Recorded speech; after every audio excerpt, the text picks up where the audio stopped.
Okay, I think we're back, hopefully. I don't know what the hell's going on. My system's being stupid. And I still got feedback here. Don't know why. It's not as much, so it's not that bad. Hopefully we're broadcasting right now. I don't know. But I hope you guys are back. Okay, Bree's back. Bree, can you hear us? Because I just had a major malfunction over here, and I had to shut off a few things and restart my entire system. So if you can hear us, please let me know. Okay, good. Thank you, sweetie. She can hear. Yes. Okay. She'd come back and says hello. Hi, Bree. And yes. All right. So I don't know if Bree, you got the last one where I just told you to go to youtube.com and in the search bar type in EPPS2021 for our page. There's two ways you can look for it. Is find one of our videos or look for a flaming microphone, which you see over that direction. Okay. Oh, Bree's brain bug? Oh. That I didn't know. Sorry, dude. Sorry, bro. But OBS, I don't understand how the hell that works. I've tried so many times, and I said, nope. I ain't going to deal with it. But anyways. So we're going to continue Paralore's 40th birthday from October 5th, like I said earlier, until the stuff decided to go nuts. Okay, Bree's a she. Okay, sorry. I'm already having enough of a meltdown, Bree. Come on. I've been having a meltdown for the past 2 months. Yeah, literally. So we got some stuff to talk about and some stories, and hopefully this doesn't happen again. But we're going to continue off where we were supposed to do an October 5th show, but everything screwed up. So we're going to have some stories, we're going to have some news. Paralore is going to be talking about things that she talked about in the past episodes, and I can't remember what the hell it was now. Complete herbs. Thank you. Used in witchcraft. Meltdowns are common since everything is locked down. Yeah, no shit. Yeah. Anybody got a big ass key? You can unlock shit. Yeah. But anyways, I know that ain't gonna happen. So, anyways. That and supposed to let everybody know what's been going on. Yes. With me. Yes, that we were supposed to do that On the 5th. On the 5th, and we couldn't do it because everything went totally bonkers. When, due to the fact that what you see here, behind me is the windows, behind her is the bathroom door, which is right there. We try to go that direction for a new setup, a new look, but we ended up having massive problems. Also, that I was trying to add background noises and background music to the show, but unfortunately it did not work. It screwed a lot of stuff up for me. I've been in contact with a wonderful gentleman here on StreamYard, which that we are using right there and stuff, and he's given me a couple of tips. He's given me a link to a video to try, and he said see if you can incorporate it, see if you can work with it.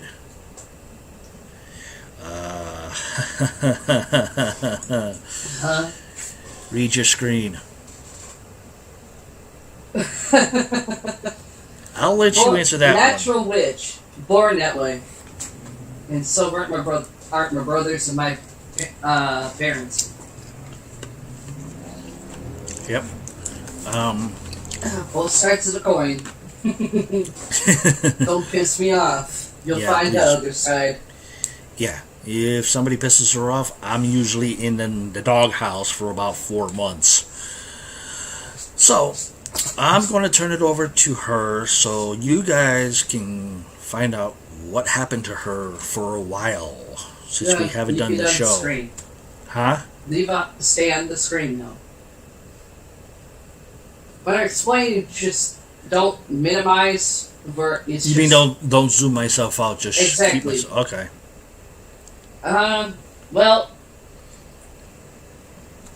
everybody knows I've had 2 surgeries, kidney stones, that had to get removed. The first one went fine. No problems. Except for a hell of a lot of pain. Second one, it went okay. As far as the urologist told Paramike that everything went completely smooth. But before the surgery started, I had a bit of an issue with a nurse. The nurse that was to put the IV in decided to put it basically right here, where there's a fucking bone, instead of right here. I told her it may look like a vein, but it's a bone. Oh no, it's a vein. She hits the fucking bone with it. Paramike, I didn't realize he heard me when he was about to leave the freaking hospital.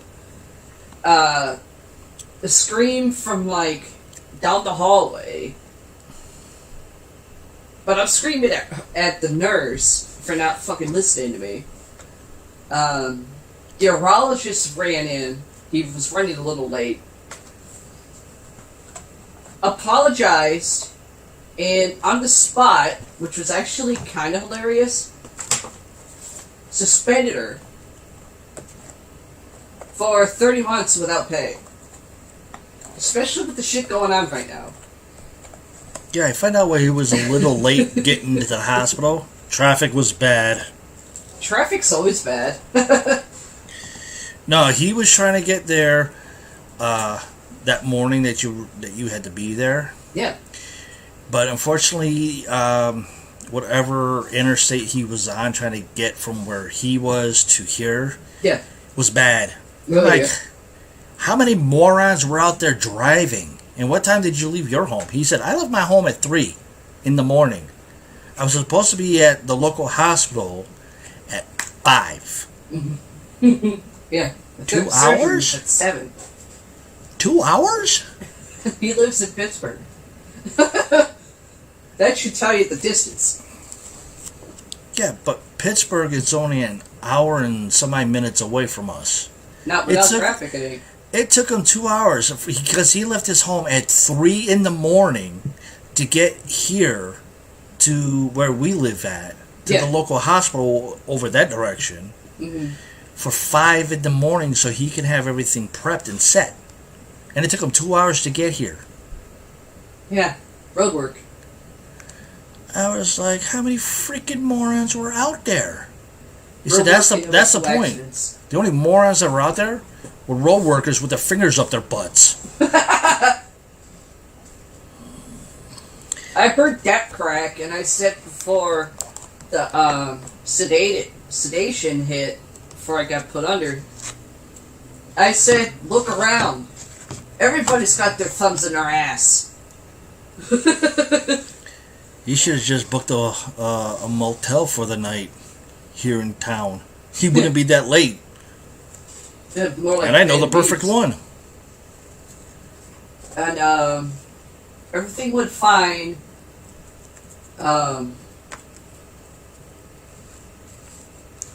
Until, stress-wise, shit started egging it higher. The fact that I have bipolar 1, hereditary, and bipolar 2 mixed into one, my temper came down a little bit, but because of dealing with assholes from medical field telling me stupid shit that makes no sense, don't know their fucking job anymore. I go to the obstetrician because supposedly I have a ovarian cyst or cyst, but nobody's really sure.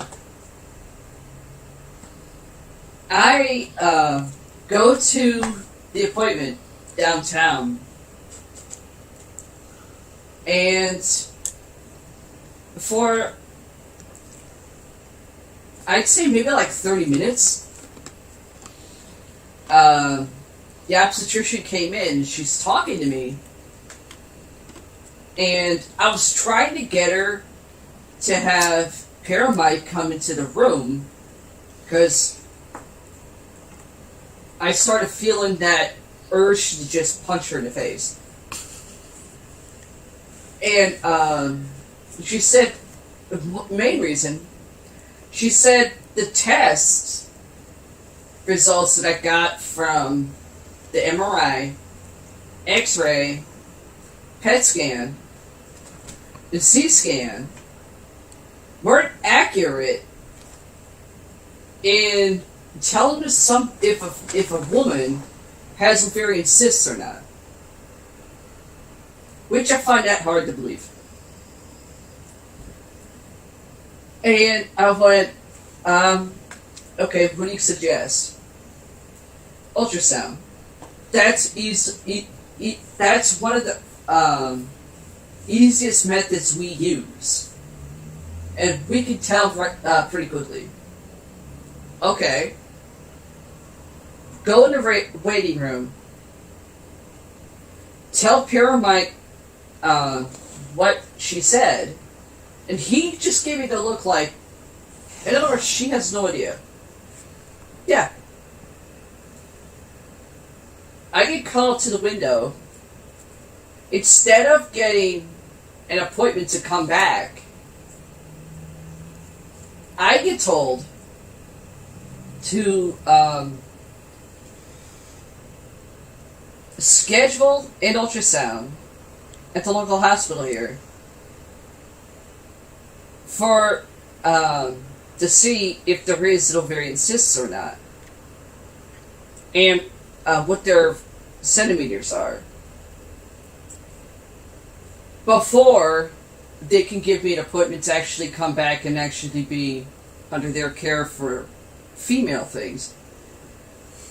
And I go, why do I have to do that? Shouldn't that be your job? I get, we didn't get the records from the ER. And you're telling me this now. Nobody could have called me? I called you 3 weeks ago. Never got an answer. Got a fucking paper to make it. I had to wait until I got the stent removed. I walk out the front door. More like I punched the front door open just to walk outside. And walk across the street. Get, I'd say maybe like 10 feet away from Family Dollar downtown. I was thirsty. I wanted a drink, but I wanted a cigarette first. Paramite hands me the cigarettes, and I go to light it. Just so people know, I'm right-handed. I go to light it, and some schmuck in what looked like a piss-poor version of an Escalade, kind of like Escalade, But it wasn't. It was something else. Stops where I'm standing and actually says the words to me.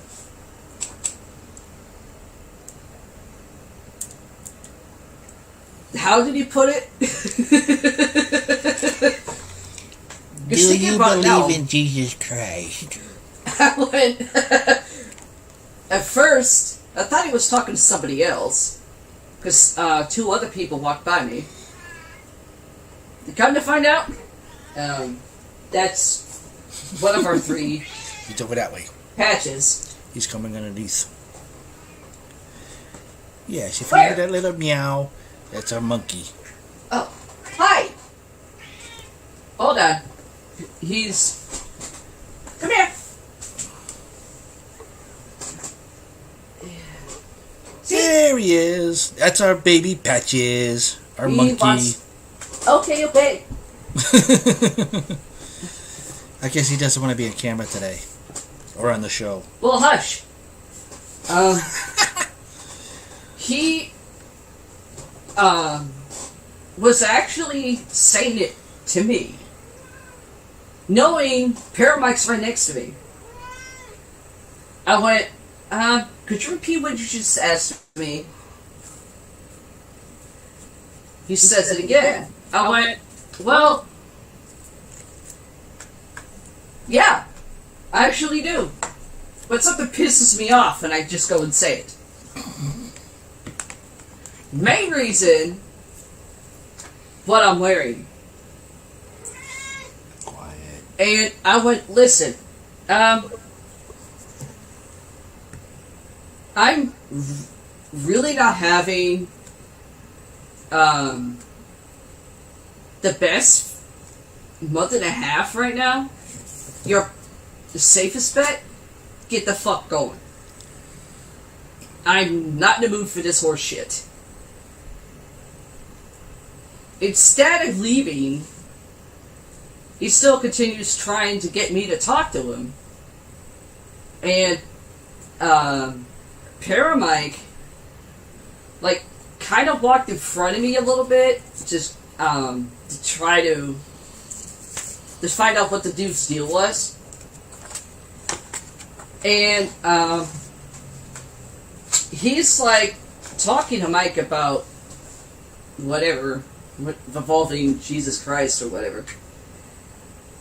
And now that people see it, right-handed, and I smoke. It was in the opposite hand, unfortunately. The only time I use my left hand to smoke is when we're live. Because I have to use my right hand For the mouse. to use the mouse. And I just, for some odd reason, glared at him, but I was laughing. I was laughing, but not laughing, if it makes sense. Paramike looks back, he sees the cigarette in my left hand. She was growling and snarling, But and her eyes were in flames. But the weird thing is, the woman that was in the guy's car, who saw my reaction, was like trying to get him to, like, back off. And he's like, you should come to my church. I went, what church is that? Put a fucking needle in your vein?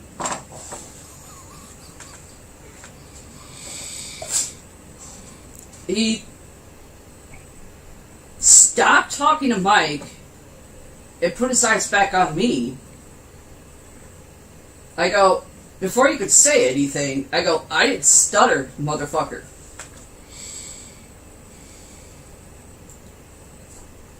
Your version of what you're trying to ask me is, oh, they're going to put it in my vein, but also do other shit that's illegal with it.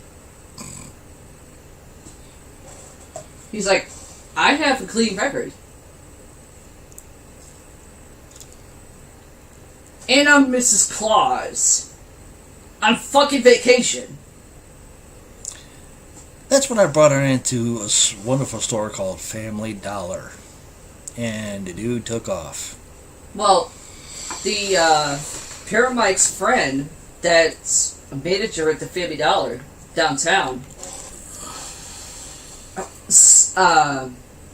saw what was going on, because the weird thing is, I don't remember saying anything or doing anything.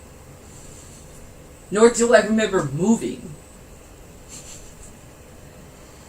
And she came up the two doors and started yelling at him, saying, "Get the fuck out of here."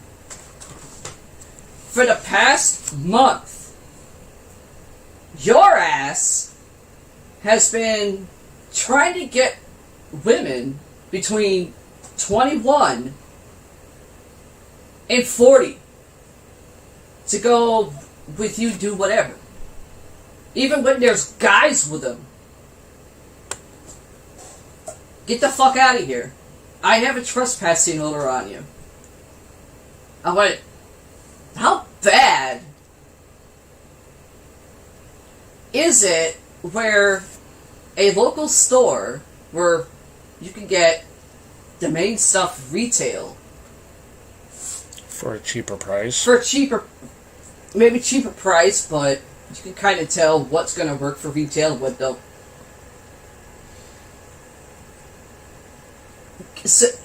Trespasses somebody. And I go home, and the weird thing is, I don't remember going back home on foot. I don't remember anything. He's like, Paramike said, wait, you don't remember anything? No. All I remember is cussing out the stupid people at the obstetrician office. And punching the front door open. That's all I remember. He told me what I was doing and what I was saying. I went, well, usually I remember saying stuff like that. He's like, yeah, but here's the weird thing. You are acting like entirely somebody else. Who that somebody is, I have no idea. And then Paramike asked me, after letting me cool down for a few hours, because he noticed my hands started shaking. And he talked a little bit back and forth with my brother. And then, like 3 hours later, after I get out of the bathtub, because I had a bath and felt good actually, he goes, you don't remember any of it? No, I remember nothing. He goes, okay, I know your brothers were twins. Yeah? What about it? Was one of them left-handed? Yeah? That would be Alex, but he was a southpaw. He could use both hands. Why? Just wondering. I had to try to remember because of an old podcast show that I started in 2016, like a little bit later in 2016. I ended up with a tumor right here in my frontal lobe of my head, and I forgot a lot of stuff. And it took me almost 2.5 to almost 3 years to remember some things, but not a whole lot of things. And that was one of the things I remembered. It was like, which one was left-handed? Was it Alex was your brother in Vermont, or Alex that is somewhere in limbo of the paranormal world? And she said, oh, that was Alex. He was southpawed. I was like, okay. He could write with both hands. He could hit with both hands. Cigarette-wise... I think he disagrees with you. Why? Shut up! But he smoked cigarettes in his left hand. I don't know if it was him channeling through me. In fact, I have this. I thought you were having an anxiety attack. What, out there? There and here, after I got you home from all that garbage, from that moron asking, do you believe in Jesus Christ? No, I don't. If he ever comes back, he'd be able to get rid of all these freaking idiots. Then I'll start believing in his ass. Other than that, go, no, thank you. You know what she would have said to him? Richie would have put a pipe bomb in the tailpipe of his ass of his truck and go, boom, see ya. Say hi to Jesus for me when you hit hell first. That's what he would say. That and the words, stay the fuck away from my sister. He'd be saying, stay the fuck away from my family. I see you next time. I'm sure there's a pothole big enough just to stuff your body in. Gradually, What, you want your moo-moo? like, I get the stint removed. He needs his moo-moo. You get this now? Yes. Come on, let's go get your moo-moo. If you're wondering, that means milk. He drinks milk. He likes it. A week goes by. I get the stint removed. Was told everything was completely fine. It was supposed to take about 5 minutes. 5 minutes turned into 15 minutes. I get told, make an appointment in 3 months. Just as a routine, check up to see how if you have any problems or whatever. I said, okay, fine. Walk to the receptionist. I get the appointment to go back and see him, which is in December. Worst month for me. And then I get told by the receptionist, you need to get an ultrasound done before you come your appointment. Come again, what? She goes, it's a precaution we take. I get that. Why the fuck wasn't I told this? I was told, make an appointment in 3 months and come back and see me. That's it.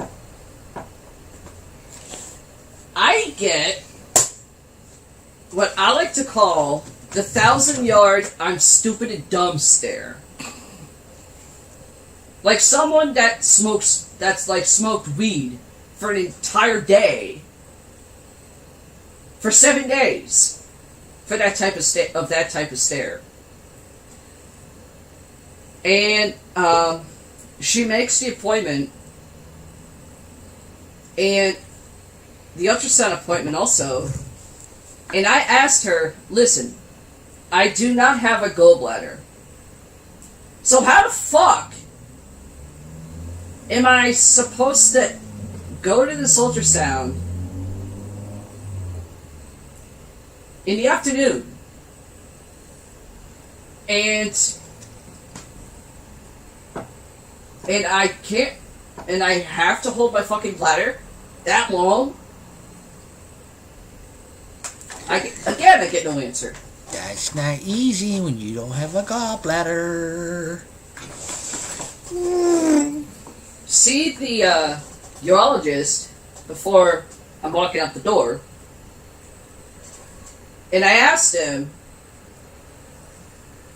why did you tell me about the ultrasound appointment you wanted me to do first? I forgot. Walk out the front door, up here where the urologist's office was, same way. Punch the door open. And I think I broke the glass, but I can't remember. I heard a crack. And I know it wasn't my fist.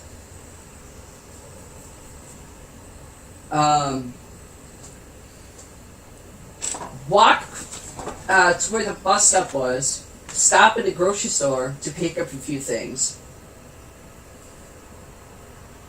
Get home. And the whole time, I'm saying the words, I'm done.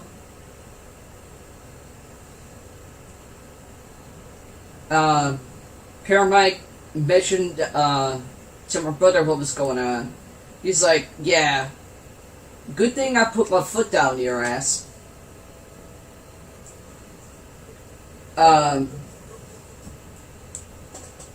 Wait a few days, and I get a call from my son. My oldest son, David, but I call him Davey. He's asked me, when did you plan on moving to where Uncle Richie lives? 2 years, David. It's gonna take me some time to save up money first, before I can even find a new place yet. Saving up the money is the first part. The second part is landing a new place. Third part, fucking moving truck. Because I gotta drive my ass back up. How the fuck you think I got down here? Fly? With a shitload of crap? I go, why? He's like, I want to go in on it with you, like you asked, but I can't. David, people on my podcast that watch it already know about that issue. Why are you bringing it up again? You backed out on me. Your own mother. He's like, yeah, I know, Ma, but, with work, David, you're making 13 something an hour. Your checks, weekly, should be between $600 and $700 after taxes are removed. How the fuck can you not go through it? You can easily transfer. You work at McDonald's. You stay with it for a year, 6 months to a year. Once you hit manager, you can transfer to another one. Oh, I didn't know that. David, I told you that. He's like, yeah, I know, Ma, but, with my school and everything, I went, school? Yeah, that's important. But you're not going to be at school in 2 years. You're already going to be out of school. He's like, that, true, but Autumn, the way he put it, everything is there. I go, everything is what? He goes, everything I know is here. Well, guess what? It's called reality, David. You hate being in our hometown. You hate it. So why the fuck do you want to stay there? You don't really see your friends very much. They technically don't really go to you unless you've got something. Your girlfriend, he's like, Ma, she's my fiance. Yeah, until I meet her, which probably won't be never, she's a straight girlfriend, as far as I'm concerned. He said, well, okay, she, it's, you know, she wants to stay around by her friends, even though they really don't do anything for her. Huh? Hey, bro! Holy crap, he actually joins the show! Mark this down on the calendar. The bald testicle like me just joins the show. Way to go! Finally! Would you have to go live too? I just threw out there. I was like, would you like to go live too? With us? I'll send you a link. Make it happen. Well, it was going to happen on your birthday, but unfortunately his phone decided to take a shit. You got a laptop, don't you? That's a good question. That felt good, actually. Due to the fact I forgot to ask him that the last time. I was like, then I thought about it. I was like, wait a second. Okay, he's got a cell phone. It crapped on him. It took a shit. He has a laptop the last time I knew. Unfortunately. That's what he says. Unfortunately. Yeah, we know that. We know, bro. You know I love you. If you still have your laptop, you can do it that way. Just sign into your email account and I'll send you a link and then ding! Hello! He hasn't seen me in 11 years. He hasn't spoke to you in 11 years. Probably in 11 years now, his ears probably got bigger. You can deal with him on that one there. Wow, Alex's ears were bigger than that. Now with a tow cable it wasn't.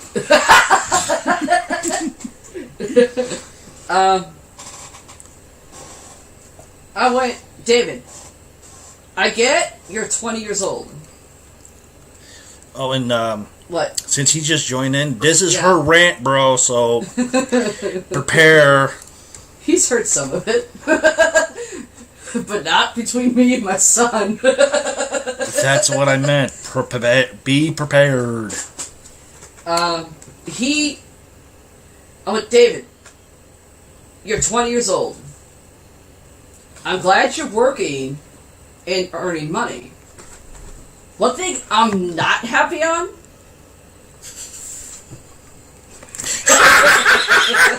Sorry, I had to throw that on there. Fuck you, bro. Sorry, I had to throw that on there. But you're spending your money on stupid shit and being stupid with it. He's like, you still mad at me for the prom dress? I'm not even gonna get into it, David. Because I said it before. It is a prom dress. Not a wedding dress. A wedding dress is $800.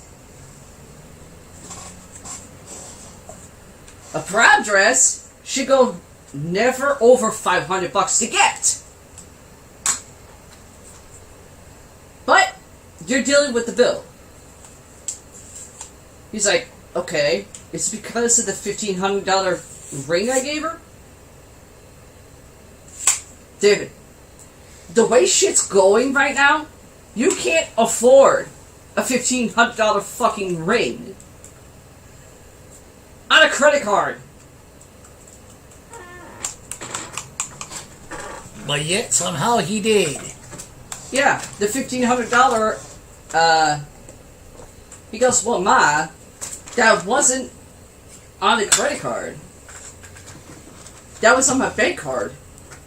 it's still considered a credit card if you don't say debit. He goes, well, it was for her birthday. Damn it, you showed me the picture of the fucking ring. You go to fucking Walmart and get one for the same thing for fucking $600. Yeah, he showed us the ring by a photo.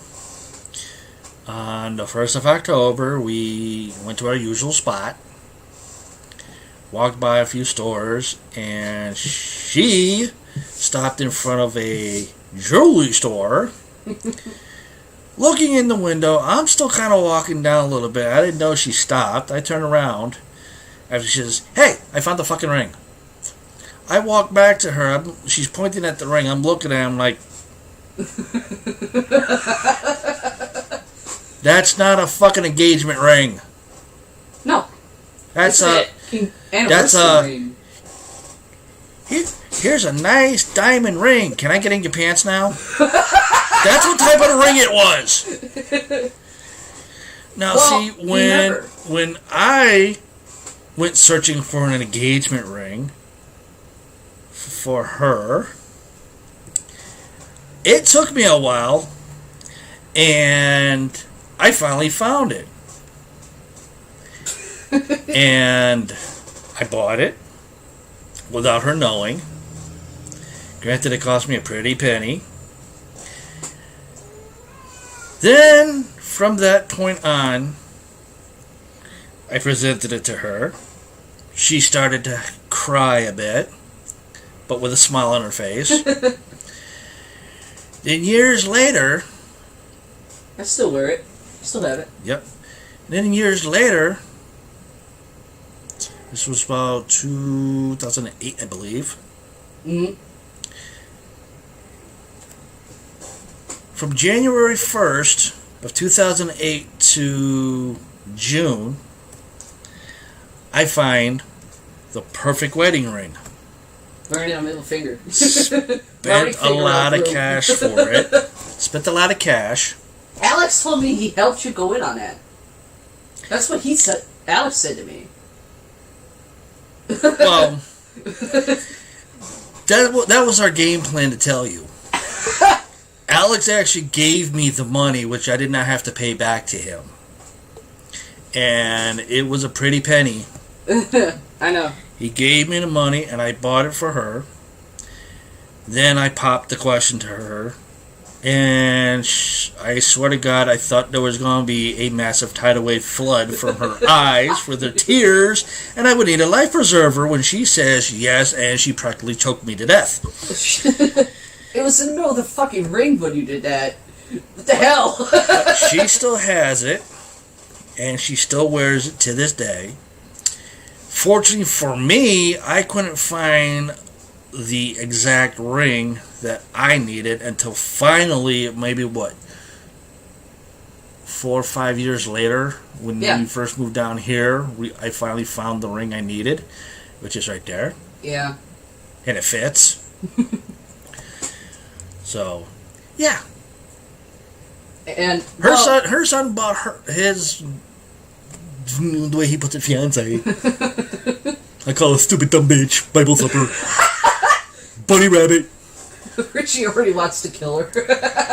Here's an engagement ring. Can I get in your pants? No, it's a whole ring. Sorry.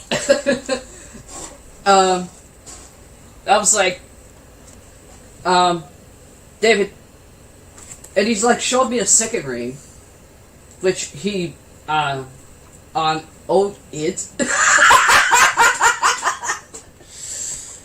I haven't seen her yet, bro. Are we dyslexic?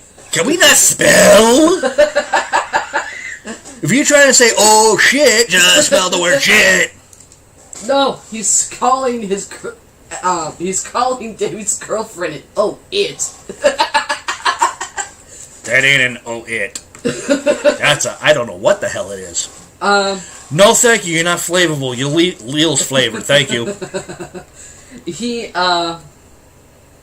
sent an extra ring to my phone. Bite me. You know better than to tell me that, bro. think he was saying it to me. Oh. No, that's Leo's flavor. Bite me. Oh, good. See that? Made her choke. He texted my phone, my son, and I went, David, what am I looking at a ring on my phone for? Did you already get her a ring? Oh, the $1,500 ring, it was for her birthday. Okay, I get, it's for her birthday. I technically can't get pissed at that. Fuck you.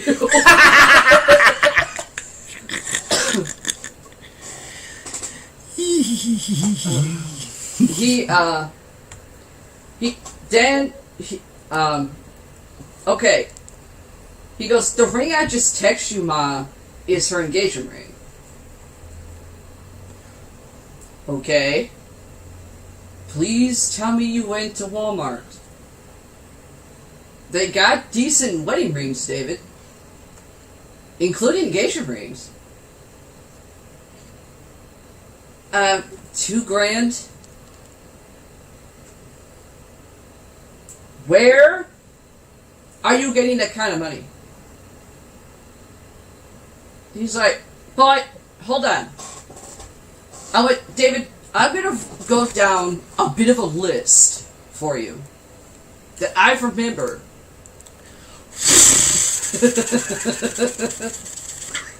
Out the door.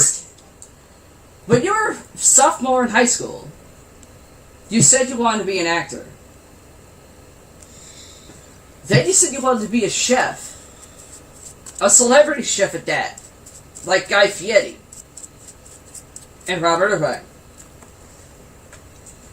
Then you said you wanted to get into the Marines. To be able to be a celebrity chef. Then you wanted to do computers. Now, you want to get into automotive, which is good. He goes, well, I did go horseback riding with Autumn. Ow, it hurts. Ow, it hurts. Ow, it hurts. Oh, David, okay. I get, horseback riding, it's not as bad. Horses, they are really nice animals. Just the certain types. He's like, yeah, I'm thinking of getting into that, though. Again, I'm going to add that. You want to get into start riding a horse. You want to own a horse. You want to open your own garage. I know I am. Just more improved. You want to go through all of that I just said. But you don't have the money to go in on a place with your own mother, who you haven't seen since you were freaking 11. Because, no offense, your girlfriend, and I'm saying that strongly, doesn't want to fucking move. Good evening, Gloria. Hi, Gloria. She gave us a like on our Facebook. And she has finally finished catching up on our YouTube channel with all the likes. Oh, yeah. He's like, yeah, I know, Ma, but... And next thing I know, I'm with David. I'm going to tell you straight out. This is what I see when you tell me about Autumn. Since she first spoke to me, she's been afraid of me. She don't know me. She's like, she's not afraid of you, Ma. David, you know the fucking necklaces that I wear. And one of them is what I am. She's afraid of that. Probably for maybe a good reason. He's like, no, she was raised by her father. Whoop-de-fucking-doodah. That's not an excuse. Well, she was raised by her father, who, he's an asshole, but, let me guess, he's a fucking preacher. Yeah. He actually put it into her head that witches were bad. Any type. No, let me give you a bit of a history lesson, sweetheart. Not all witches are bad. They're not. They can be good, and they can be bad. It's the path they're on. And it's the intent of what they use for magic, for spells, as well as invocations. The only people of witchcraft that are feared, even though there's mixed feelings on that with some people, pagans. Pagans are not, because I'm friends with a couple. Quite a few, actually. It's the ones that are Satanists that are feared, mainly. You watch Ghost Adventures, David. Did you think it was just a fucking entertainment show? He's like, no, I know that shit happens. And obviously you don't. He's like, oh, she wants to go to Salem. I put my head down, and I just start laughing. I went, really? I ran out of the building to the nearest store. To give me a pack of cigarettes. I went, hold on. She wants to go to Salem. She really wants to go to Salem. What part?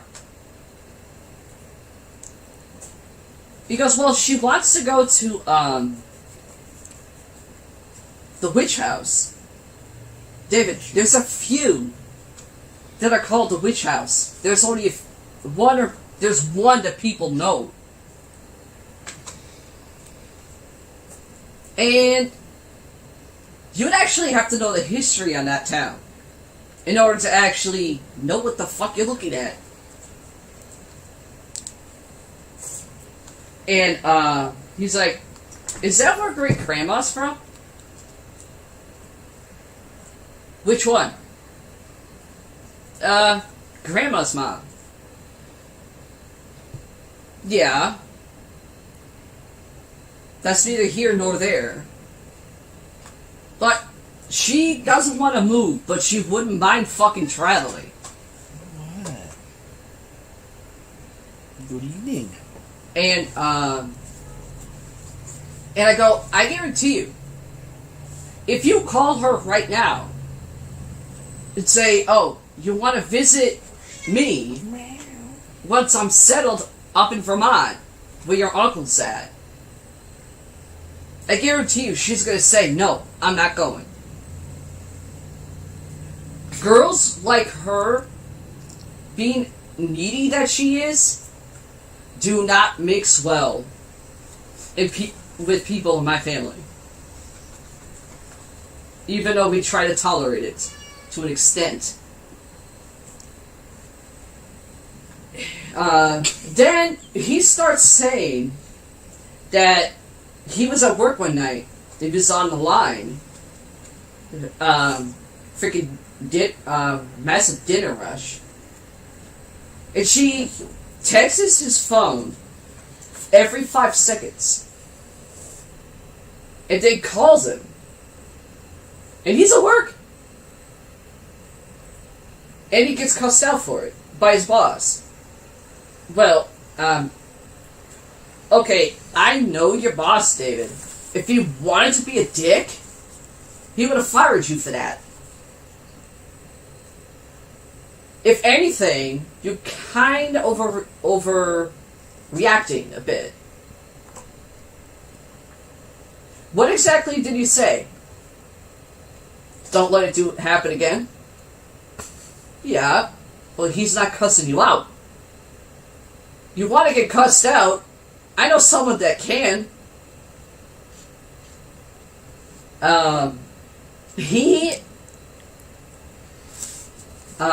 She's on break where she works. Slap a bitch, slap a slut, same thing.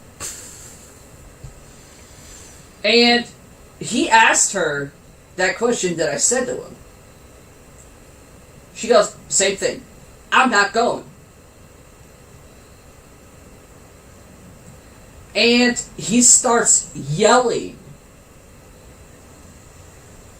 Paramike hears yelling from the fucking front door that we gotta walk through just to get to our door. He runs in thinking it's either me yelling. What? Oh, that's my black cat, people wondering.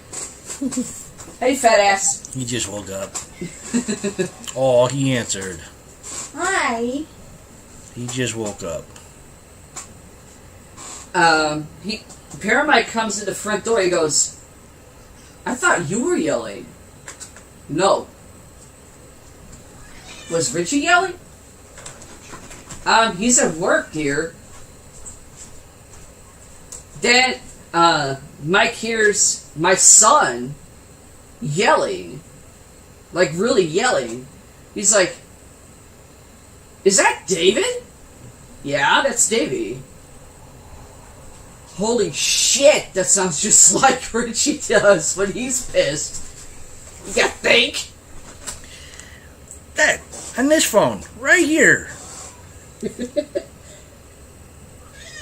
This piece of crap that normally works when it wants to ring until Patches fucked it up. And I am flickering. I'm trying to ignore it. I don't know why. I cleaned my webcam. Shouldn't be doing that. And he, Why? and, I didn't realize it. Paramike hands me a pack of cigarettes that he had just bought me. I didn't feel it, but apparently my hand, one hand was shaking, the other one was just starting to shake. And Paramike took the house phone, put it to his ear and said, hey Davey, turn it down. She doesn't need to deal with this shit right now. And, he snapped out of it. And he's like, sorry. And he goes,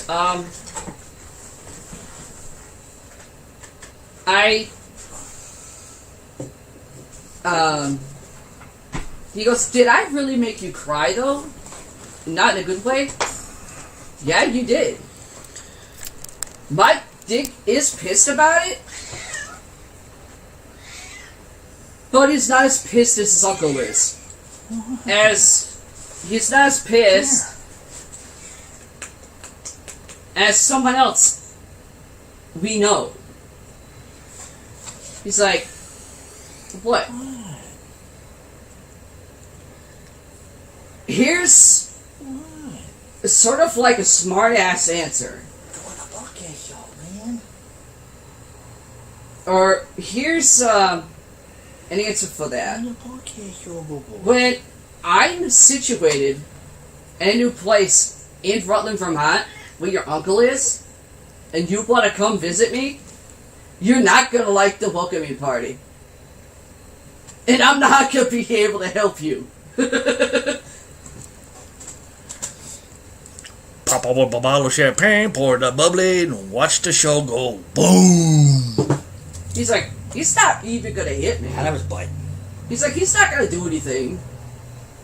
You got no idea, dude. I love you, sweetheart, but I won't be able to help you. I can't. He's like, but I'm your son. The ship is sinking slowly. B1 to B4, you sunk my battleship. I go, David, let me explain it this way.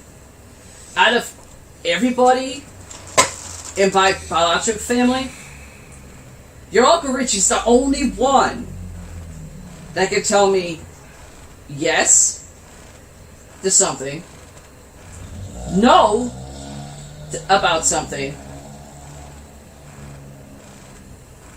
and tell me to sit down, because he'd handle it.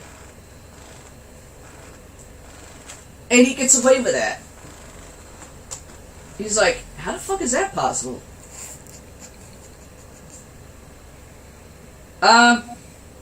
It's sort of like, that's actually hard to actually explain, really. But I'm just forewarning you. Just because you're his nephew doesn't mean he ain't gonna kick your ass. He's not scared, bro. Maybe he should be.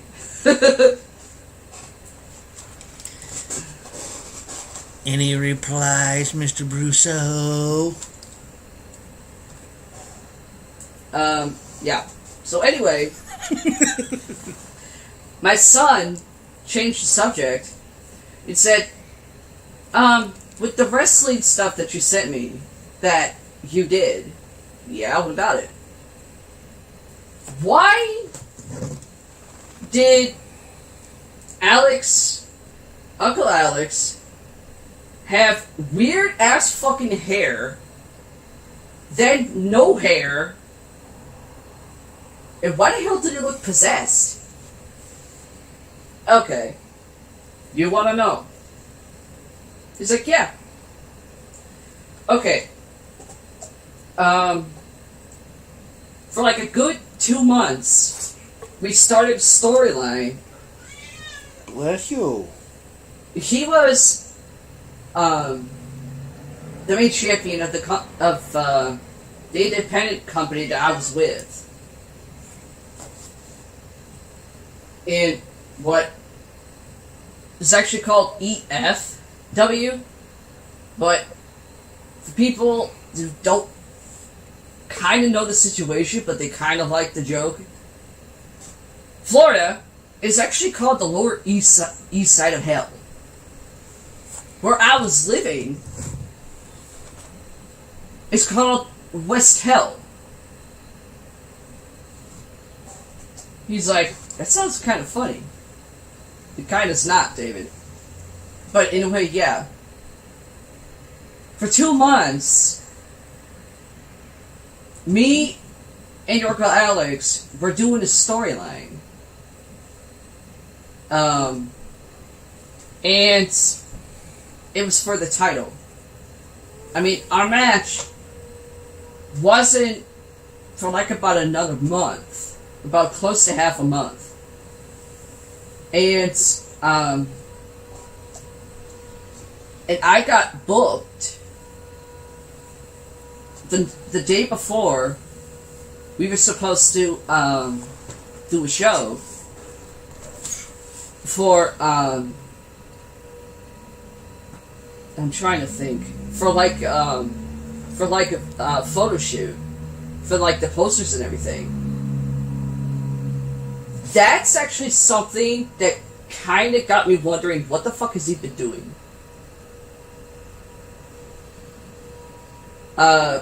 He heard, as well as overheard, my boss telling me that he booked me to do a photo shoot for posters for the event. I said, okay, fine. In my gear, or he goes, several photos that will be in your gear. He didn't say how many several.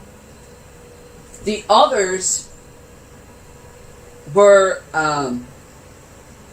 basically your other dark clothing that you wear.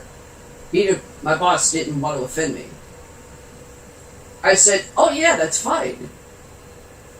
Mike had no problem with it. Our brother Richie had no problem with it, because it comes with the territory. when it comes to wrestling. But Alex did not like it. Never gave me a reason. And Alex was doing my hair one night, earlier the day before, and Paramike and my uncle and his uncle, yeah, bleh. I'm alright. Hold on. Shut up, bro.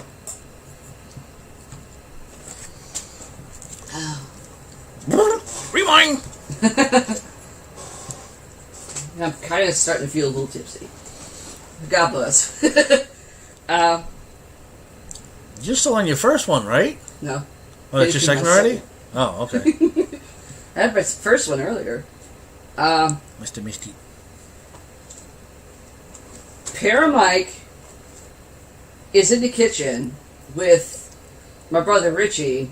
I don't know what the hell they were doing. I think they were either eating or they were getting refills on drinks that I made. Alex comes walking in the kitchen, grabs a drink for himself, and the way I screamed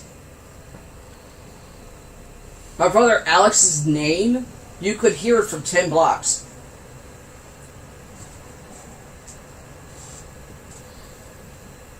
I run into the kitchen. My hair had nothing but curls in it.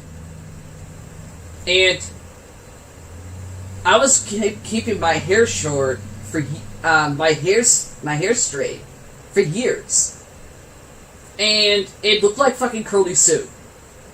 Or a better example, it looked like Shirley fucking Temple for curls. I was about to sing that song, and then I got the nastiest evil glare from her. Not only that, Richie was going to hit you. No, actually, he was thinking the same thing. Not from what his look in his eye was, though. Because I could see the look in his eyes from, like, my corner of my eye. Nah. Alex is like, what? It's not that bad. Alex, I love you. I'm gonna kill you. I look like a fucking French hooker in a fucking cat house. Gave me a boner. And he drops his glass, runs out the back door, runs out onto the porch from the sliding door. I start running at him, and next thing I know, I'm dropped to the floor.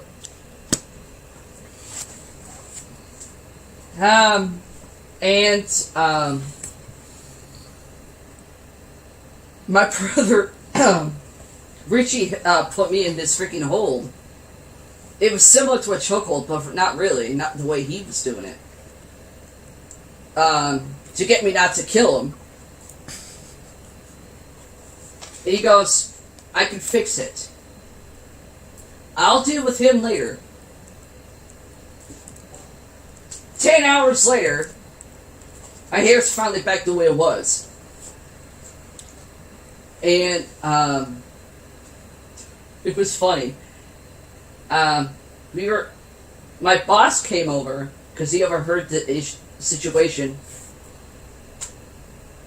And he goes, your hair's actually normal. It's because I had an ace up my sleeve, sort of. And he's like giving me some stuff he written down for me. I said, hold on. We normally do a show every other Friday. Why are we doing it 2 Saturdays in a row? He goes, it's actually to build the show more. Found out he was trying to make EFW a lot quicker, a lot bigger. I said, oh, that's fine. He goes, you do the photo shoots in the morning.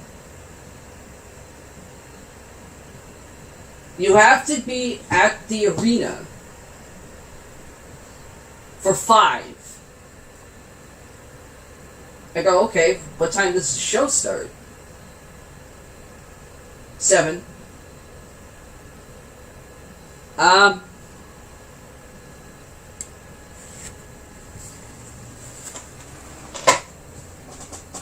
not wrestling now. He's like, no, you're just doing an appearance.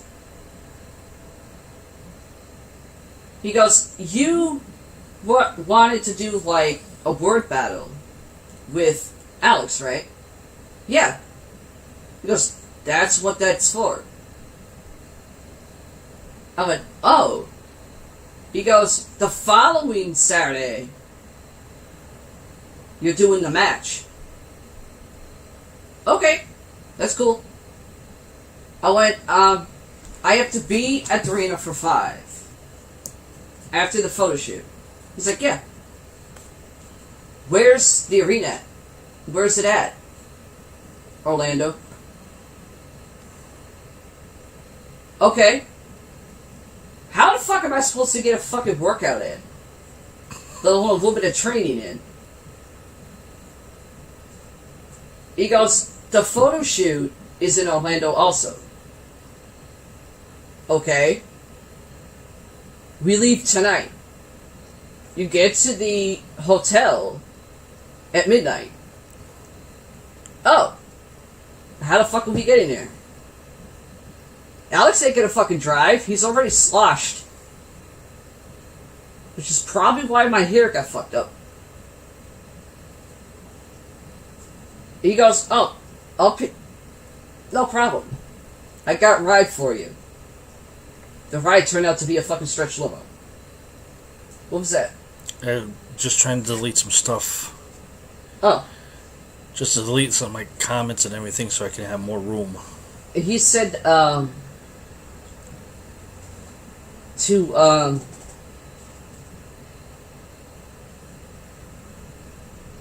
said, okay, I'm cool with that. I pack a few stuff, including my gear. Rule number 1 with wrestling, never forget your gear. Always have it with you. He gave Paramike and my brother Richie the list for the sounds, for the music and stuff, and for like the times and whatever else. And my father and his sister were going to be staying at Alex's house for that weekend to keep an eye on the kids. And we get in a limo. We actually... What time did we get to the hotel? About 11:30? About 10:30. 10:30? Okay. 10:30. In Orlando? Yes. Okay. Alex and I got there about an hour after. I'm in my, Due to the fact that he sprung a leak in the engine. Of course, I had to fix it. I, was in the hotel room. It was actually on the, balcony. My hair was redone. In other words, after my brother Richie fixed my whole hair, he dyed my hair that night. And I'm on the balcony having a cigarette with the hair dye and everything fully finished. And he's finishing brushing my hair. And he starts kind of putting his fingers through it, like fucking with it. "Oh, bro, you just did my hair." He's like, "Yeah, point." I'm like, "You are such a smart ass." He goes, "I learned from the master." I went, "You are so good at fucking get it. If I didn't have to work." And, we hear, Mike and Alex, come in through the, my hotel room. Because we had, like, joining hotel rooms. And we're hearing Mike cussing Alex out for not fixing the leak in the engine like he told him to prior. Alex is arguing back at him. And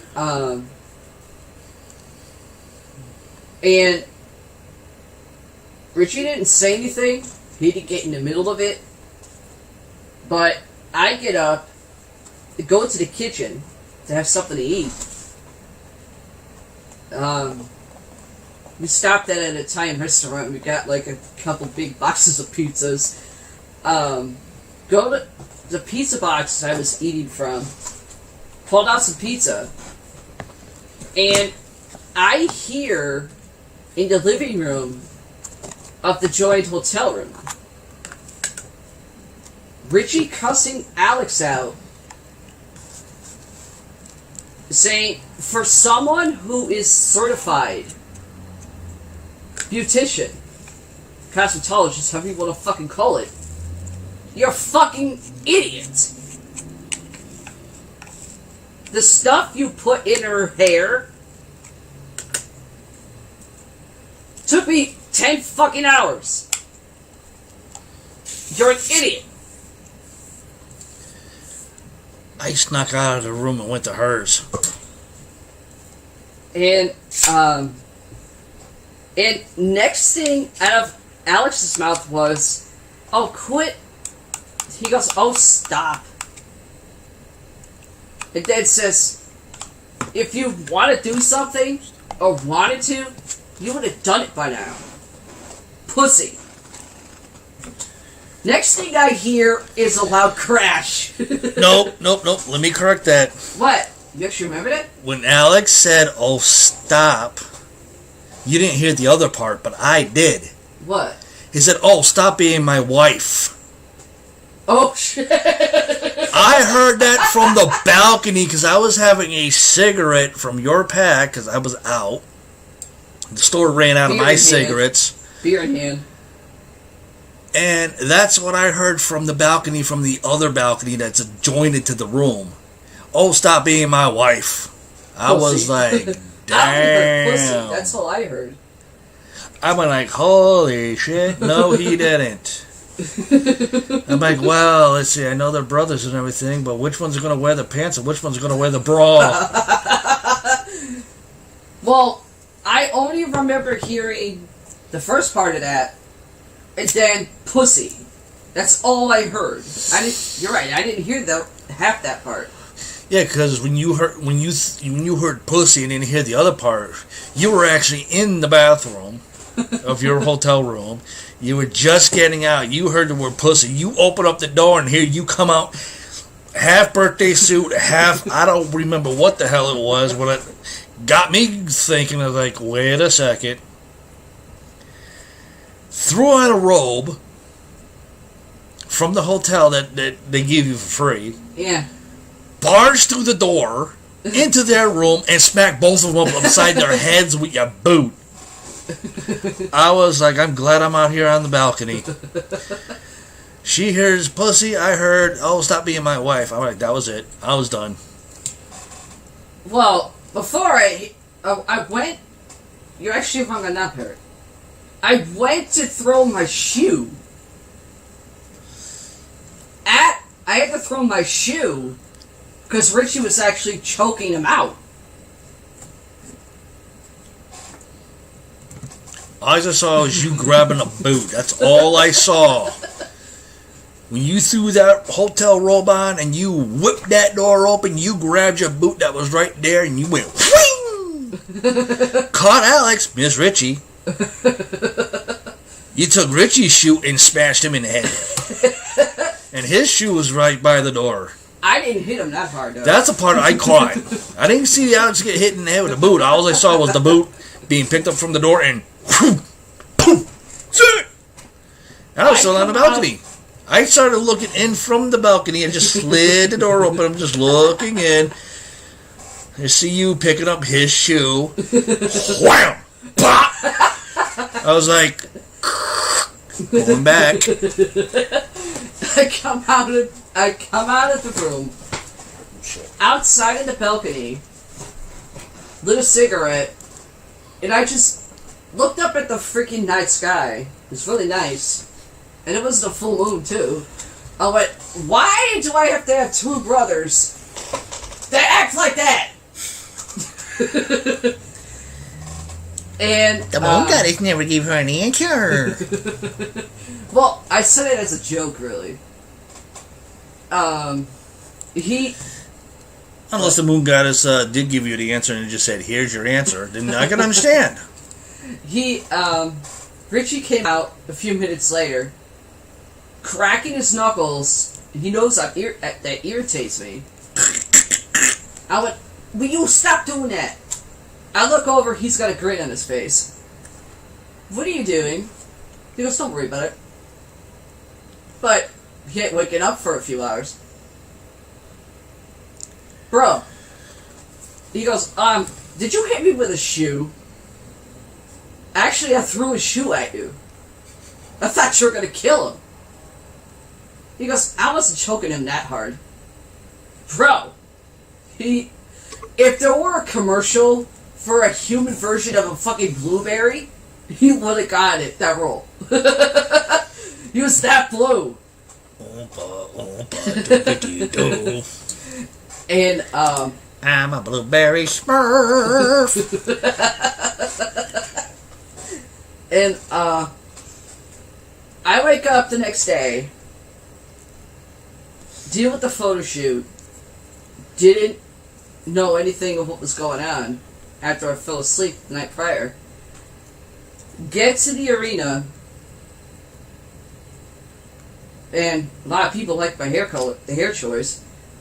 Said, Sonny Bear, friend of mine, he was training to be a wrestler, but he was working there, working for the company I was with, to like pay that off for his training, and having a couple side clothing jobs for gear and other stuff. He's like, who did your hair like that? That looks really good. My brother. He's like, really? You like to touch my hair? Because that looks like really freaking smooth. And he sees someone slap his hand.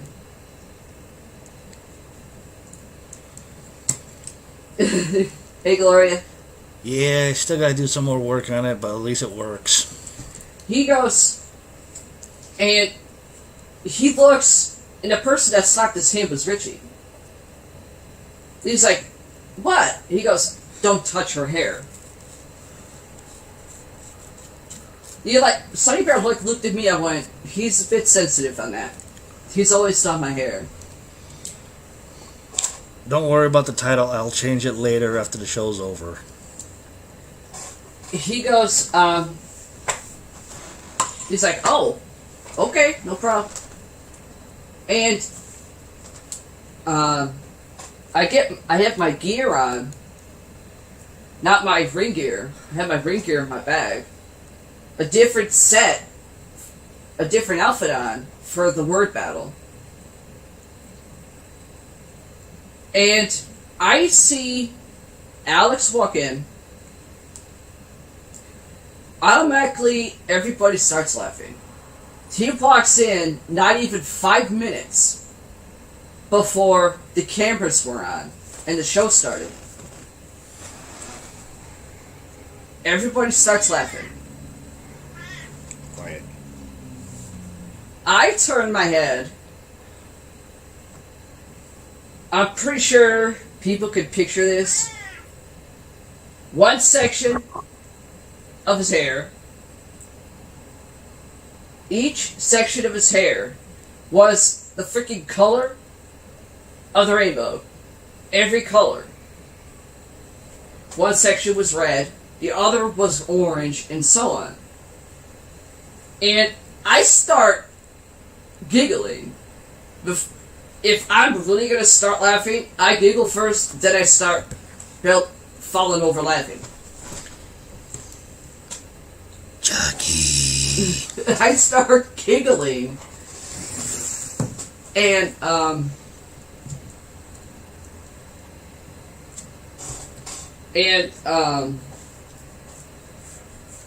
Pear Mike and my other brother Richie, they were already in the sound tech area. Over their headsets, they hear people in the the background and everything's rolling. Mike didn't think anything of it, but he saw Richie kind of start laughing. He's like, "Dude, what are you laughing at?" He goes, "You'll see." And then Mike hears me giggling in the background, and there was a camera on me, and I start giggling. I don't know the conversation, but I'm pretty sure Mike looked at Richie and said, "What did you do?" Pretty sure that's what Mike said. I'm standing next to Sunny Bear. He was in the shot. It gave him a bit of an assistant type of job. And seamstress for my clothes. And he's checking my clothes and everything to make sure it all fit right. And in walks Alex, hair, each section of his hair, one color each with the rainbow colors. Red, orange, so, and so on. He starts trying to bite his lip. And I'm still giggling. But then I start laughing. He's like, "What's so funny?" And I could tell he was already irritated. He's like, "What's so fucking funny?" And kind of slapped him in the head. He's like, "You know better than that." I go, "Yeah.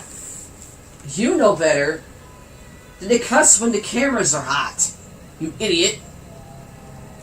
"Oh, sorry. I didn't know they were rolling." "Well, yeah.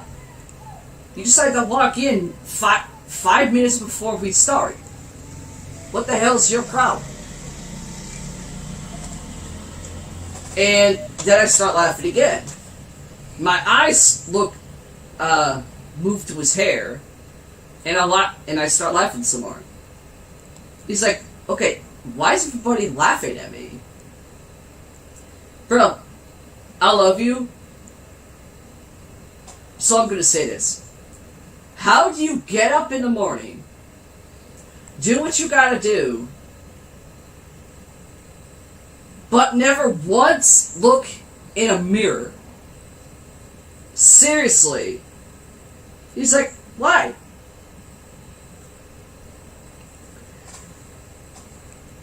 I go, "Bro, before I hand you a mirror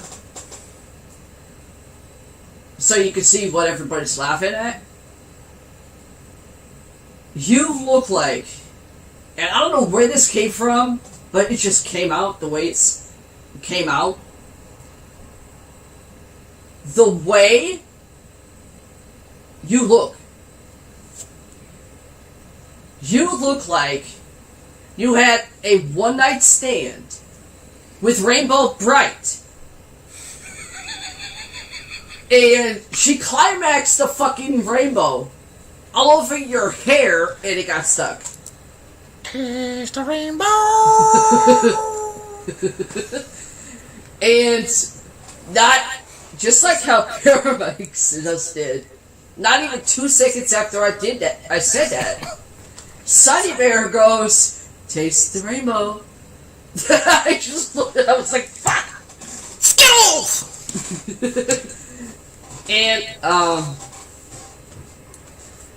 And Alex storms off, not getting it, until I'm in the ring, waiting for him to do the word battle. And we actually hear him yelling. Not as loud as I yelled, but loud enough. All he yelled was our brother's name. And he knew, and he thought Richie was at ringside with me instead of in the sound tech area. He looks around, everybody that paid to see the show was rolling. It starts shouting Rainbow Bright at him. And I'm in the ring, I'm trying to stay serious.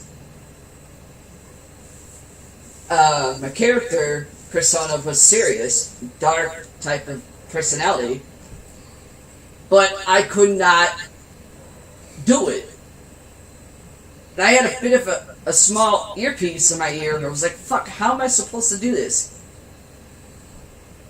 It's fucking hilarious. How the fuck am I supposed to laugh? Do this without laughing. And, in the headset, I hear Richie go, just the same way you always do. When you're serious. You just giggle. I'm like, okay. Asshole. Speeding by. Go figure. He comes into the ring. And Bless you. how he started the word battle was kind of lame, but gave me more ammunition. Because he couldn't even get a word out. He was that pissed. I go, what's the matter? You can't handle it? He's like, no, I can handle it. It's not funny. Like I said, you look like, I mean, he stopped me, but he's trying to, like, cut words at me to see if I would get it pissed or try to go at him. Didn't work. Instead, I was doing it. I said, I'm going to say it again. Maybe if you didn't hear it, for being so thick-headed and having so much air in your head, you didn't really hear it. Your hair looks like you had a one-night stand with Rainbow Bright, and she climaxed each color of the rainbow in different sections of your hair, and it got stuck.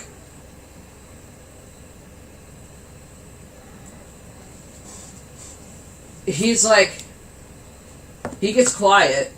I could tell he was getting more pissed, probably at me, because I was really digging into it.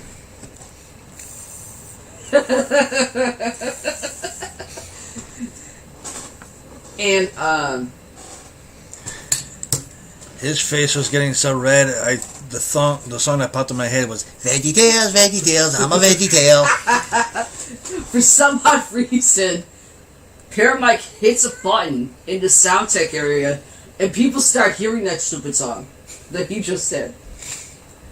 I laugh, but I stop laughing look at the sound taker, he's like, turn it off. Mike cuts it off. See Alex just flipping Mike off. He's like, double. The crowd enjoyed it though. And,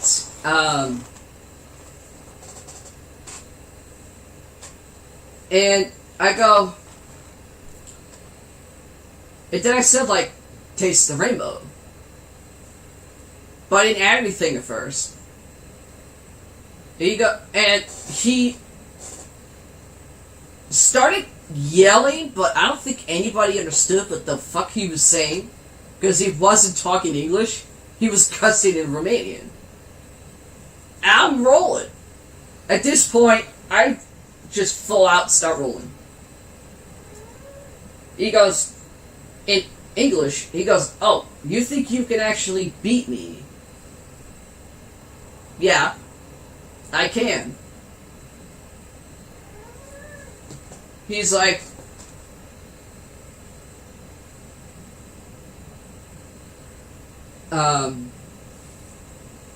he's like, okay, name one time where you actually could beat me. Okay. I was 16. You were just turning 14. You had just turned 14. You tried me, and I kicked your ass.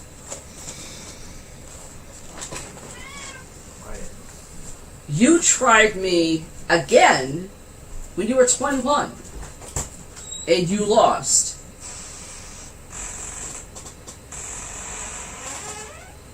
This time, which makes the magical 3, you'll lose again, but you won't have anything to show for it, because you'll lose it. He's like, really? Name... He goes, okay, fine. Name the match. I look at him, and out of my mouth was this: title versus hair. Me and Alex, we were heels, but against each other, we were trying to be the mega heel. And in my mind, I knew heels that Alex was doing. Bad guys in wrestling, people wondering. When they're involved in a match where it's hair versus title, or hair versus hair, somebody is gonna go bald. And it's usually the main heel, not a different heel. He, without thinking, said, okay, fine. Hair versus title. See you next week.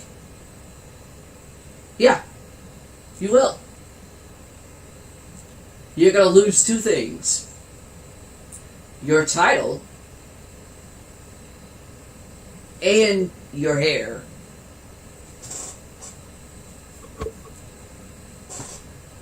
He starts seething, pissed off again. But he stops. He said, fine. Hair versus title. A second time, which I'm looking at, I'm like, you just said that.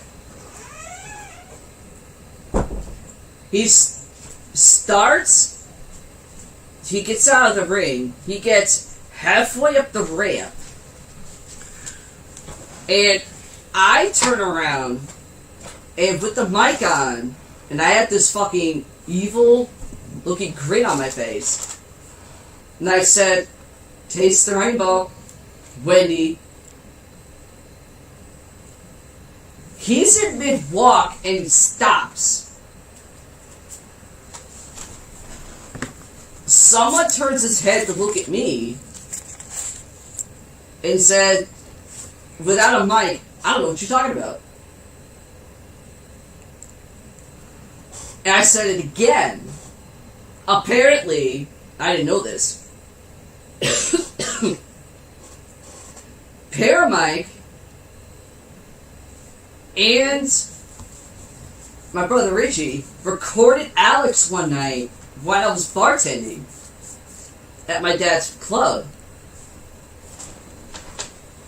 Alex was far gone drunk. It starts shouting he's fucking Wendy from Peter Pan.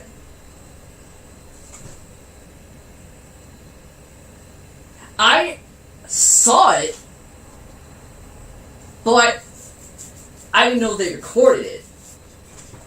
And I said the words again. Taste the rainbow, Wendy.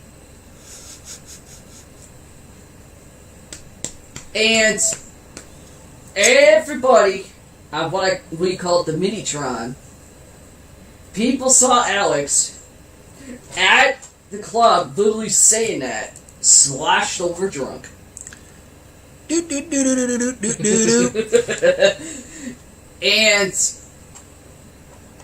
everybody watching the show that paid to see it started calling him Wendy.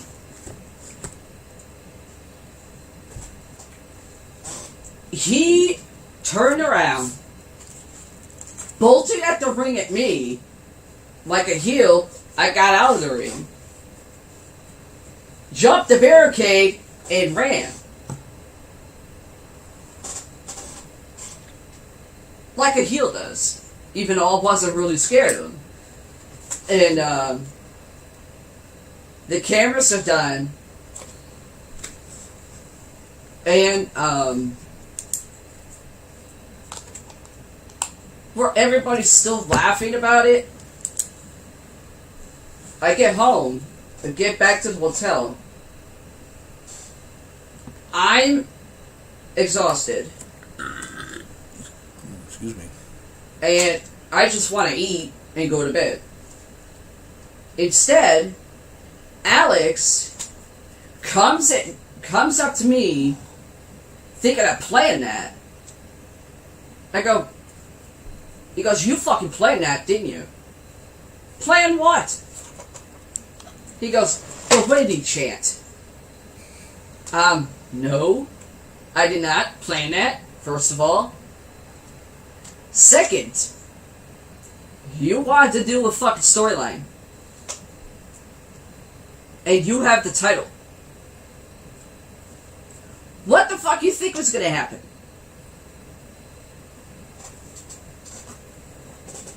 That's what word battles are. To go above the other. And whoever gets pissed off and walks off is the loser of the word battle. You lost. He's like, no. He was talking about the camera. Bro, I didn't know you were recorded. I was working. He's like, but you saw it. Yeah, I saw it, but was I holding the fucking camera? No. It wasn't my fault you decided to get so fucking drunk you started saying you're Wendy. There's our other cat. Gizmo! Hi, Gizzy! Oh? Hi, Gizmo! He's just like, what? Yeah, I know. And the following week, he lost the title and the hair. Of course, it took me about a half an hour to try to catch his ass.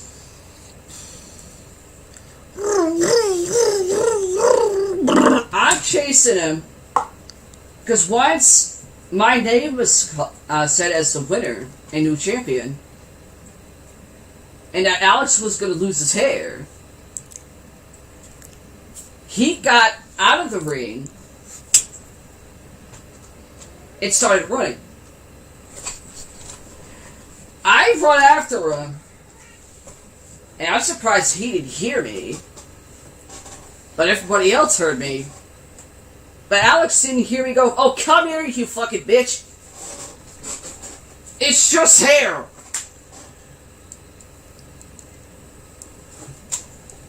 You want to say something? Go ahead, say something. He's like, Chicken. "So, Davey..." He's chicken. So Davey goes, "Okay, who was that guy wearing the robe that caught him in that chokehold?" "Oh, that was Richie. He choked him out just so I could shave his head." See? You're on live streaming, dude. You're live streaming right there, dude. Yes, you are.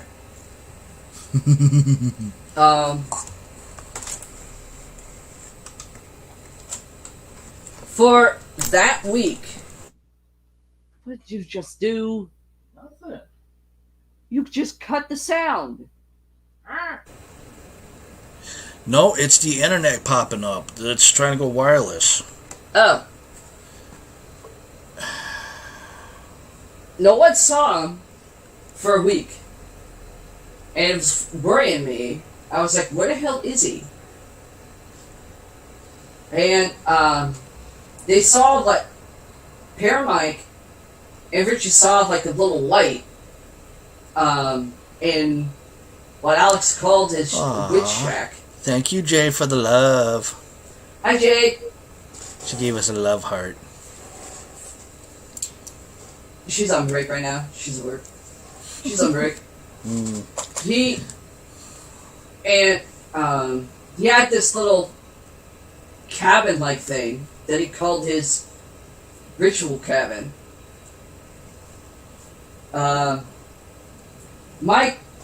Paramike said, "Oh, he's fine. He's in his little shack. Probably trying to play with it." This is what she said. It's okay. Don't worry about it. Don't worry, we've been having technical difficulties over in this end. Twice. Or 3 times, I think, now. 3 or 4, something like that. Paramike says, "Oh, he's fine. He's in his little shack. Probably trying to play with it." Richie says, "Yeah, if you could find it." And the fact that they were kind of doing that, trying to get me to laugh, because I felt bad. And I someone started giggling after, she's like, "Yeah, if he could find it, he could, if he could find it, he can." And, the following week, I'm doing another show. I don't have a title match or anything. I'm in a 2 out of 3 fall match with Sunny Bear.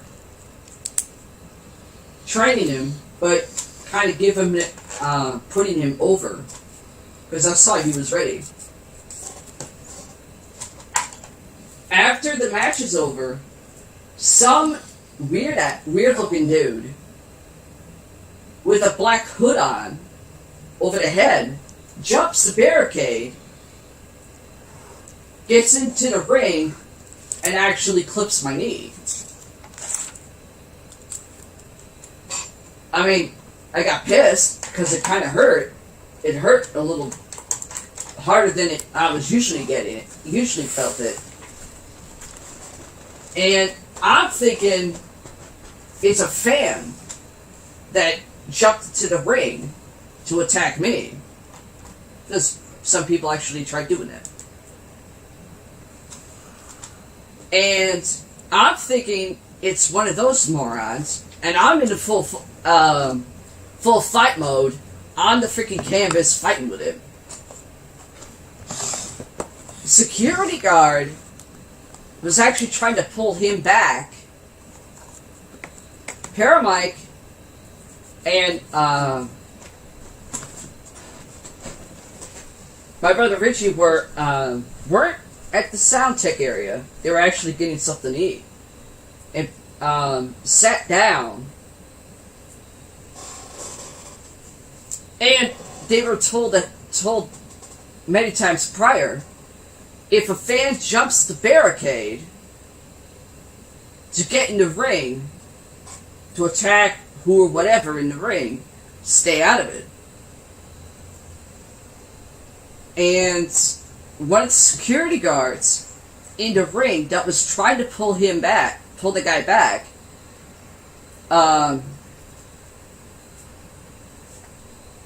went to get the guy's shoulder. Instead, got part of the hood or something and pulled the hood off. The unknown guy turned out to be Alex,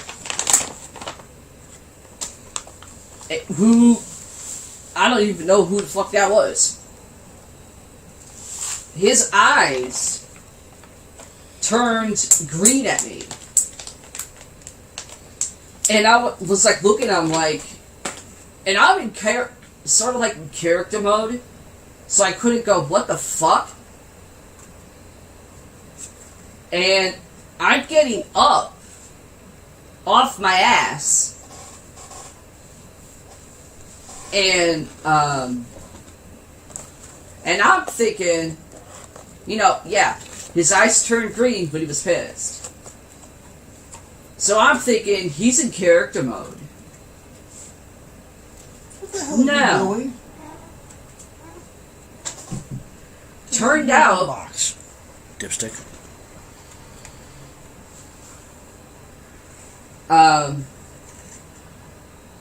he broke loose from security guards that were actually pulling him back. Right when Paramike and my brother Richie got back with food for themselves to eat because they were starting to get hungry. We were supposed to have somebody go get our lunch, but that person never showed. So we just said, screw it. The match's going to go for a while. Let's go. Do. Got our lunch, came all the way back. Match was still going on. Nothing exciting. I was like, what the hell? Let's just sit and munch. No, well, you thought it was a match. You and Richie thought it was a match. Or, because you heard in your headset, because you had little wireless headsets, that it was a fan that jumped the barricade and got into the ring. They both thought, because this is what Paramike told me before, that that's who it was. An idiot jumped into the ring to come at me, and I was defending myself. They didn't know that it was Alex. I didn't even know. The hood fully comes off, and I'm looking at my other brother, and his eyes are fucking green. Did not look like a normal fucking pissed off green. I'm getting up, and I'm like talking to him, and next thing I know, I'm on my back, and I know a few moves that I could use over the years to get him off if he got into that mindset or pissed off where he came at me. Very rarely he ever did. I was able to get one hold on him to try to drive distance, but next thing I know, he put the same hold that only Richie was allowed to do. Alex put the same hold on me and started choking me immediately, and I couldn't move my other arm. And he had even wrapped his fucking legs around my ribs, and they were already hurting from the match. And one of the announcers, I didn't know this till I watched it back, said, that does not look like Alex. He looks possessed. Paramike, from how he remembers it,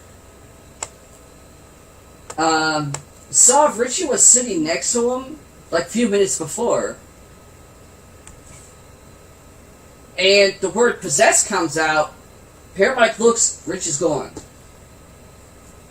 Looks up, Richie's at the fucking ring, getting in it.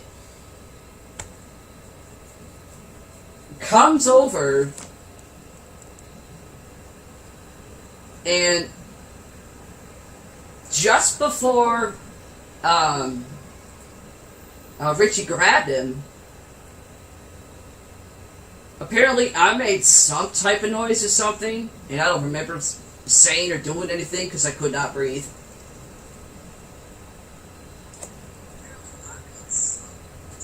Sorry about that. But Richie ended up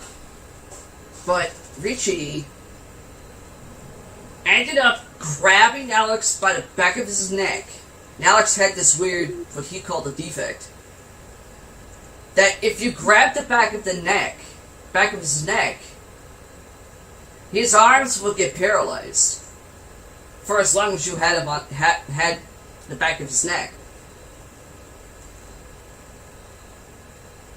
Richie grabbed the back of his neck, pulled him off with no problem, hurled him across the ring through the ropes to the floor. Which Paramite could even say that shocked the hell out of him. He's seen Richie fight, especially when it came to me, but not like that. And after that, I've wondered, what the fuck was Alex meddling with to even get that way? I don't think I ever got an answer for that one either. But anywho,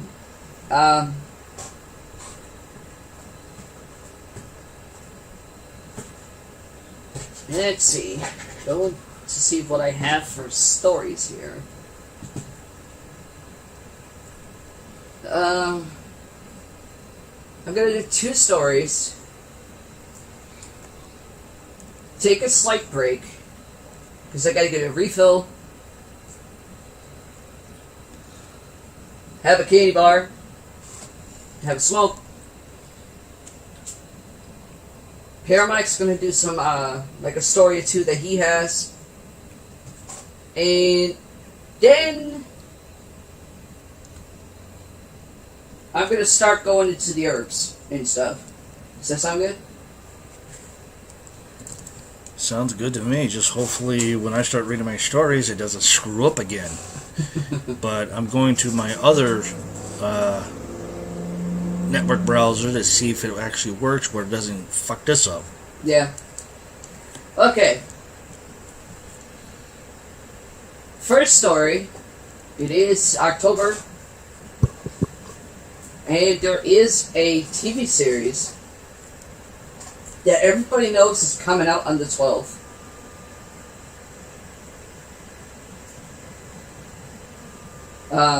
Tuesday. No.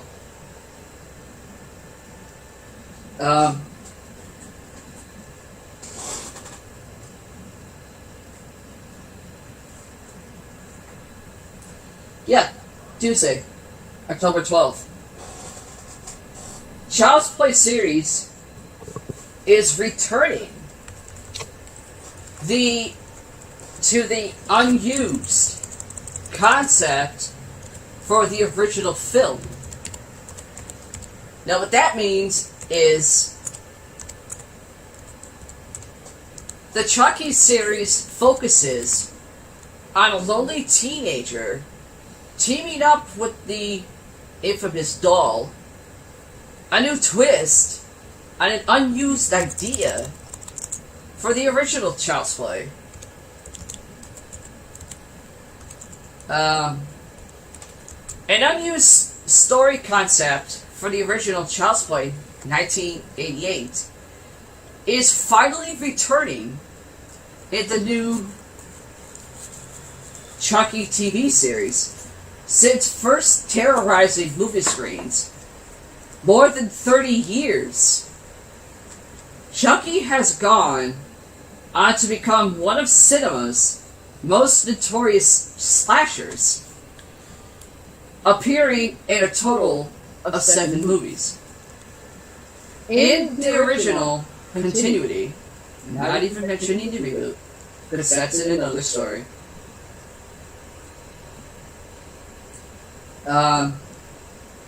2021 will mark the Killer Doll's first foray into television, with the new series heading to Sci-Fi on October 12th. This Tuesday. The Chucky show will tell the tale of a small town plunged into supernatural chaos with a vintage Googai doll. Guggenheit. Shut up! I can hear Richie laughing too. Shut the fuck up, bro! He's no longer online. Oh, he's not on? No, he has to get up and go to work early tomorrow morning. But I am working on a little thing, hopefully for next week, if it works properly. I just need an answer. Vintage Googai doll appears at a yard sale when lonely teenager Jake Weber, who Zachary Arthur plays, Jack Weber, purchases the doll. The possessed item quickly becomes a conduit for his own struggles and insecurities. Jake eventually becomes fully aware that Chucky, voiced once again by franchise legend Brad Dourif, is alive, and a reign of terror begins that sees both new and former characters from the Chucky movies enter the picture. How Chucky Got a Bride. I have no idea what the hell that's supposed to mean, but hold on, let me keep going. While the idea of Chucky partnering up with a human child is certainly a new direction for the series as we know it today, though the concept isn't a new one. In fact, the origins of this idea can be traced back to the origins of Chucky himself, and to the first version of the film that would become 1988's Child's Play. As originally conceived by series creator, writer Don Mancini, Chucky wasn't a doll possessed by the soul of a vengeful serial killer, but rather a supernatural extension of a young boy's rage and murderous tendencies. So that concept is apparently being shown in the series through Jake, I believe, or the character, or the kid playing the character. In Mancini's original version of Child's Play, the relation between the child character of Andy Barclay and Chucky was much closer. The initial concept described Andy as an angry and embittered child whose subconscious seeks to destroy all the people in his life who he believes have neglected him. Instead of becoming the vessel of serial killer Charles E. Ray, Chucky was instead brought to life by Andy's dark thoughts and compelled to kill while the little boy slept. The doll would murder Andy's mother, babysitter, and teacher before ultimately killing Andy untethering itself from the boy's unconscious. Ultimately, much of this early version of the film would be abandoned, with producer David Kirshner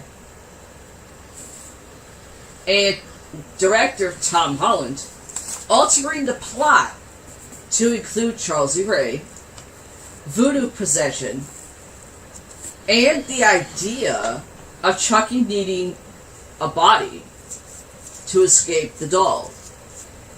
And although these new elements certainly helped make Child's Play and its sequels the beloved horror films they are today, it seems that Don Mancini never forgot his initial concept. The plot for the Chucky series seems eerily similar to Mancini's unused idea of a boy partnering with a killer doll as a form of revenge against a world that doesn't understand him. Although obviously altered to fit within the established formula and universe for the Child's Play franchise. It's clear that Chucky has finally found a new and exciting use for one of the ideas that led to the conception of the character. How long do you think Chucky's been going? And I mean the franchise. Let's see, there's 7 movies. Yeah. Of Chucky. Yeah. There was that gay-ass reboot a few years ago. I'm not talking a reboot. Just the franchise itself. How long do you think it's been from the first to the 7th films to the series? When did the 7th film come out? The 7th film came out in... Was it like 90... No. Somewhere in the 2000s. Right? Hold on. Let me put it down. 88 was the original. Child's Play 2 was 1990. Child's Play 3, 1991. 1993, whoever you want to freaking read for a source. Bride, 19...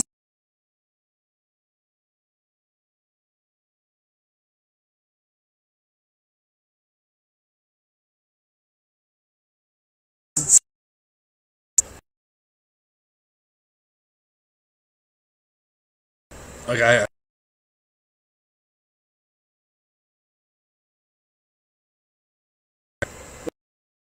Yep. Okay, so the TV series is coming out. Yeah. This month. Yeah. Tuesday. Let's see. 2021. Subtract 1988. About 33 years.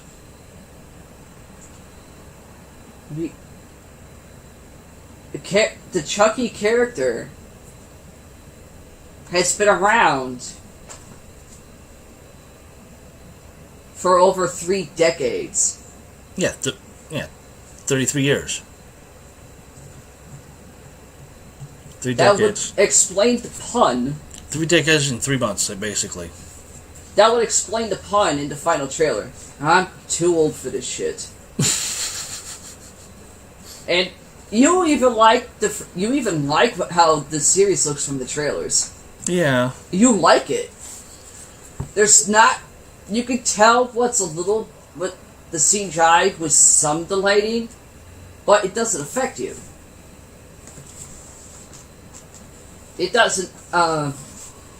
There's maybe 1 or 2 parts in a couple of the trailers that had a little bit of flickering in it, but didn't affect you because it wasn't quick. I turned away. Okay, outside of that, you like it. Yeah, as long as there's not any flickering, Strobe lighting, yeah.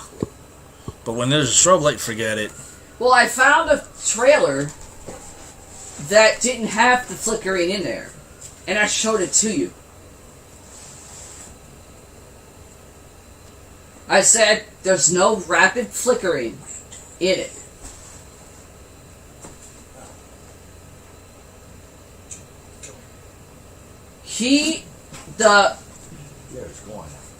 The trailer that I showed Paramount 2 trailers, because I screened them before I showed it to him. One of them was the first trailer, where Chucky is sitting next to this little kid, and he's playing video games with the kid. Yep. The kid says in the trailer, and this is the trailer, Mommy said real killing's bad. Chucky, being Chucky, saying, yeah, well, Mommy's full of shit. Had me fucking cracking up. Paramike started laughing. And the recent one that just came out, how the final trailer didn't have flashing in it. There's a scene, I'm thinking, what are the episodes, because it's in the trailer, there's a scene where there's this blonde girl, but looks like she's smoking a freaking weed stick or something. And you see Chucky's shoes sticking out from under a curtain. She pulls the curtain, and the shoes have nothing in it. But then you see Chucky barefoot running and jumping out of her. I'm like, holy shit!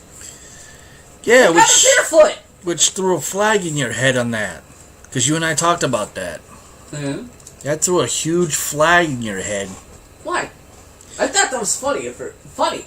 Yeah, you thought it was funny at first, and then you're like, wait a second, there's a fucking flag in my head going off. Well, how did they get his shoes off of him?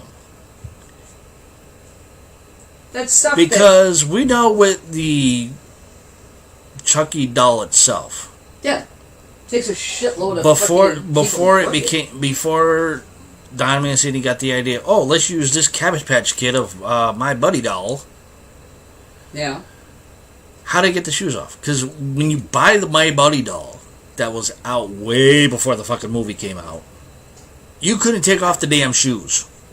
No. You could untie the shoes, but you can't get the damn shoes off because they were built into the foot or the feet of the damn doll. Now, here in the movie, oh, shoes underneath the curtains? Poof! Where the fuck is he? How'd he get his shoes off? That threw a red flag up in her head, and she's trying to figure out what the fuck's going on. Like, how the fuck they do that shit? No, but because you can't take the fucking shoes off the fucking doll and then have them walking barefooted. There's no way, because the shoes are literally made on the damn doll. Okay. Then she finally came to the conclusion about a week later. Here it goes. I went back, watched every movie that I have of Chucky. In one of the 7 films, there is a shoe, a blue guy shoe, going onto his foot. And that's Bride. So that actually shows you can't take your shoes off if you can put the shoe on. Now, in the trailer with the scene of he's not in any shoes, if anything, and this is hypothetical, this is just how I'm thinking it, they have a pair of shoes that are empty and just have them in that part for the shoes itself. Chucky running barefoot is most likely a separate doll. They have different versions of him.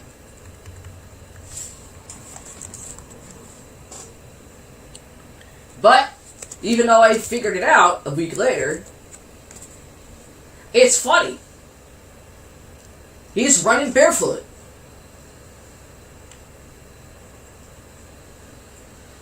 Okay. Another one I got. Child's Play franchise creator, Glad, reboot isn't allowed to get any sequels due to the fact that Ryan's partnered with MGM.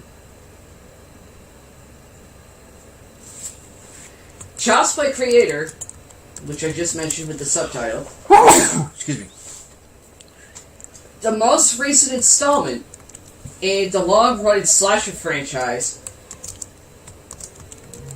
was an attempt at rejuvenating the concept of a doll endowed with a serial killer's soul.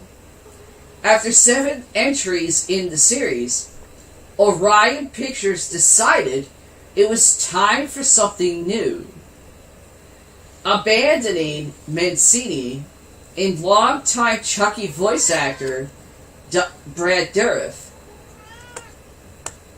in favor of director Lars Klevberg.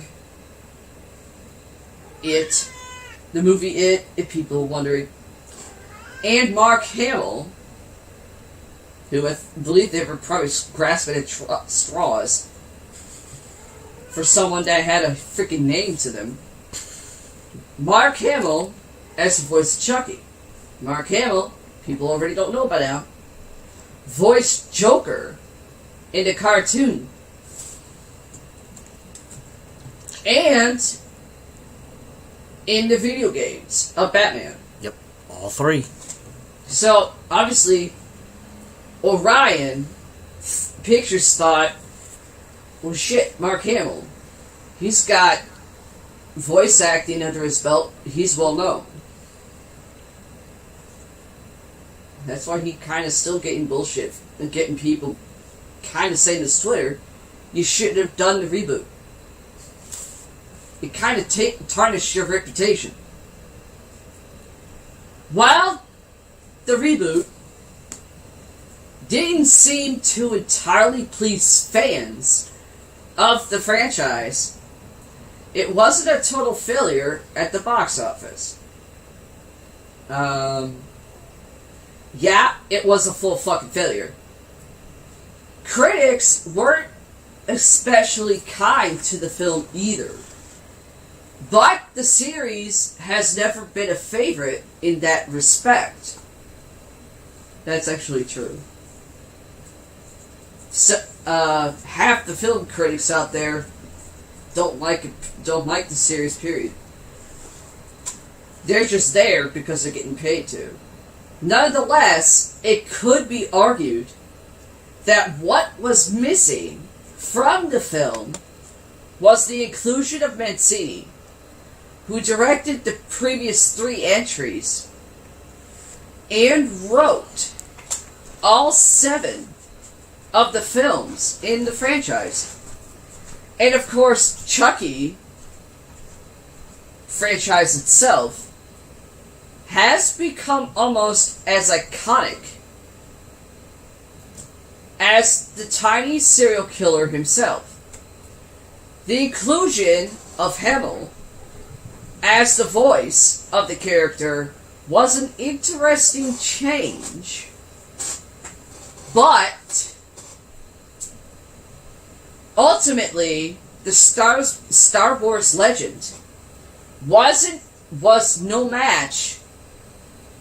And I'm going to say that again, because I'm going to rub it in. The inclusion of Hamill as the voice of the character was an interesting change. But ultimately, the Star Wars legend was no match for the familiar crazed cackle of Dourif's Chucky. In terms of box office, reboot, 4th highest grossing film in 2019. Which is likely far from what Orion had originally hoped for it. In other words, it sucked.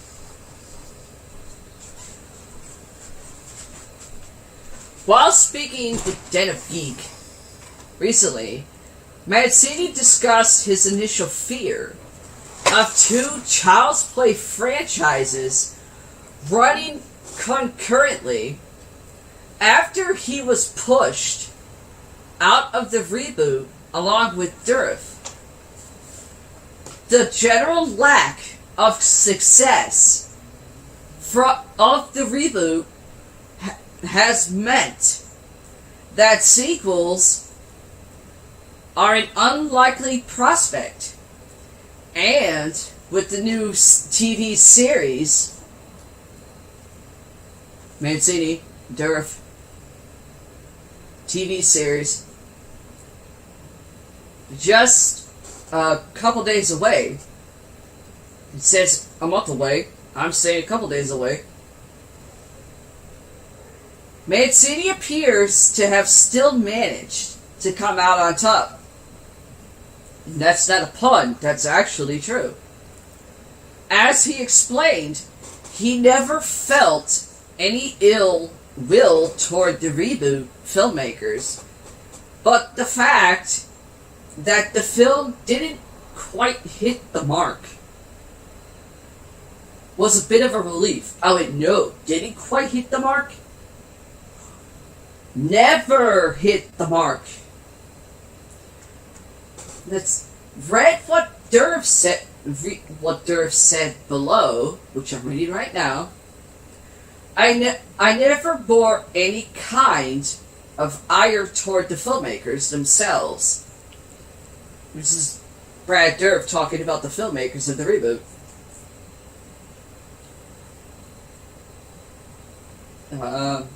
I never bore any kind of ire toward the reboot filmmakers themselves, because I know that they were doing their jobs, and it was an exciting opportunity to get a toehold in the industry with a franchise character. I get that, but at the same time, I'm relieved how it all worked out. Hey, Durf, buddy. I'm thinking he's being a little bit too nice instead of actually saying what he really wanted to say on it. Me? Fuck you. You can't do any sequels. We're still going forward. Fuck you. Exactly what I would have been saying. It's hard to blame Mancini for his reaction to the lack of interest in the reboot. After all, he not only came up with the concept of a wisecracking murderous doll, but he also kept the series going long after. It seemed that the novelty had worn off. The fact of the matter is that while Child's Play and its concept might not be to everyone's taste, Mancini has managed to maintain a solid fan base over the years, and the Chucky TV series looks as though it's set to take things in a new direction. Naturally, the idea of a serial killer doll will still persist in the series. But this time around, there are some real-world issues to focus on, as well as a cast that features teenage protagonists. I'm pretty sure people are already tired of seeing teenagers as protagonists, but I mean, I may be one of them too, but teenagers as a protagonist for a TV series for Chucky, it works, especially in today's age. It works. Just how well Chucky does remains to be seen. But from the genuine horror perspective, it does appear to take things back to a less gimmicky time for the franchise. Mancini has previously mentioned that Chucky was inspired by the tone of Child's Play 2, which was still in the franchise's earlier years, before it became more reliant on humor over scares. Humor, scares, it all works into the same thing. However, the case with the Child's Play reboot safely out the way, Mancini is once again free to push his franchise in new directions for a new generation of horror. That's all it said on that shit. Get rid of that one. Get rid of that one. Delete that. Let's see. Now, I'm going to take a quick break. I'm going to turn it over to Paramike. And then we're going to get into some witchcraft list of herbs for what witches use, or if it's for other stuff. So here comes a quick 30-second break.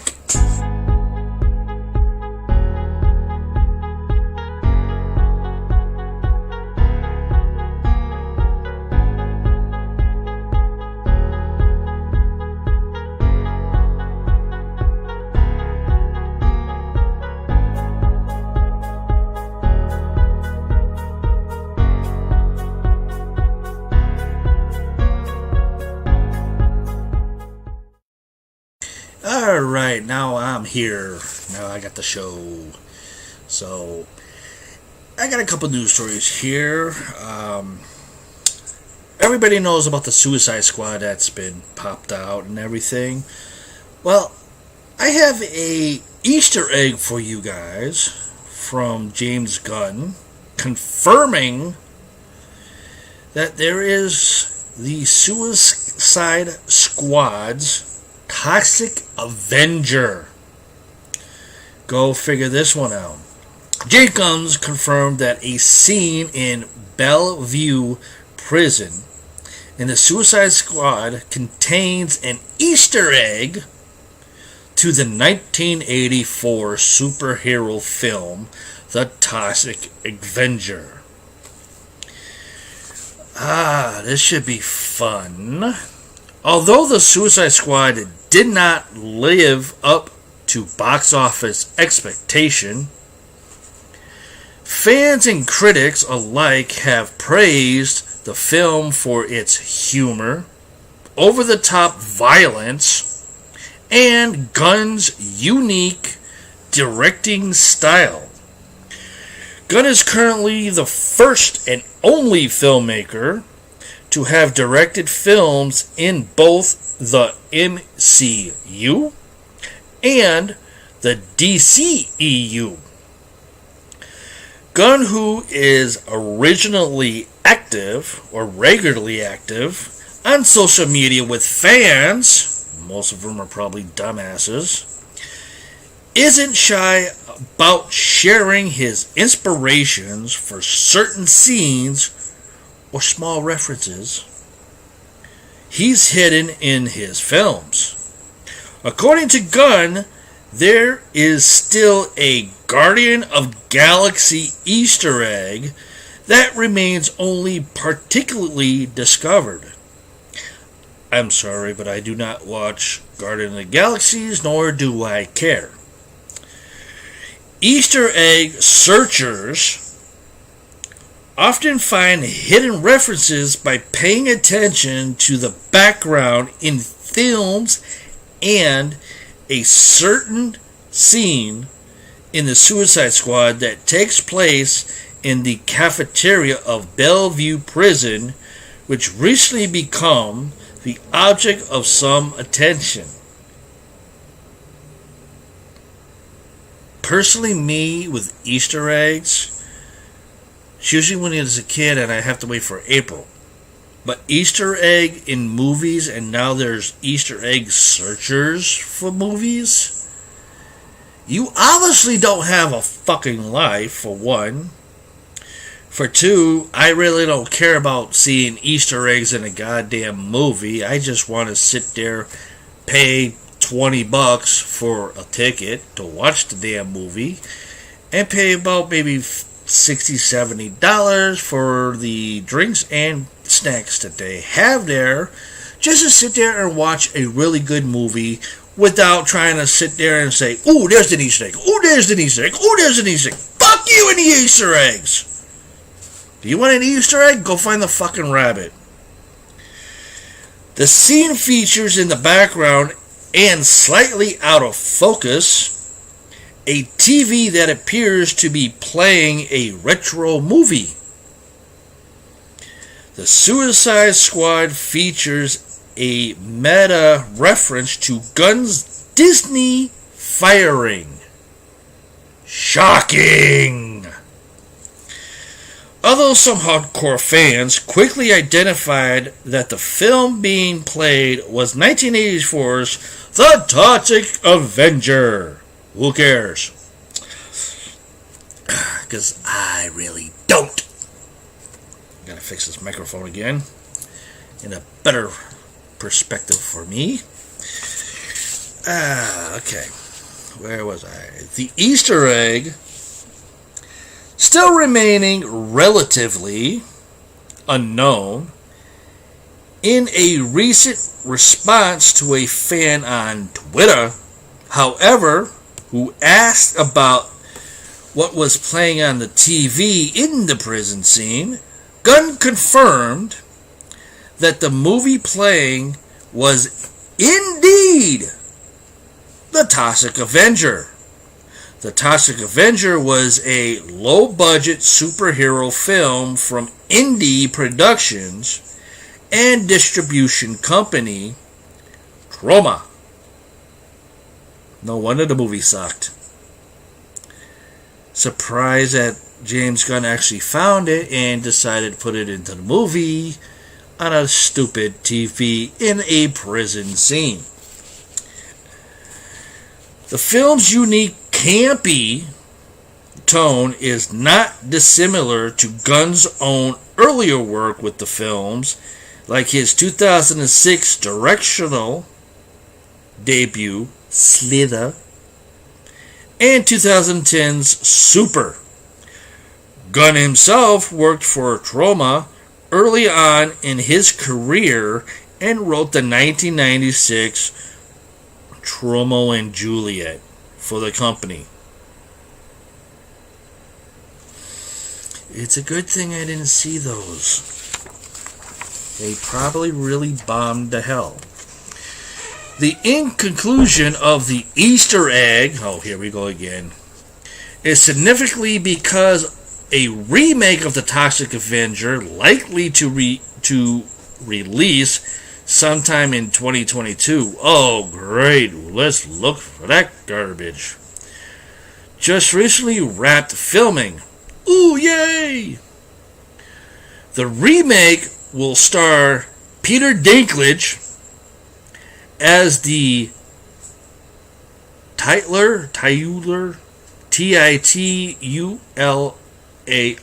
hero, and featuring Kevin Bacon as a villain. The film will also see original Toxic Avenger directors Lloyd Kaufman and Michael Hearns return as producers. Yay! Not really. Not excited. It's unlikely that Gunn's reference to the Toxic Avenger, is anything more than an acknowledgement of a film that he enjoys or that has shaped his creative style in some way.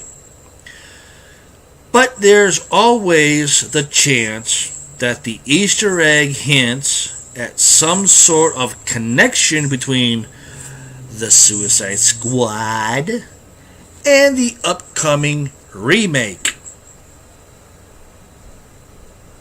Although little can be deduced regarding what the confrontation of the Easter egg means for future projects, if anything, probably will bomb. It begs the question, what other Easter eggs could the Suicide Squad be hiding?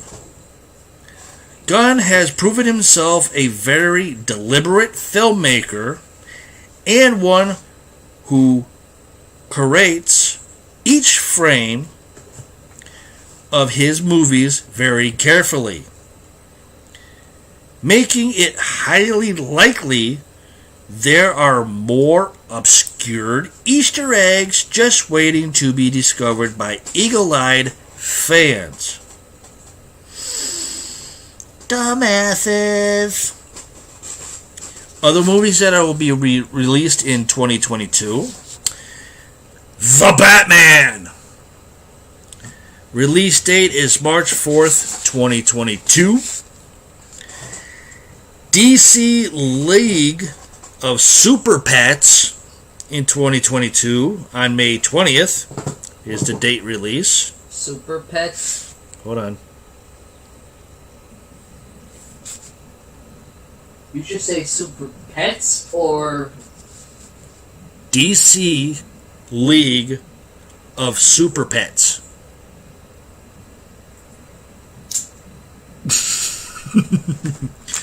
She's giving me that look like, oh shit, no we're not. Yeah, we are. Nope, not saying a word. The Flash in 2022. It's going to be released on November 4th. He's got no powers. He's on meth. Black Adam, Yeah, which stars The Rock. Dwayne The Rock Johnson. He's been in talks with the people for that movie for like a long time. Yeah. He actually wanted to do it. Hmm. It's official. People will see it. Yeah. Release date is July 29th, 2022. Shazam! Fury of the Gods. June 2nd, 2023. And the last one, Aquaman. And the Lost Kingdom released 2022, which was the release date for that, is December 16th, 2022.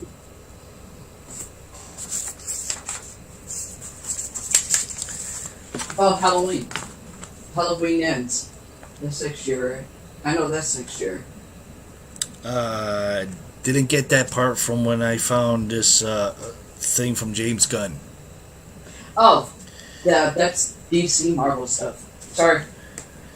Well, I just read the story, and Back to what about Harley Quinn? according to James Gunn, when he did the Suicide Squad, Yeah, the way he... the first one, Yeah. then the second one, and then the third one, he's been putting Easter eggs into his movies. Yeah. And now there is a Easter egg squad that looks for Easter eggs in every movie. Oh, God. The last movie that just came out Yeah. that we saw at the movie theaters, they were talking about the Bellevue prison Yeah. where these prisoners were at, Yeah. which became the new Suicide Squad with the original Harley, Margot Robbie. Yeah. In the prison, in the background, Yeah. slightly out of focus, there was a TV that appeared to be playing a retro movie. Yeah. A retro movie back in the 80s Okay. called The Toxic Avenger. Yeah. Yeah. It was a comic book. James Gunn has confirmed that the next movie he does is going to have the Toxic Avenger in it. From MCU and Marvel. DCEU. I didn't care for the comic book or Toxic Avenger, nor did I care for the fucking movie. Yeah, I know. Toxic Avenger. Yeah. So, that's what's happening, and it also says here that the Suicide Squad new movie that just came out did not live up to the box office expectations. Yeah. That's because they killed off fucking two of the main characters from the first Suicide Squad. Boomer. They killed him off in the fucking beginning of it. Yeah. And fucking Flag. They killed him off just before the freaking end of the movie. Yeah. Which blows. I mean, at first, when I brought home Suicide Squad, because I always wanted to see it, but never had a chance to, and Paramike actually watched it with me. Sorry, Betty. I mean, long story short, me and Paramike and my brother Richie were fans of Will Smith. And that's the main reason I got the movie. He played Deadshot very well. Oh yeah, Floyd Larson. He played him very well. He was really good. Better than the video game character of Floyd Larson, whoever was played that by. Did a lot. Will Smith did knock him out of the park. Oh yeah. I would like to have a Batman game with Will Smith's voice in there as Deadshot. I mean, Will Smith doing Deadshot. I mean, the action films that Will Smith has done over the years since Fresh Prince.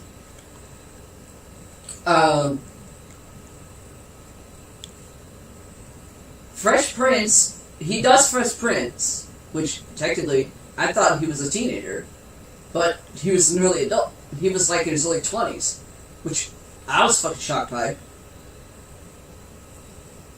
He goes from that, doing that TV show,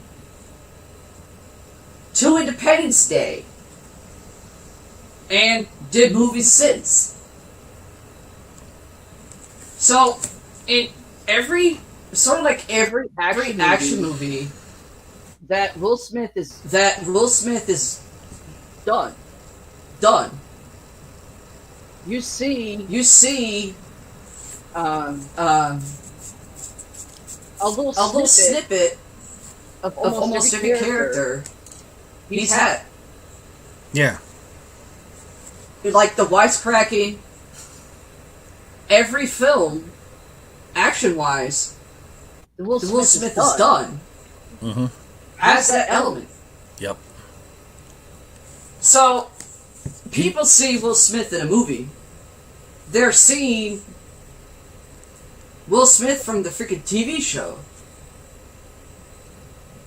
Because in that, he was fucking wacky as all hell. True. With some serious moments in it, but...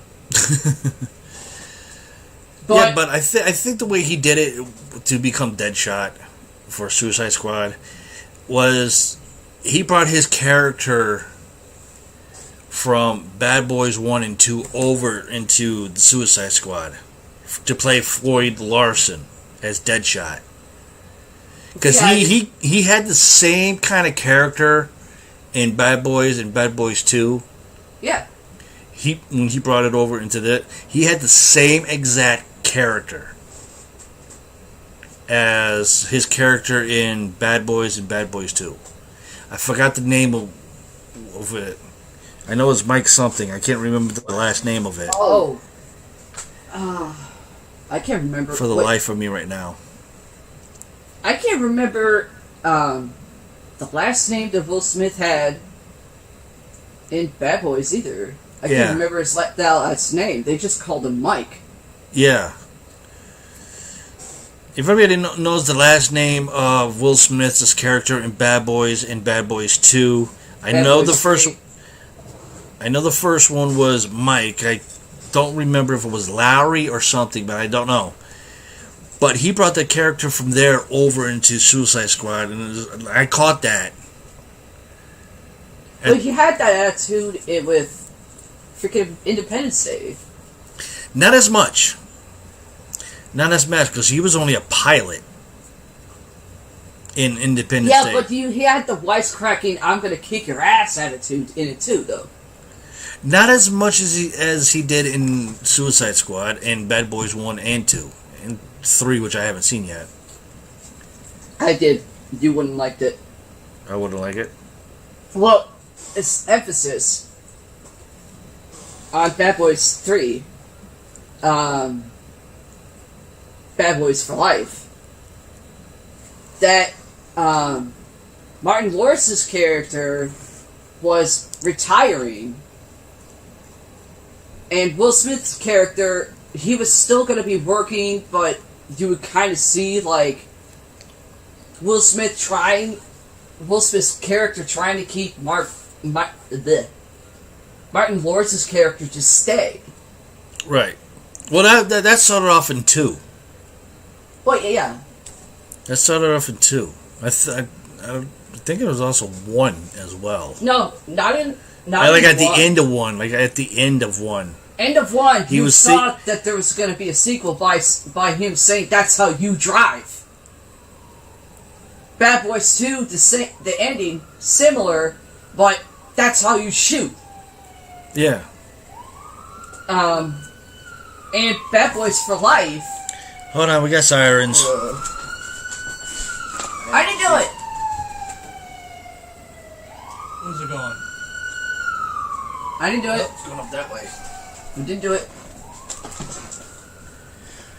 Right on time.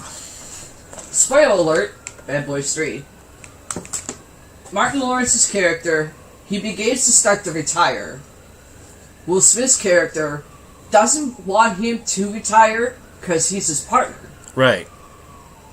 So he makes a bet with Martin Lawrence's character saying, if I beat you, oh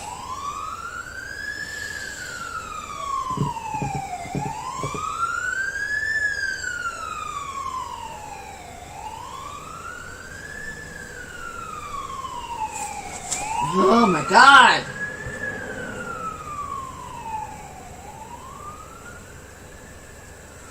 I really didn't do it. Okay, thank you, Gloria. I was right. Thanks, Gloria. I thought I knew it at first, but I couldn't remember if it was Lowry or not. I think it's something else. Thank you. Yep. So, and like it's sort of still in the beginning of the movie, but Will Smith's character says to Martin Lawrence's character, if I beat you in a race on foot to like specific type of distance, he couldn't retire unless they both retired together. Martin Lawrence, he went with it, but Will Smith was already running. Before people, I'm not sure if people blinked or not, because I sure as fuck didn't blink. When Will Smith's character is a certain amount of feet away, he gets shot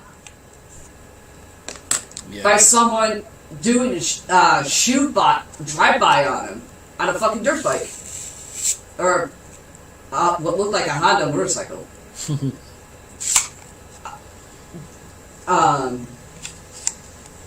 His character, it looked like he was gonna die, but he lives.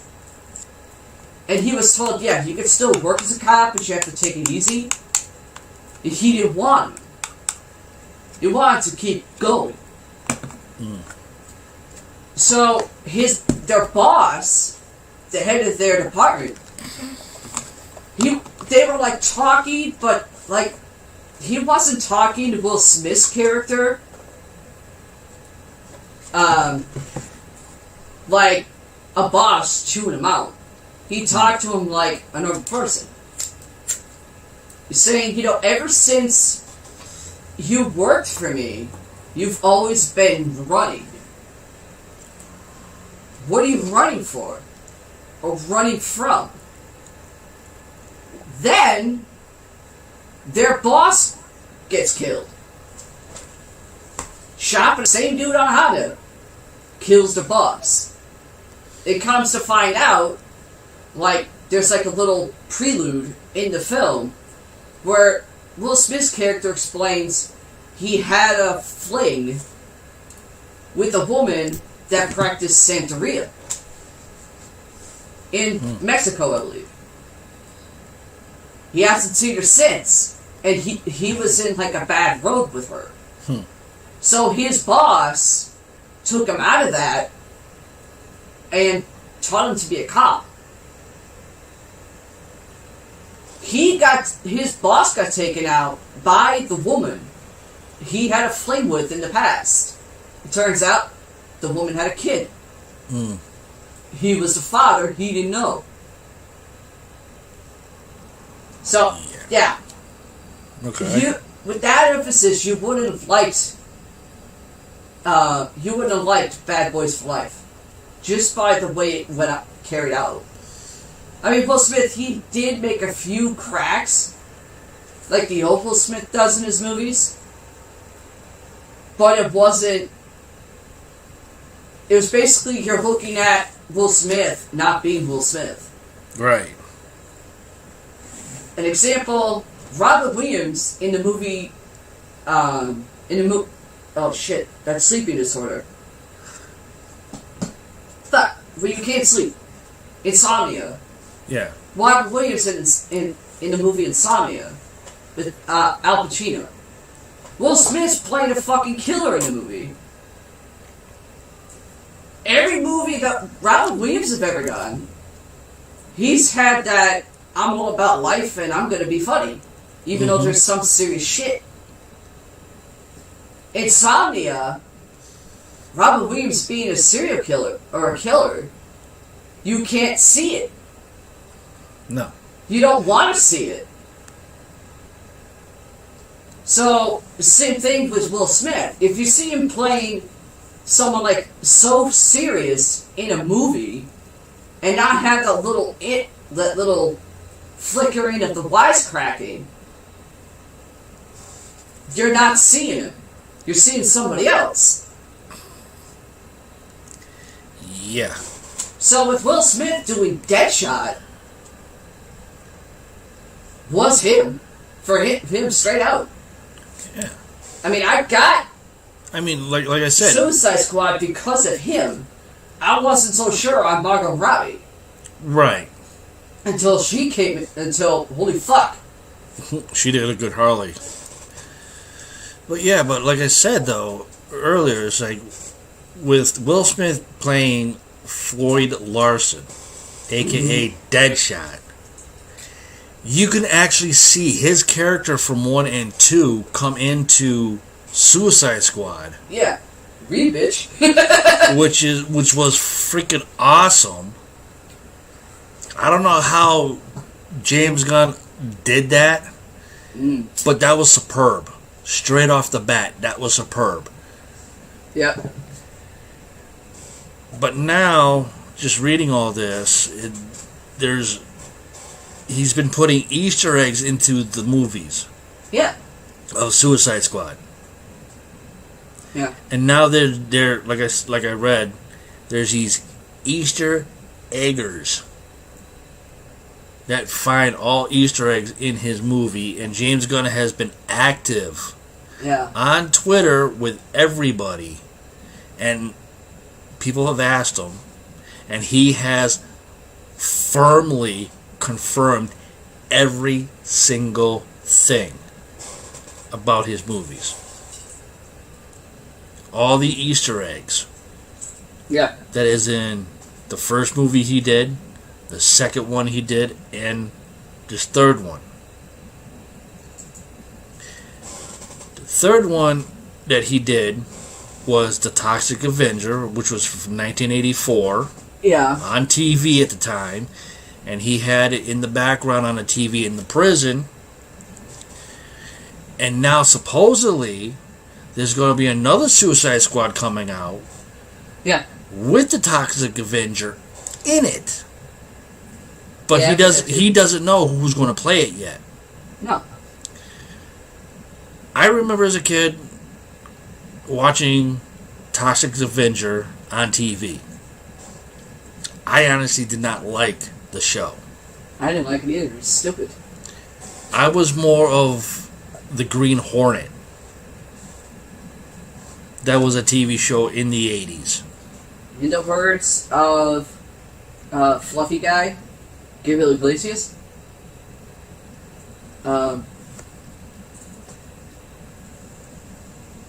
that's not power. That's a fantasy. No, that was Batman. Nah, he actually said Batman is like the freakiest one.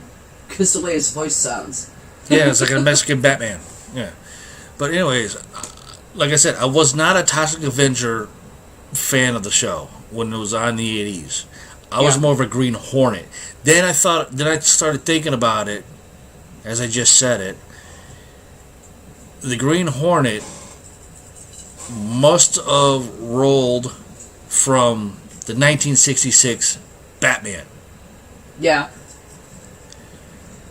And it's like, okay, can we see a Green Hornet in the Suicide Squad? You like instead a villain of from the Green Hornet? No, Green Hornet was a good guy. I know, I mean like a villain from the Green Hornet. Like one of the Green Hornet villains or something. I don't know, because most of the villains in the Green Hornet TV series was not that good. Yeah. I mean, they try, I give them credit for trying, but they did not try hard enough. Like the Peacemaker. Exactly. Like the Peacemaker, the fucking polka dot dude. His shit was good though. Yeah, his shit didn't get good until almost like towards the end of the fucking movie. But just, putting the polka dot man in there, I'm like, what the fuck? This is going to really hurt James Gunn in the long run. One thing I think might have hurt James Gunn a bit is, like I said, killing off Boomerang and killing off Flag. Flag. Whatever. That's what I said. Flag. Oh, you said Flag. I said Flag. Killing those two characters off, that might have hurted him a little bit. Well, in the first Suicide Squad, the second one, and this one, I really did not care for Flag. Well, I always thought that he was the most pompous ass ever put into the movie. I thought that too at first. The first one that we have. The first Suicide Squad that we have, I thought that too. But you kind of see him like snap out of his pompous ass just when it started to get into the finale of the movie. Right. Then he was actually liked. Yeah. He was liked throughout the Suicide Squad. And then they kill him off. Bird of Prey. He wasn't in Bird of Prey. I thought he was. No. The Birds of Prey was mainly of Chick-fil. Oh yeah, that's right too. Flag, he was in Suicide Squad, the one we have. Right. And the Suicide Squad. They kill him off right technically, if you want to call it, right at the end. towards very close to where the ending is. Mm-hmm. And you can actually imagine people seeing that and getting pissed. Yeah. Going, why the fuck would you kill him off? Why not kill off Cena's character? His was more fucking annoying. Yeah, the Peacemaker. Ugh, that was another But, stupid character. Silver lining, he gets taken out by the dude with the guns. Deadsport. Yeah. He gets taken out by Deadsport with one fucking bullet. Yeah. Going, That's the other thing "Ow." too. Deadsport. I'm trying. I went back online and I'm like going through like Marvel and DC comics and everything, trying to find out, okay, where did this character come from in the first place? Because I've never heard of it. Now, granted, I started being raised in Marvel Comics. Yeah. Okay. Then when the DC comics were appearing and everything, so I'm like, okay, I'm gonna stay with Marvels, but I'm gonna check out the DC comics. Okay, I got into Batman from the DC comics. As did I. Not a problem.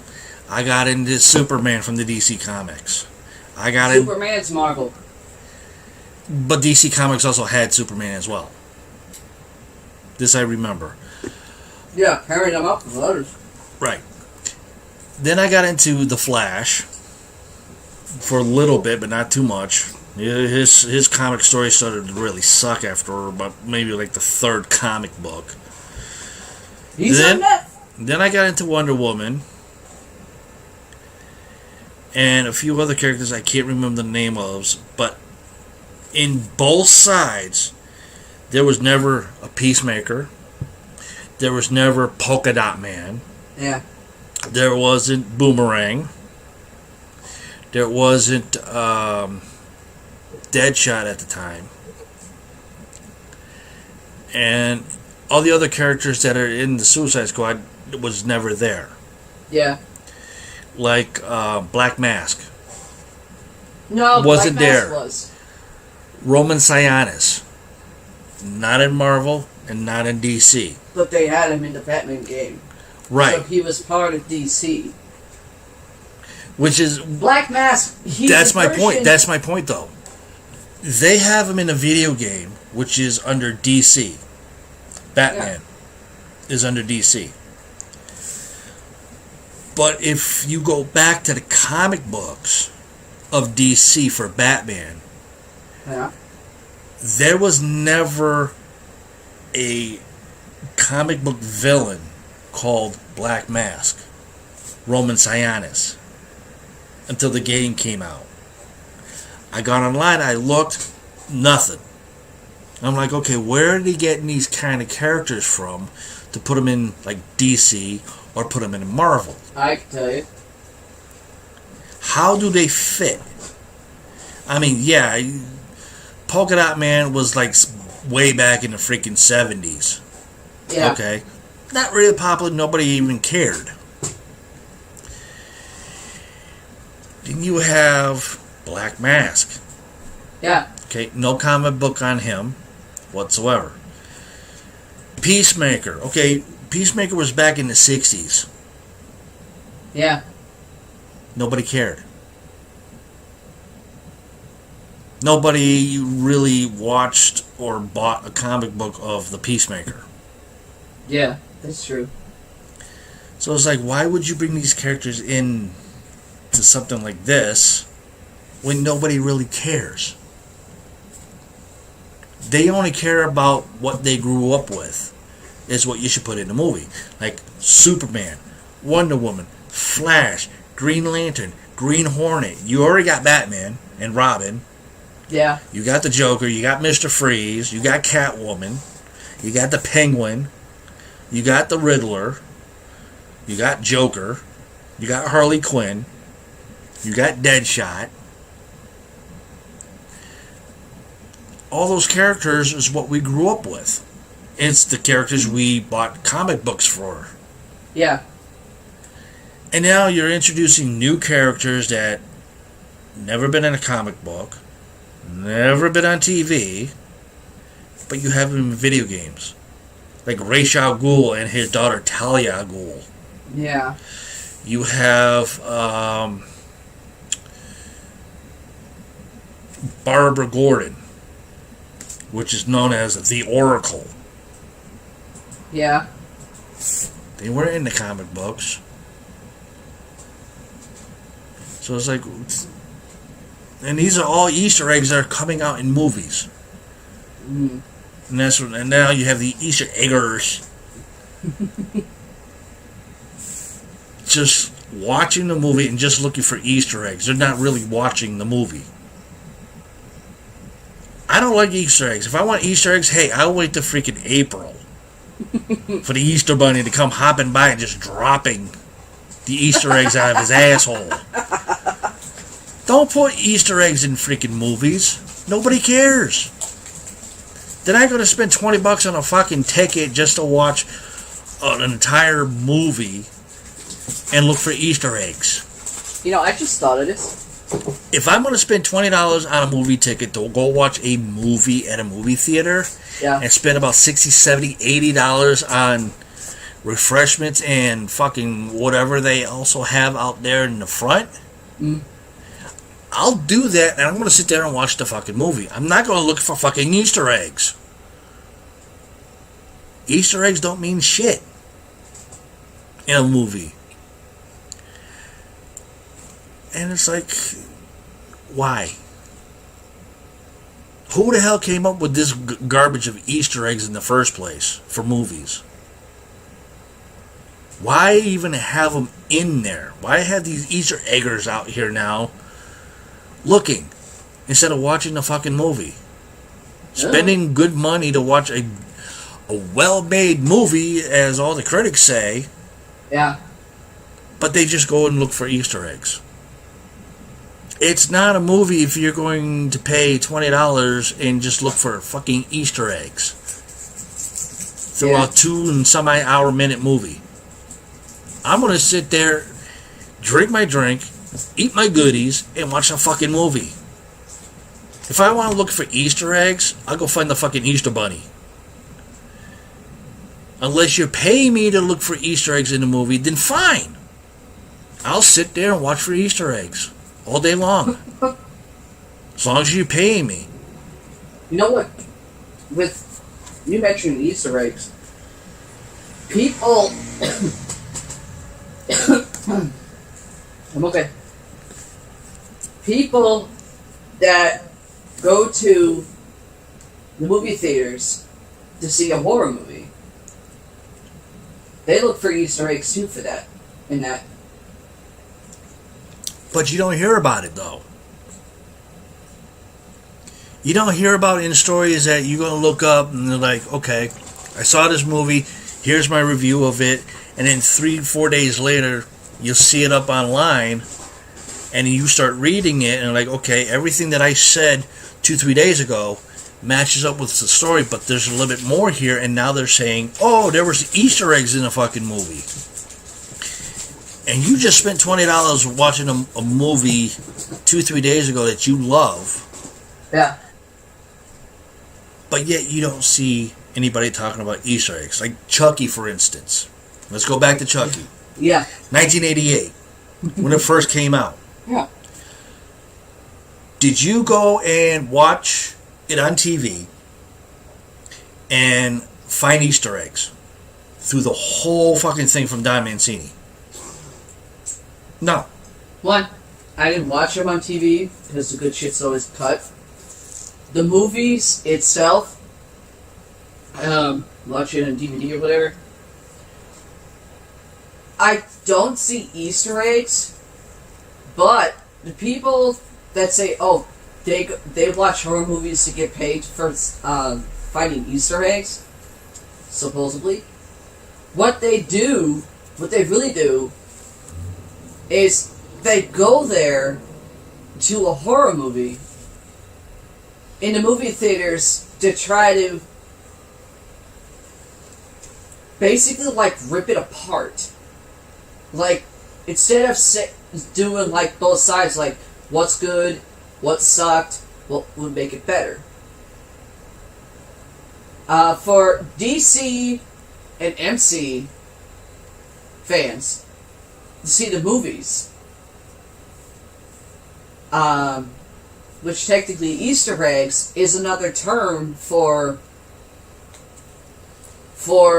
how to pick it apart, how to find what suck, or if something makes sense, don't make sense. Hey, let's make something up. Exactly. That I can understand as an Easter egg. But that's one difference compared to what we just talked about. Yeah. And these Easter eggers now. Looking at the movie and saying, oh, there's an Easter egg, there's an Easter egg, there's an Easter egg. Fuck you and the Easter eggs looking. Go there, watch the whole goddamn movie. If you want to throw out Easter eggs, hey, not a problem. You can depict the damn movie afterwards. Yep.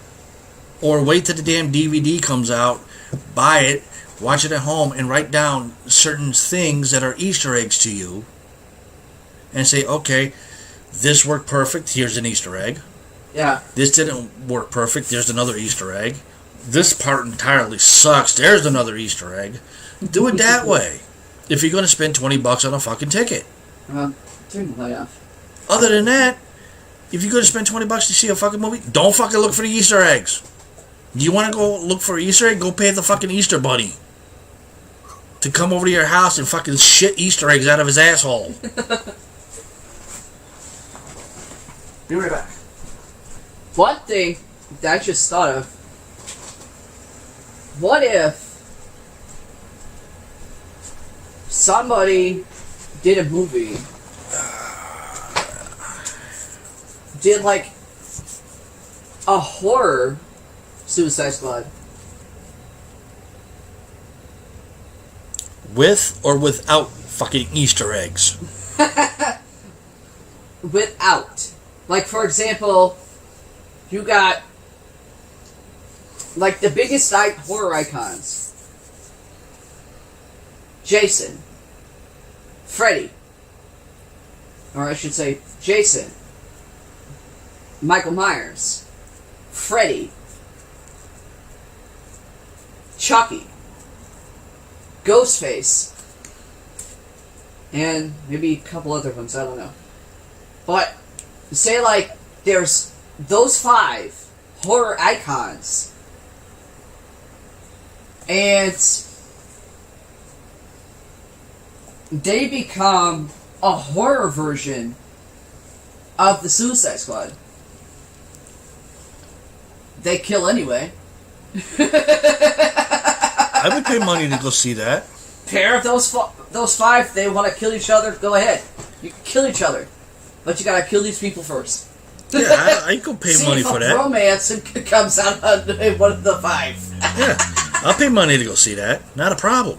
So would I. As long as there's no fucking Easter eggs. But if somebody did do something like that and they said, hey, look for Easter eggs in the movie, fuck that, I'm gone. I would not want to go watch a movie with fucking Easter eggs when somebody says, hey, in this movie there's fucking Easter eggs. No. Like, I see that in the opening credits, I'm gone. I'll be asking my goddamn money back. To agree about why people have to go get paid to go to a movie theater and look for Easter eggs. Why that's as bad, or that's the same thing, as you do a reboot of something and you get asked to do a reboot when you've been trying to get into horror for years. And be told, oh, it's a horror movie, but it's not the one you really wanted. We're rebooting it. This is the emphasis in the plot. Fuck no! An example of that, my friend Brian from college got a job at the fucking reboot studio.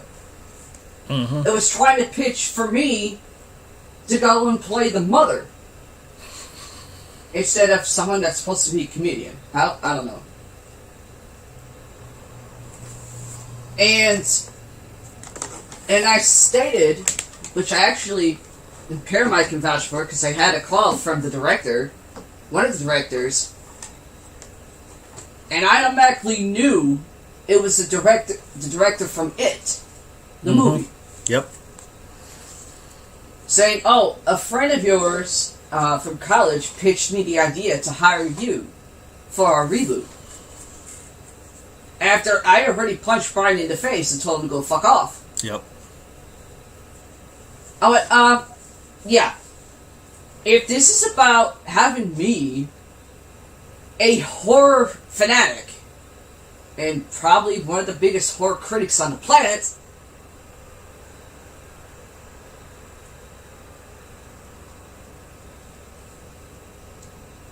offering me a role in a horror movie from a franchise that's still fucking going, and is a slap in the face to the people that created it. And the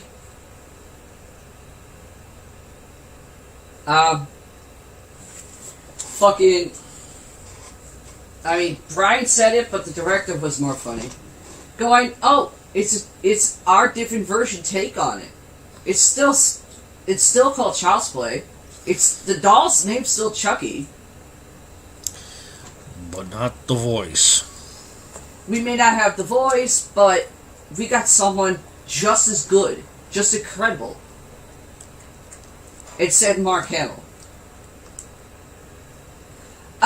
Okay. Mark Hamill, Luke fucking Skywalker, is supposed to impress me doing a horror icon's voice? Is he a good actor? Yeah. Is he a good voiceover actor? Yeah. Can he do a horror movie icon voice? No. No! No. No. No. No. People are not gonna like it. It's not the original guy. Nope. He's still breathing. He ain't pushing daisies. Ain't that the truth? Director put it to me, well, I know from your friend you haven't been able to get into the franchise. Right. Your age. I beg your pardon. You auditioned for Bride. You had it, but it got given to someone who never auditioned for it because of your age. You've been auditioning. You haven't got in because you sound like him. What does that have to do with the price of tea in Japan? It's China. It's better when you say Japan. His answer, the fact that when you laugh, and you have a laugh for a period of time, your laugh turns into the icon voice. Laugh. When you've gotten pissed in movie roles, auditioning, that's what comes out of your mouth. Exactly. You sound too much like it. That's why you haven't been cast in the movie. Racist fucks. Excuse you. Bride? Do I still hate the bitch? Yeah, I hate her. She is ugly. Was I pissed that I didn't get in seed? No. Because I knew it was going to fit a different type. I knew there was gonna be a fucking kid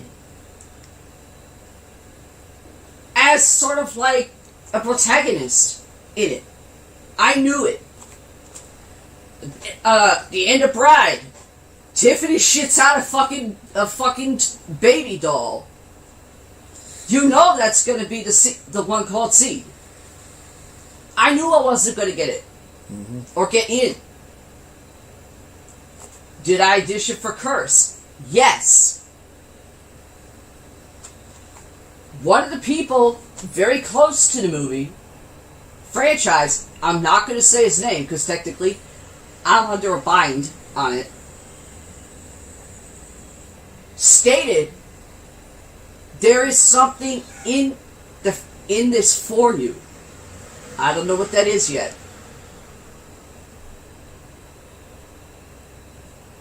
Fiona Dourif, I could see her playing a character in one of the franchise movies as maybe a pompous cunt. But was I sold on her doing the lead? No. That's why I auditioned for it. Mm-hmm. Did I have some issues trying to maneuver in a fucking wheelchair? Yeah. That goes with the audition process. It takes a specific type of training as an actor to portray someone that's quadriplegic. Acting schools do not teach that. It's gotta come naturally. The only thing came close I've ever done where I had to actually use something to help me walk is a staff. Mm-hmm. I wouldn't use a crutch. I'd use a staff. Did I audition for Cult? Yeah, I auditioned for Cult. I was given a couple shots, but the shot would lead into the full franchise. Yep. One, I auditioned for two of them. 2 roles. I knew I wasn't going to get Nika. I auditioned for one of the nurses. No. I auditioned for, but they settled for an Asian girl. They couldn't see me doing that. The rage part, yeah, they saw that. The other part of it, no, they couldn't see it. The way the girl that had her head cut off, just had tears come out of her eyes naturally, I can't do that. To even come close to crying, something has to affect me that way. Yep. Other than that, I'm a fucking time bomb. I don't let out, not like all people, they get upset and they start crying. I can't do that. It's a big walking time bomb. Yeah. Is that dangerous in my conditions? Yeah. Yes. It is. But that's how I was fucking raised. Yep. And not by my biological parents.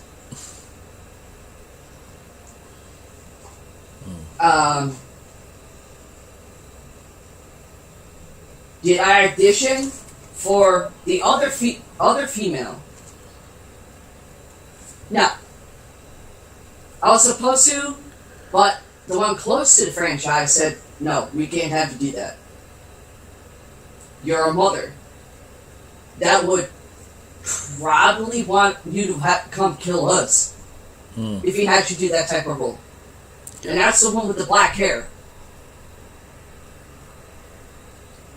I didn't have to see the script to know what they meant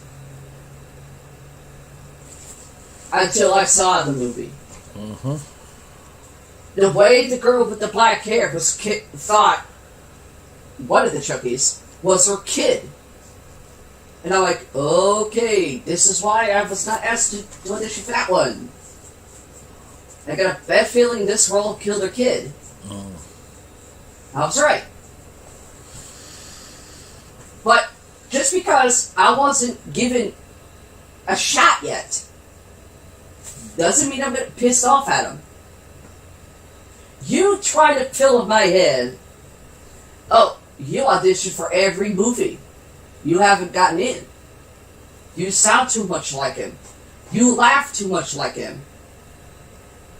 You blow up just like he does. Obviously, they don't want you.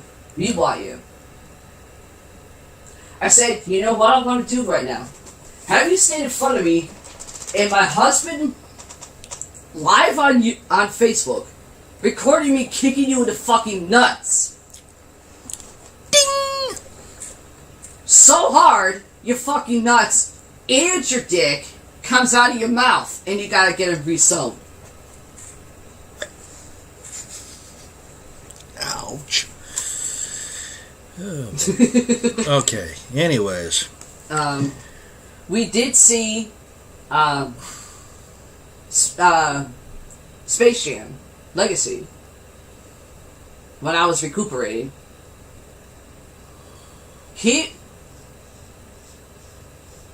Mainly Gabriel Iglesias was playing Speedy Gonzalez. He was good. Not as close to the original guy cartoon. That did Speedy in the cartoon. But he came very close. Yes. There. Yeah, I give him credit for that. But the movie itself, thumbs down for me. Yeah, it sucked.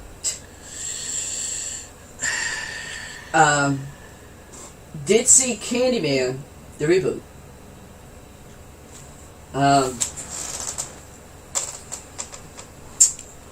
Here, it might sound like I'm degrading the original and the reboot of Candyman. The original movie of Candyman had Tony Todd, a real person, be the supernatural force as Candyman. Candyman, Tony Todd, was a separate entity, much like Freddy Krueger. Freddy Krueger, in Nightmare on Elm Street movies, is a separate person playing a supernatural force. Tony Todd, as Candyman, was a supernatural force separate from a living person. And Tony Todd's iconic for that. And very good actor. The reboot had the urban setting.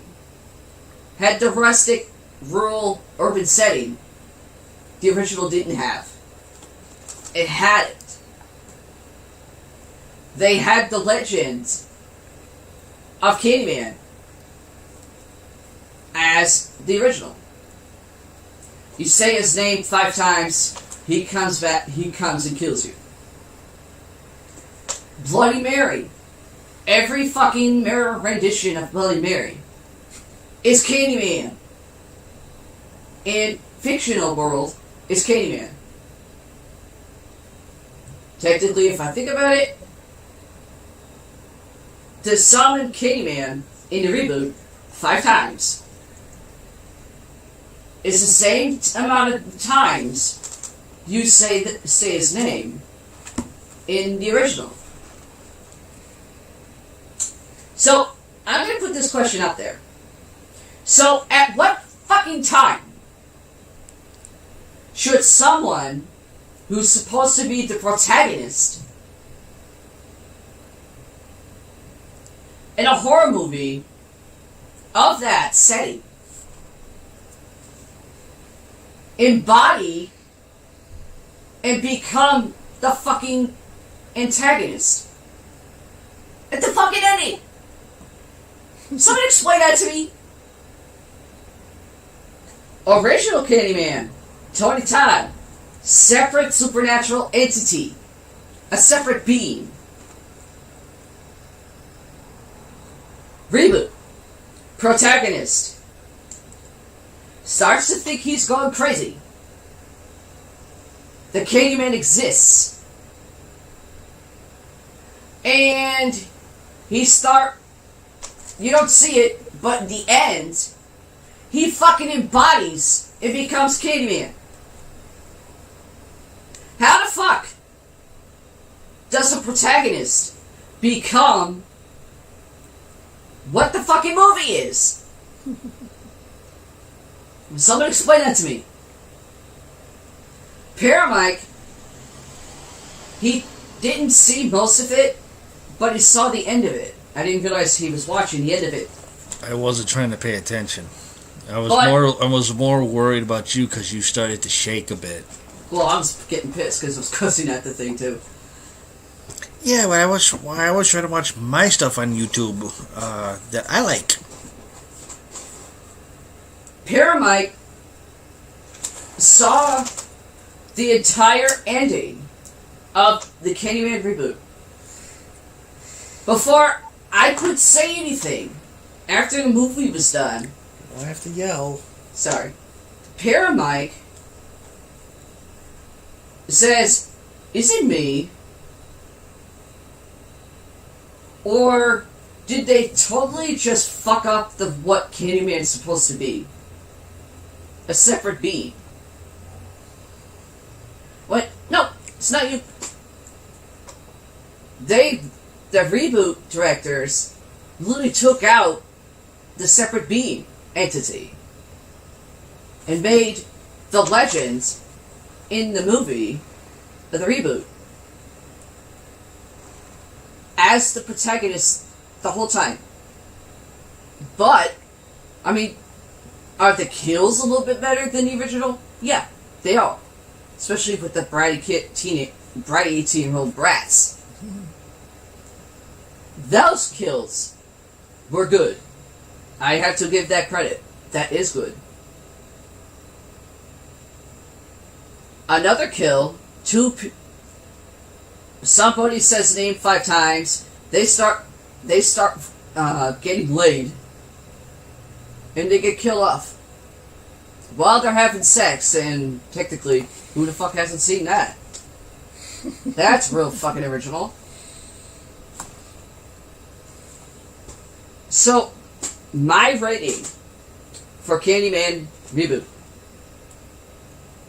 based on the ending, even though there's good parts, there's a smidge of few parts.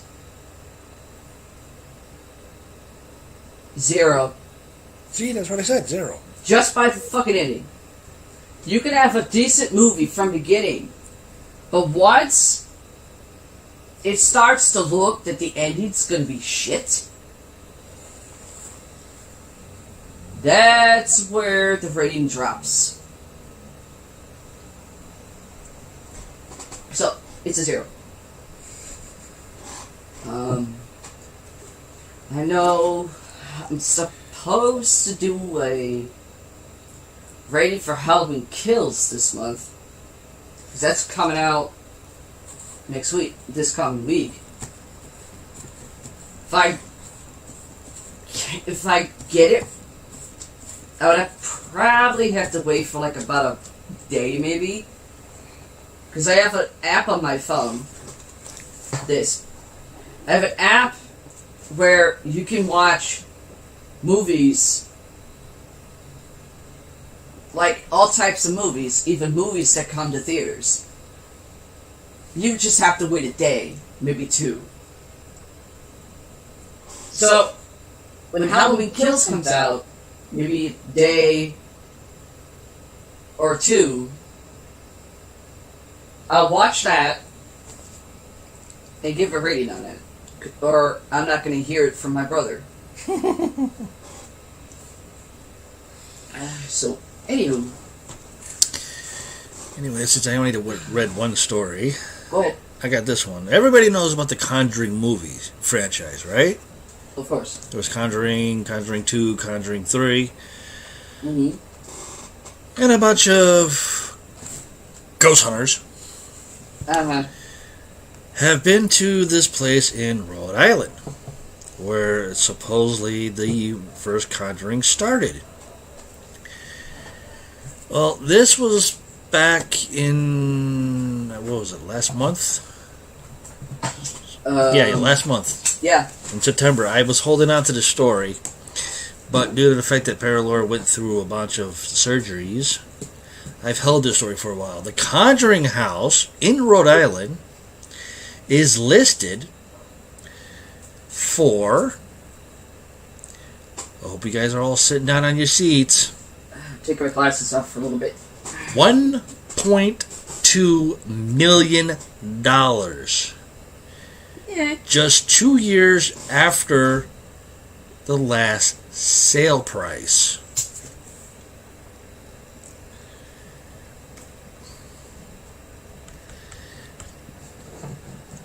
And famously, that's how it's put, haunted house in Rhode Island is up for sale again. Yeah. Anyone interested in buying the house should be aware, however,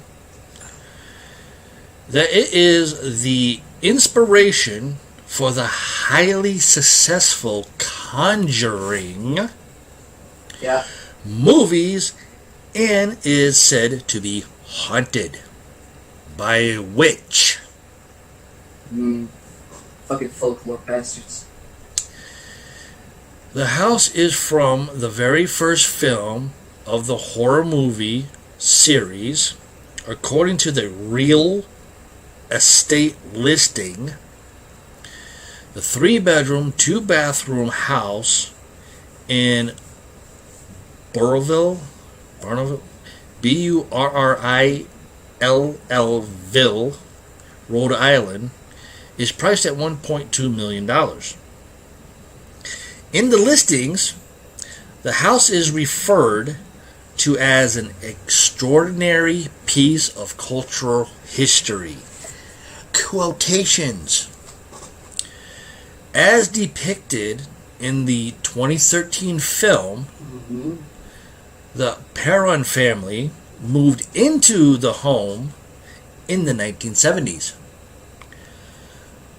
While there, they claim that they experienced supernatural phenomenon. The house was investigated by the 2 famous people of all time. Yes. That started this. Ed and Lorraine Warren. Lorraine was such a nice woman. Yeah. Paranormal investigators who rose to fame during the time period. In the film, the house was haunted by a witch who had lived in the area during the 1800s. The film claims that the events it depicts are based on actual occurrences. According to the listings, the current caretakers have reported countless happenings in the house and have turned overnight guests, bookings, and group events on the property into a steady, successful business. Why the hell are they selling it? Don't know. Fox News previously reported that Corey and Jennifer Heinzen had purchased a house in 2019. Yeah, they did. At the time, they said had immediately fallen in love with the property.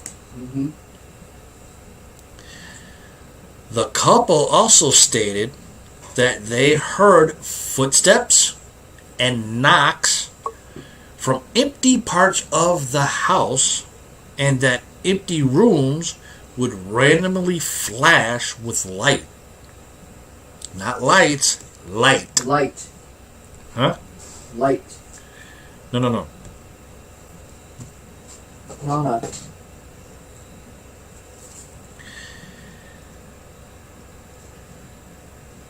You know, Hold on, before you even say anything to what she just put, let me finish. Even if there were no lights, now we get the word lights, in the room to begin with, the couple claimed to feel a presence, although they said it did not feel like an evil presence. And that's it for that story. Let's see. Now back to what our moderator said.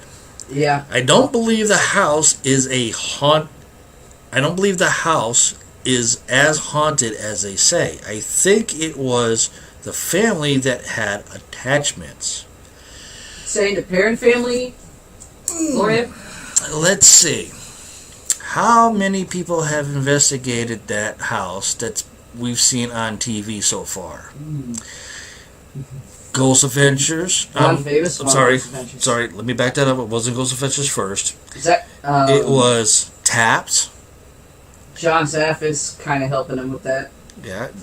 The godfather of paranormal, John Zaffis. John Zaffis and his team's done it. Yeah. Then we got to Zach and his crew. Yes. He's been wanting to get in that for a long time. So we've seen all three of them that had a TV show on Sci-Fi. And, yeah, Zach... Except for Ghost Adventures. Yeah, because Zach got one of the kids that lived in the house, one of the parent kids, confirmed most of the claims. Right. The energy, if it's dark, demonic, nobody knows.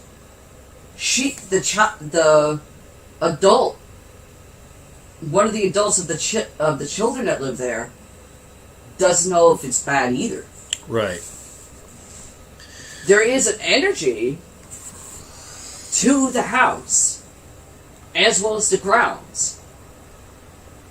Zach, he felt that energy and lost the sense of time.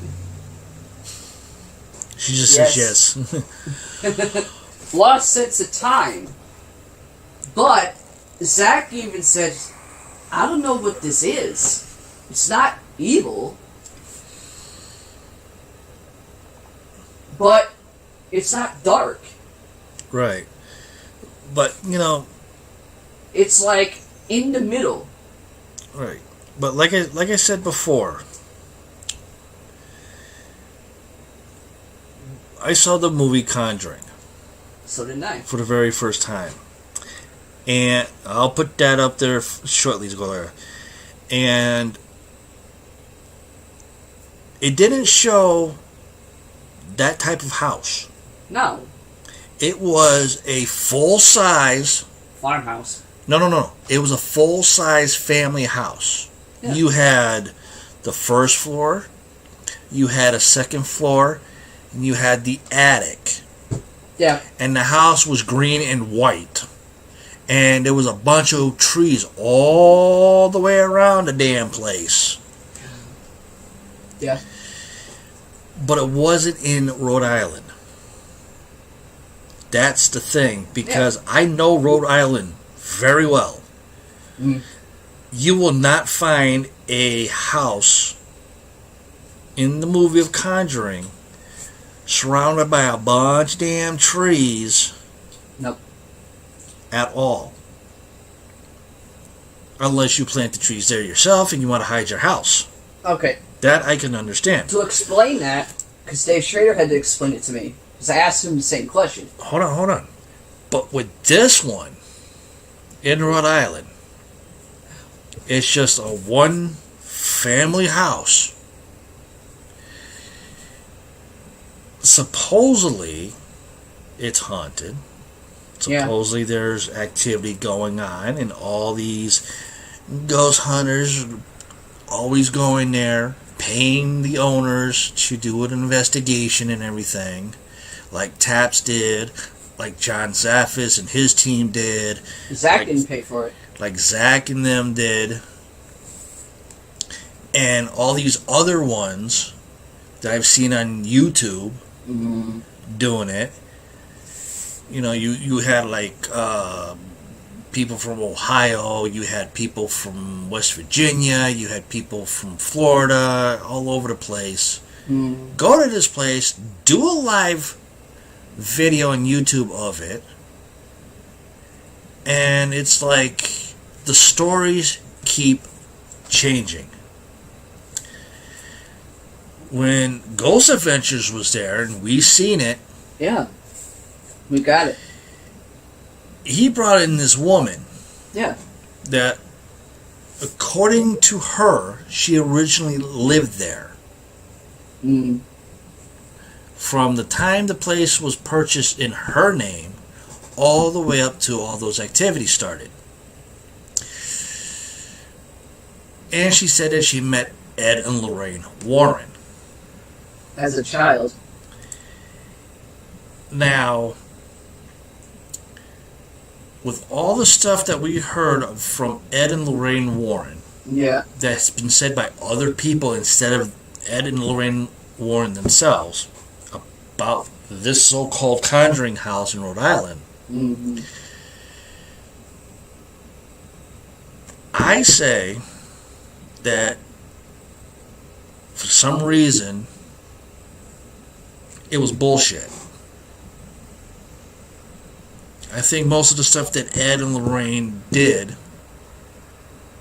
was slightly bullshit, but there's more questions than there are answers from Ed and Lorraine Warren doing what they did at this house. And in the Conjuring movie, the first one, like I said, it was a big, tall, freaking family home where you got the first floor, the second floor, and the attic that was green and white with trees all the way around it, was not even close to what this house is. That Ed and Lorraine Warren did their investigations on, and different things that came up where, oh, there was a witch in the house, or there was a baby that died in the house. There's no truth to that. And put this up here. She says, I have always been a little disappointed in the different investigations. Can I talk now? Go ahead. I asked Dave Schrader the exact things you said. The house in the first Conjuring movie, it isn't the one in Rhode Island. Due to the fact it was Warner Brothers, they believed the house that is shown in the first movie would have more of a creepy vibe to it because of how the story of it was. That's why. The people on YouTube were saying, oh, this is the Conjuring house, and it's not. It looks just like it. But it's not. All that is nothing but trying to get members to actually buy your shit.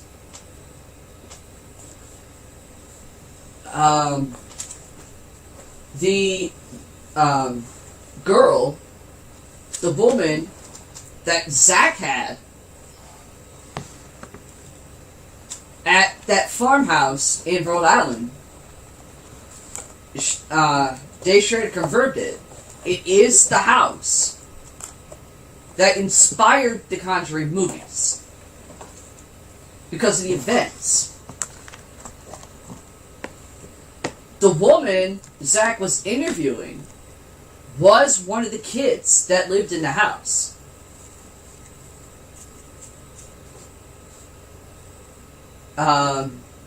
Which Dave Schrader confirmed through John Zaffis, who's investigated the house, confirmed it is the real house in Rhode Island. It is the real one. The stuff the woman said to Zach is exact to what John Zaffis has said. John Zaffis, he would know. He's been there. He grew up around it. He would know. Do some people kind of blow things out of proportion? Because they see something in a movie and they think that's the real deal.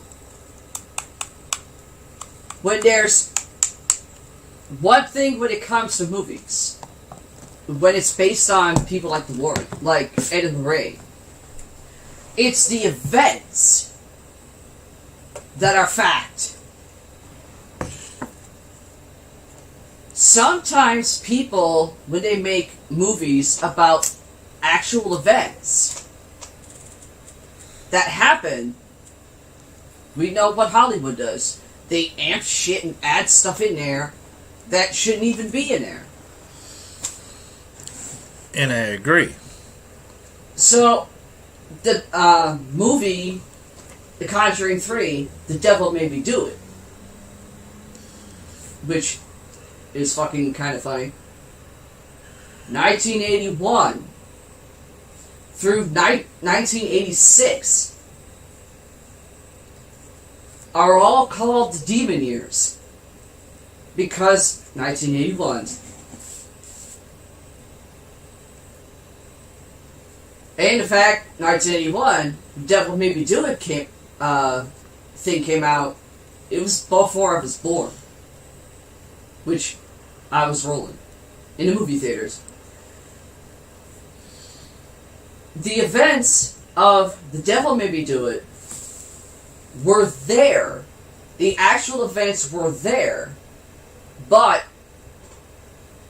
the thing that should have been was a little more history with the little boy that was originally possessed before the guy was. Should have been a little more story on the boy, what led up to the boy's condition, and then to the guy.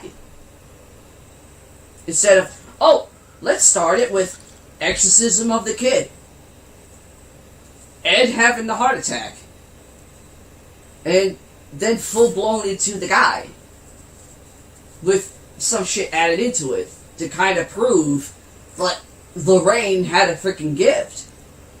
Yeah. Which was always kind of funny hearing those stories.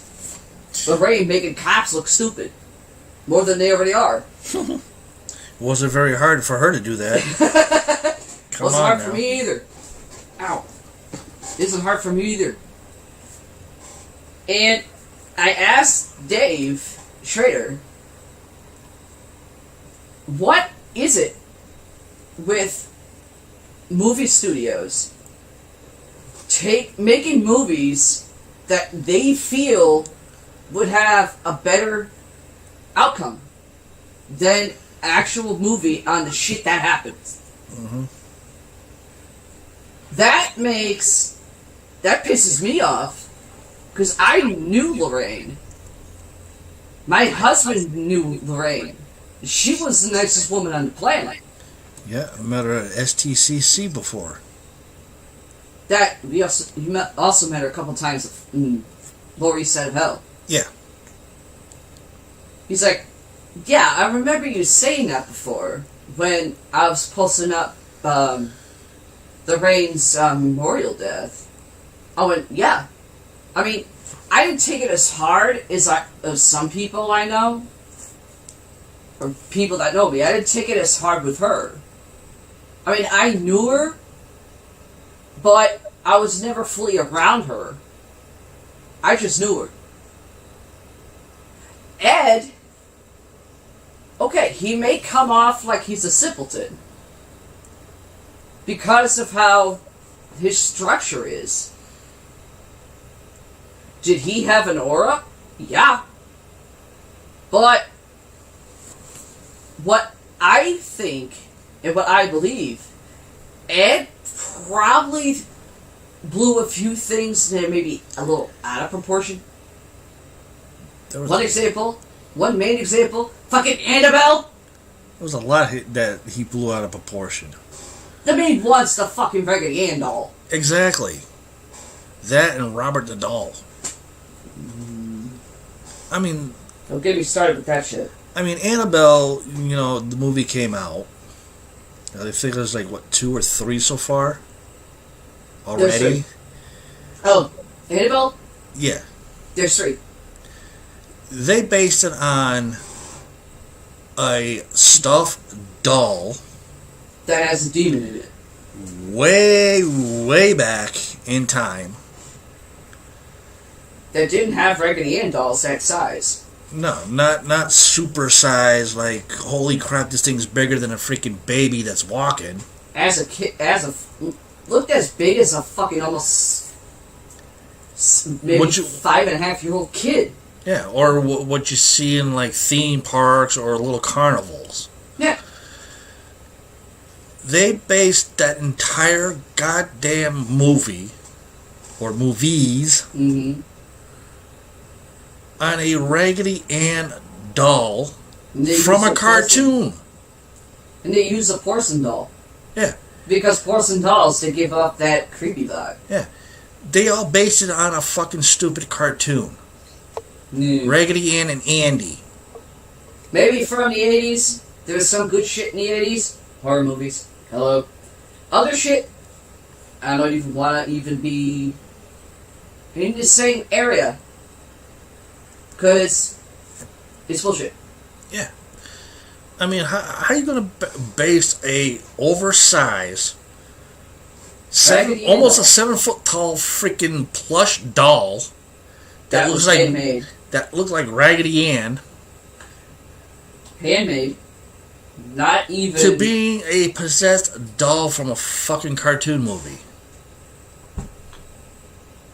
I mean, because if these dolls that were created by a company from a warehouse to be sold to the public, all over the goddamn world,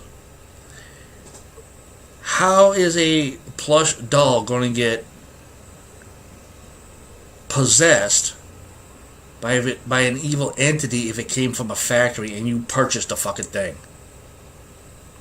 Or come up with the story of it was given to someone that was a nurse. A guy came over, the nurse knew, and he gets scratched. Due to the fact I can vouch for this, and so can't my brother. I've seen the real Annabelle. It's not a porcelain doll, like it is depicted in the freaking Annabelle movies. It is a fucking oversized, the size of a 5.5-year-old kid, of Raggedy Ann doll. Right. Which I knew, even when I first saw it, and I was in my teens, that they didn't make Raggedy Ann dolls that big. No. It was just normal size little puppet dolls. That doll was handmade. That was stuffed with stuffing, like you find in your pillows or in a couch. That Raggedy Ann doll that I've seen does not have the marker the Raggedy Ann dolls have. Right. Nor did it have the freaking tag. Full-blown handmade. Right. I said, Richie was with me. My dad brought me to her to find out if I really was having visions of Alex getting killed, or if it were just nightmares. Yeah. And if I actually really was born with the stuff that I have. Right. Alex was with us, but as soon as the energy I got drawn to was that doll, I wasn't affected negatively by it. Did I touch it? No. One, because I knew how to read. Do not touch. Do not touch. Alex, he fucking hightailed it. And he always came off like he was a tough guy. Until there was...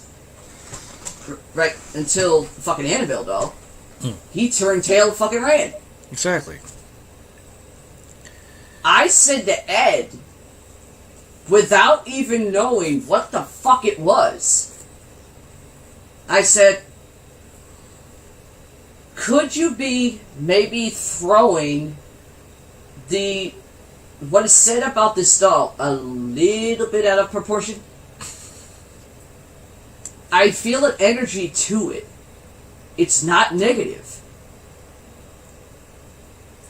If it is supposedly possessed by a demon,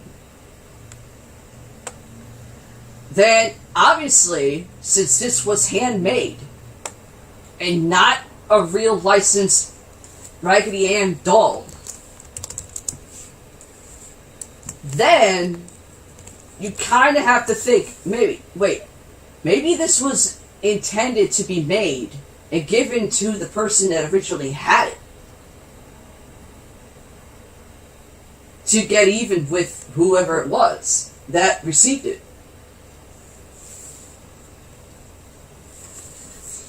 The name Annabelle,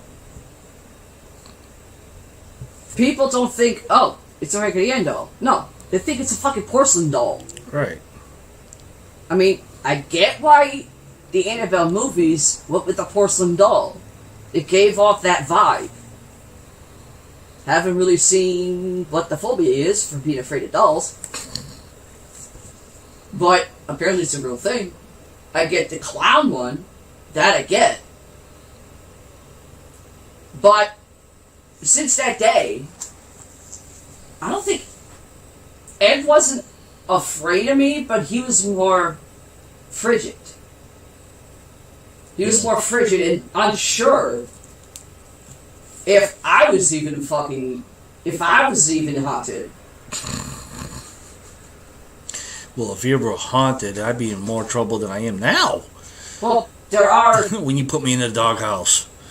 Well, there are people that have attachments to them, they don't know it. Yeah, I know. He thought, to this day,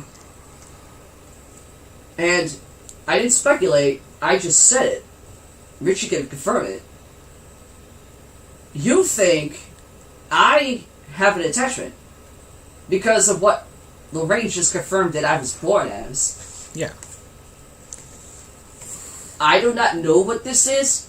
I just know it scared the shit out of my other brother. Turned him into a bitch. But here's your dress. But it doesn't affect me. Like, it may affect other people. Mm-hmm. Yeah, you have a sign that says, do not touch. Positively haunted. Which, read between the lines, it says, do not touch. Respect. Respect it. Exactly. So, in retrospect, the story, don't even get started with Sapera. No, let's not go there. But I knew the story that Ed mentions that John Zaffis heard from one of his relatives about the college kid being at the museum, taunting it, and then dying instantly in a freaking motor accident. And I'm not saying that it was a demonic attack, but I am saying if you taunt it or taunt something that may have that, if you taunt an object or something that may be haunted, and some fucked up shit happens to you, you fucking deserve it. If you don't respect it, it's gonna fuck with you. Right. But back to the point though of how this stupid dog got haunted in the first place. Due to the fact that it was made in a warehouse factory from a cartoon of Raggedy Ann and Andy. The doll was created for the outer part. On the inner part, it's all I don't even know what the hell you would call it, but it's like stuffing. What you see in couches or your pillows and everything. When you pull it apart, it's like spider webs and shit. Yeah. I want to know, how can something like that get possessed by an evil entity, but inside of it, it's all fucking stuffing? Or have some places the energy or spirit into it. And then years later,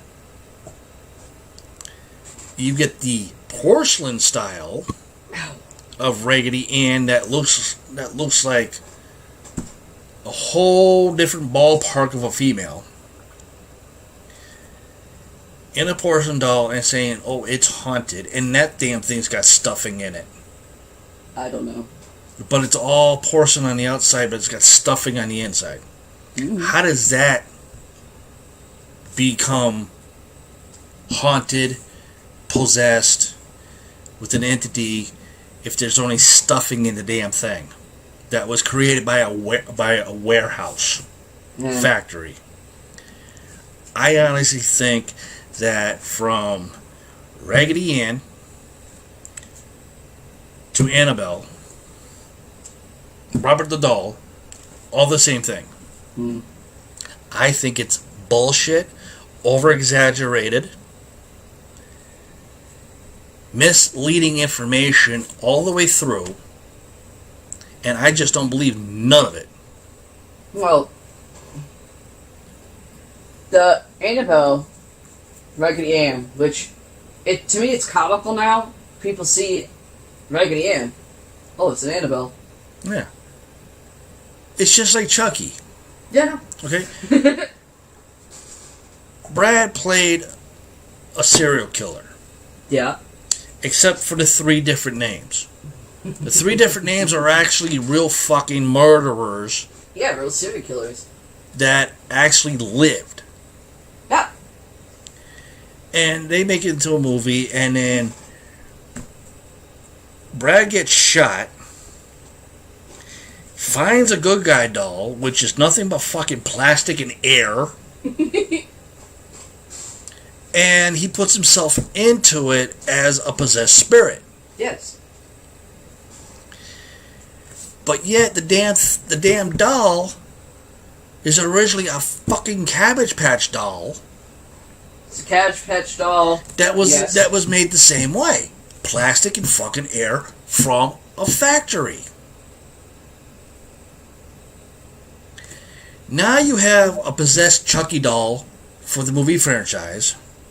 Yep. Nothing against Don Mancini. I think it was great, but except for his choices for the fucking doll, picking up, let's see, I want to make a horror fucking movie. I want to have a doll that kills everybody, and nobody fucking knows it. Embodied by as a child, though. What can we use? What can we use? I know. Let's use a fucking Cabbage Patch doll. It's plastic. It's got air in it. It works great. Raggedy Ann. Cloth on the outside for the body. Fucking white stuffing inside of it from toe to head. Let's say this got fucking possessed by an evil entity, and let's roll with it and see how far we can go. Oh, look, Ed and Lorraine Warren are paranormal investigators. Let's get them to say our doll's fucking haunted physically. And let's see if we can get Ed to fucking over-exaggerate some bullshit that we tell him. And the bullshit that he could try to pick up. But let Lorraine say something almost similar, but yet you watch her and you be like, this woman knows we're bullshitting. Just like with the Conjuring house here. Oh, this was the house that started the fucking movie franchise. Let's get some people to do it. No. Bullshit. 1975. Jaws film. Very Amityville Horrors. Okay. They have this house. Supposedly in Amityville, New York. And let's shoot this house basically on the beachfront. Okay. Not a problem. It worked very well. Now, this house is supposedly in fucking Rhode Island. Just like the Conjuring house is. Oh, this was the house that was filmed in Jaws back in 1975 by Steven Spielberg. No. Or this is the house that Wes Craven did for Jaws. No. Most of the stories go from Spielberg to Wes Craven for this stupid house in Rhode Island that was supposed to be in Amityville in Jaws of 1975. And people, the owners were getting bombarded with people that wanted to do the house. Saying that this house here in Rhode Island was in Amityville, movie of Jaws of 1975 from Steven Spielberg. No, it was Wes Craven.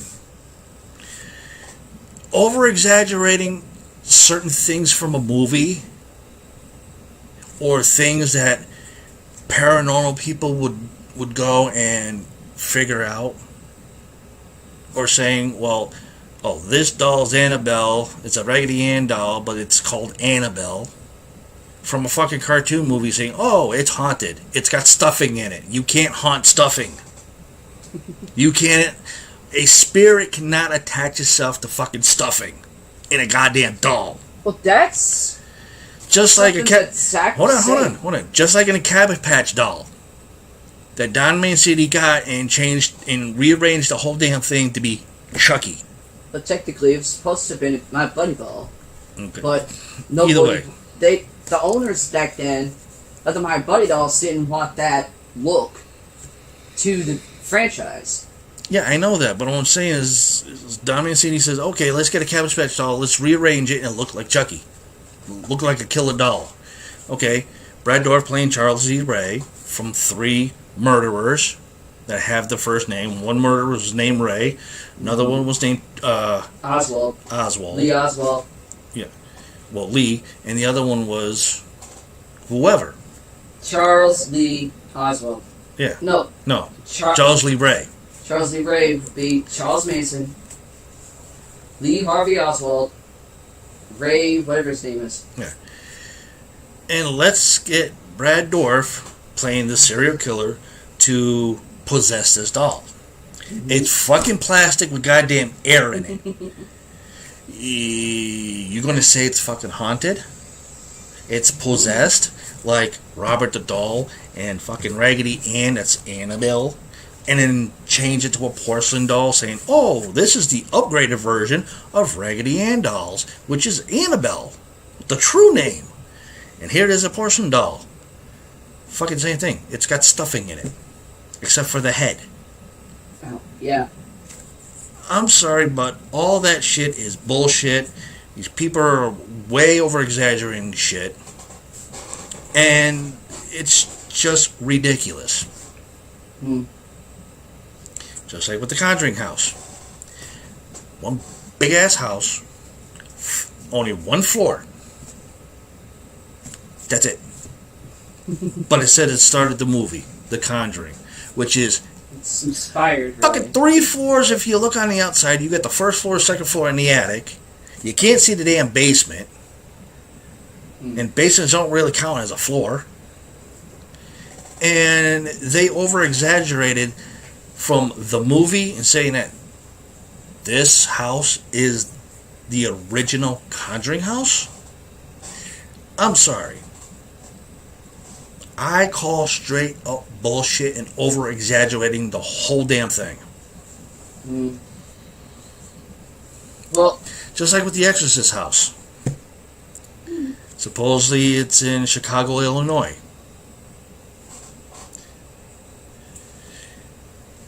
The child that got possessed in there went to another state.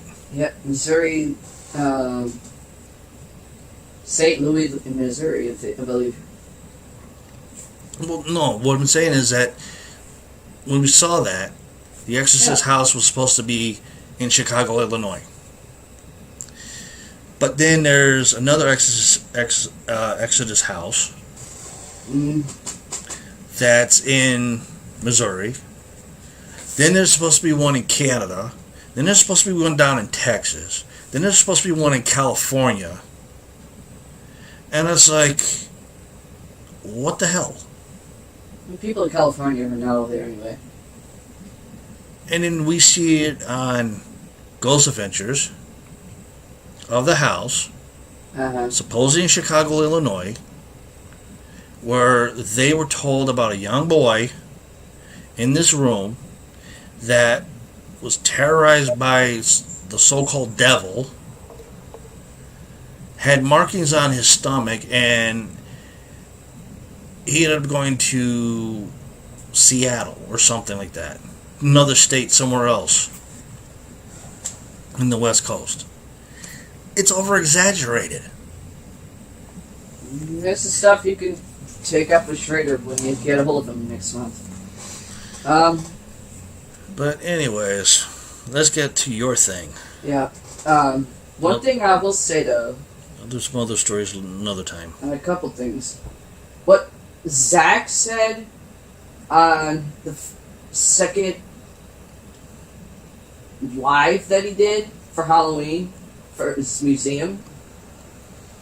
Oh yeah, I know that whole place is haunted. I know that. Well, I know that. I mean, like the We've section actually seen where it. the Halloween episode where he called Museum of Madness, I believe. Yeah. And it had 3 parts. The second part featured the doll. And I'm actually gonna put the motherfucker on blast. I ain't talking Zach. Sapera, the way I see it, should not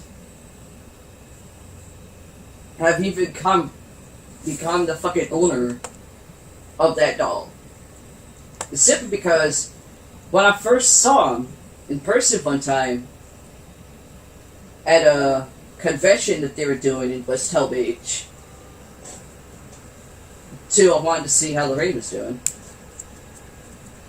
I instantly picked up on an energy to him, and I warned Lorraine, if anything happens to you, do not let him own anything you own in your museum. Fortunately, that backfired. Including the doll. He's gonna bake money on that shit. And use your legacy and name for his own pocket. Fortunately, the guy probably doesn't even know who the hell I am. He's lucky he don't. But with Zach, I mean, he did feel something.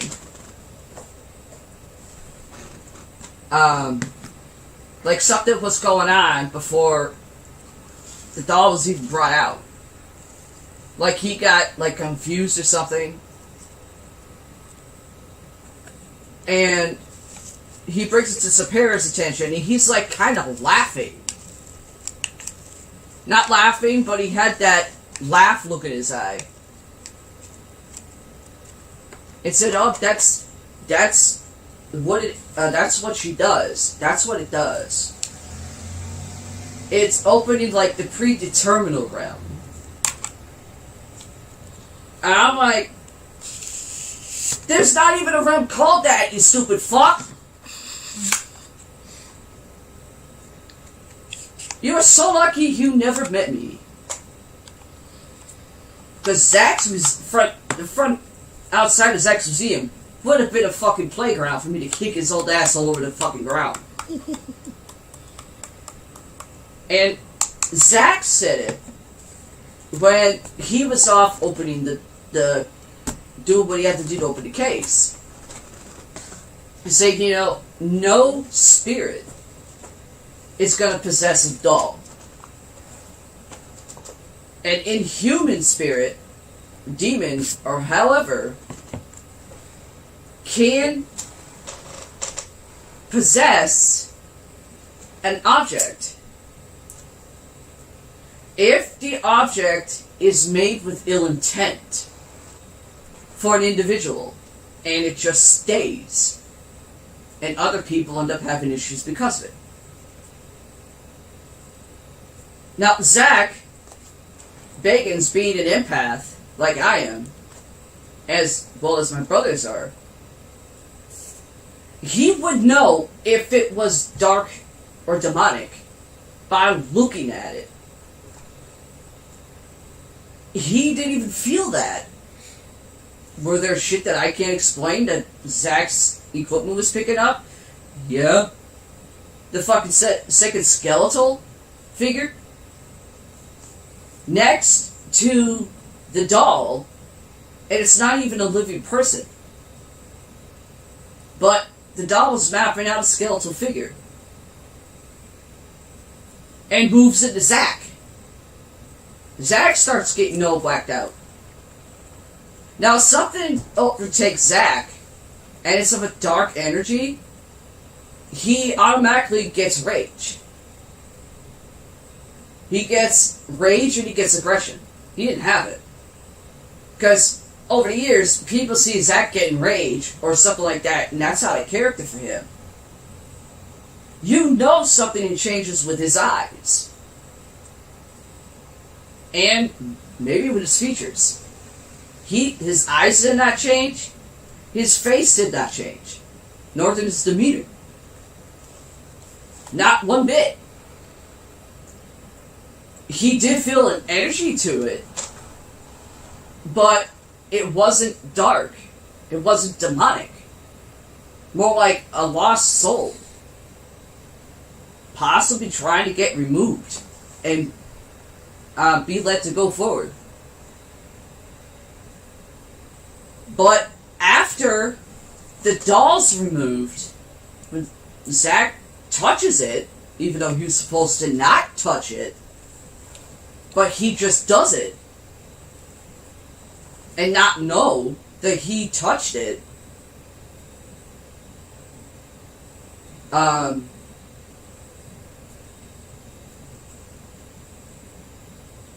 It kind of gives that question, what is it? Zach, one of the strongest people ever to see in the field. When he first started, yeah. Was he a wisecracker? Was he a bit of a clown himself? Yeah. That was who he is. But over the years, after Groff leaves, or got fired, from what I've read, all of a sudden Zach's very timid. And he doesn't do, like he'll go out, he'll leave leave energy if he feels it, and it's not of a peaceful energy. If it's something stronger, once Sapara takes the doll out of the room and leaves with it, it's when Zach starts getting aggression. It starts feeling rage. He didn't say it on camera, but I've read an interview. They said after Sapera took the doll out of his museum and left with it, he wanted to go after him and beat the shit out of him. And take it. And the prelude, where Zach's at a cafe eating lunch with a friend of his, and they get a severe thunderstorm out of nowhere. And a lightning bolt hits a light post right where his car is. It was a brand new car too. I know. Nice car. He just got it the day before that he did that prelude. Yeah. And not only that, before the doll was even came out, his machine, that penny wishing machine that he had looked just like him, wasn't even plugged in, and it said electricity. Mm-hmm. And it doesn't say that. Nope. Then, prelude, lightning bolt, hits lamppost right next to his car. That's something I can't fucking explain. I'm pretty sure Zach hasn't been able to.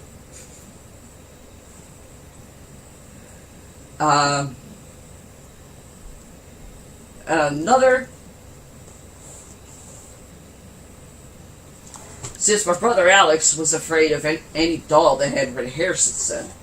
I was just waiting for John Zaffis to pop up in that whole So wasn't thing, I. just to punch that fucker. Well, due to the fact his family, he can't really do that. Probably maybe out of respect for Lorraine. I mean, ever since my brother Alex saw that thing, he's been afraid of any doll that has red hair. Except he wasn't afraid of you. No. Because you got it. You got red hair. I'm not a doll. I don't know. I think Richie might disagree with that part. To an extent, but you even still. know I only did that.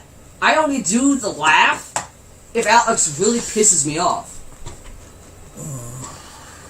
But still. Like with the shit when he did my hair, and after he snapped the shit out of whatever the fuck he was on. Richie, one night, to get me to laugh and not be so tense, literally put the Chucky outfit on with the wig and chased him around the house. Yeah, I know. With a real fucking knife. Yes, I know. Fortunately, we didn't have cameras back then. Actually, that was working. Richie, you couldn't find a camera because we had a couple new cameras, but you couldn't find the one you normally use. It's because Richie set them up all around the house just to catch him in different angles, chasing Alex. Yeah. That, and I dressed up as Chucky, wrestling one time. Scared the hell out of Alex so bad he forfeited the match by running out of the fucking building. Mm-hmm. And would not even let me through the front door. I was like, dude, I'm not Chucky. I'm your damn sister. What the hell was that? What?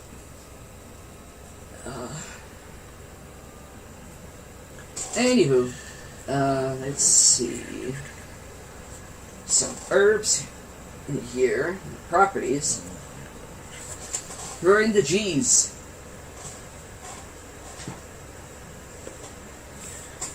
And it's funny how you're getting emails of people liking my little life story entries into stuff.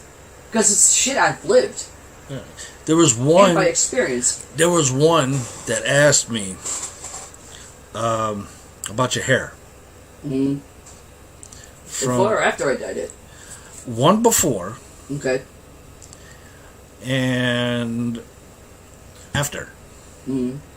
And I said, well, yeah, she starts off with doing what she has to do first. And then... I put a little prelude just to relax tension and get people to laugh. And then I come in, and what you see now is what I did. I actually did all that for her. I actually dyed her hair. The first time. The first time. Then, it wasn't coming out right. There were still little red streaks in her hair, but you couldn't really see it. And now it's what you see tonight. 100% black. 100% black that I did by myself. With my right arm the way it is, still screwed up. I haven't gotten surgery done to it, and I did that with this hand, fully. And I'm amazed that it came out perfect this time. But let me see in my photos here if I actually have that picture. When people are wondering, I'm okay. I'm just feeling something around me. Because somebody also asked me, because when we were talking about Chucky before. Yeah. And I think on one of the episodes you said you were going to dress up as Chucky. Yeah, it was like last year. I don't know. I think it was like the year before last. Yeah, they wanted to see that photo. I don't think we have it. I'm trying to find it. I don't know if it got uploaded to my Google Drive or not. Due to the fact, with Chucky, there's the male version Chucky, and now there's female versions. The dresses, skirts. I mean, technically, if you think about it, Chucky can be male, or he can be female. And I have proved that on quite more than one occasion.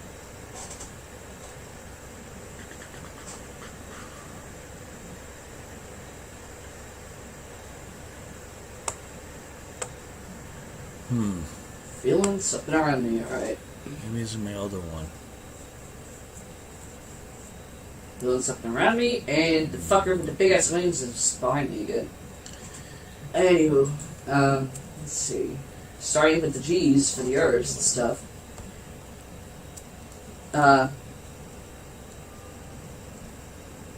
Galangal root. Well, I said that right. I'm having a bit of a buzz, and I'm feeling something around me. Magical uses include winning in court. Not sure if that's actually true or not, because I've never seen anything like that. Doubling money. I wish. Hex breaking. And sex magic. Hey now. Burn as incense to remove evil spirits and break curses. Carry for protection. To improve psychic abilities. And to bring good health. Carry to court to make the judge or jury feel favorable inclined toward you. That may be a theory. That may be a theory because I've never seen that. Wrap money around the root and it will multiply threefold. Okay, Look. Yeah, I do have them. I do have both of them. Burn Rewind. Burn vigilantly for 14 days before court case, saving the ashes and bringing them to court in a green flannel bag for luck. And Gangala root, I've actually seen people use in teas. So it is drinkable. Also called Lujan, Lojan the Conqueror, Lesser Galingel, or Galinga, Gallic root, or Calic root, Gargot, Qatar root, India root, China root. Okay, here we go. Hold on. I just want to show these pictures. This was her. It was like a couple years ago. with the Chucky look. Let's freaking do it. I look so fat. Hold on, I gotta blow it up some more if I can. It was a little cold. There's her in her Chucky costume for the first part. I look so fat. Where the hell? What the? Okay, this is not working right. I gotta do the other one. That was a month before I stopped talking to my ex-best friend because her son stole my rings. Yeah. Blow this one up. Oh. And yeah, that's a real knife. And there is the Chucky look that she did. Of course, doing the... what version was this one from? Was it 3 or 4? No. 4? 4th and 5, he had the scars. Yeah. Curse, there was a little bit of scarring, but it was fake plastic that he pulled off. Yeah. Doing all this right here on the nose, on the chin, and on the side here was tough to do, and above the eyeball. It wasn't that hard. It was kind of tough just to get it just right with the stitching and the dark look of how the cuts were. That was very hard to do. It wasn't hard. But yeah. Yeah, Paramount thinks it was a little hard, but it wasn't hard for me. So yeah, those are the pictures for the people that asked to see those pictures. I finally found them. That was her and Chucky. I look so fat. My brother's probably gonna be like, "What did you just call yourself?" Hey, you want Should me to slap you? You want me to embarrass myself? A friend of mine sent me these photos. Oh, I saw those. Hold on. Let me get it up first. That was like around the time when you met my brothers, I believe. Here's me way back in the day, and I have changed so much. I'm gonna get a drink there. Here's my first one. Me with a busted arm and a fur ball on my lap. That's how goofy I looked in the hairstyle that I had. Here's the second one. I look like a geek so much. I am so embarrassed by it. V-neck shirt or sweater like, black jeans, a goofy hairstyle, and my old glasses, which I still have to this day, which is surprising, and my two-way radio next to the phone at a friend's house. Back then I was part of a camping group and a non-profit organization that helps with emergencies on so many different communities. It was a blast. I was the communications officer at the time. And here's me when I first started in the radio broadcasting at STCC, which is me there being a co-host on a very goofy microphone, and yes, that is straight carpet on a DJ stand that went around the whole thing. And that's where I started my radio career. So, 2 pictures, I look like a dork. One picture with a broken wrist. And this here with long hair, still the same glasses, my Gatorade hat, a jean jacket that looks like a shirt, and a lead pencil and a regular pen that was red. And this is the picture that Paralore fell in love with of me way back in the time. So yeah, that's pretty better than the other 2 that I look like a dork. But yeah, that was my famous days way back when. So it sucked. and everything. You get like over here. So yeah, I look like a dork in the first two, but the other one I started to grow into myself, and that's when I started my radio career, and it went pretty good for about 3.5 years till I burnt myself out. Never had my own show. So go figure. Now here I am, years later,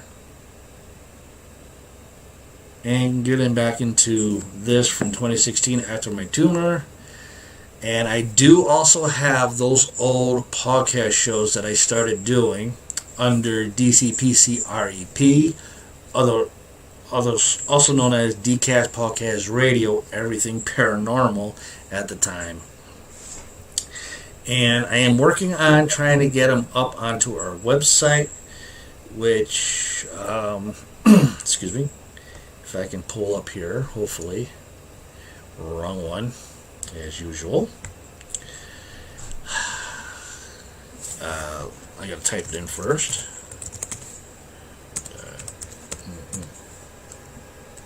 Yeah, that's right.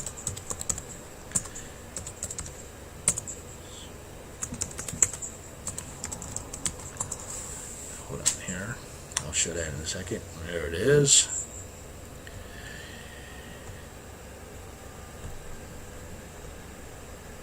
Let's see if this shows up. There it is. That's our website right there. Let me bring it down some because it's too big. There it is. That's our website that I've been working on and everything. You could find almost anything up here that we're going to do. Upcoming and past live streams, which is all of our episodes. I am still currently working on this whole area here to try to link up every podcast show to our YouTube page or Facebook page, either one. All of our stories that we have done before, which is hugely all the way down to all the way to the past stories that we have read up here or on the old podcast show and everything. And I'm working on a new archives page for more of our past stories that haven't gone up here yet. We have our guests that we have here on the show where you can buy their books. Recently in episode 38 we had Alan Wright, which is a author and writer, spiritual medium and healer.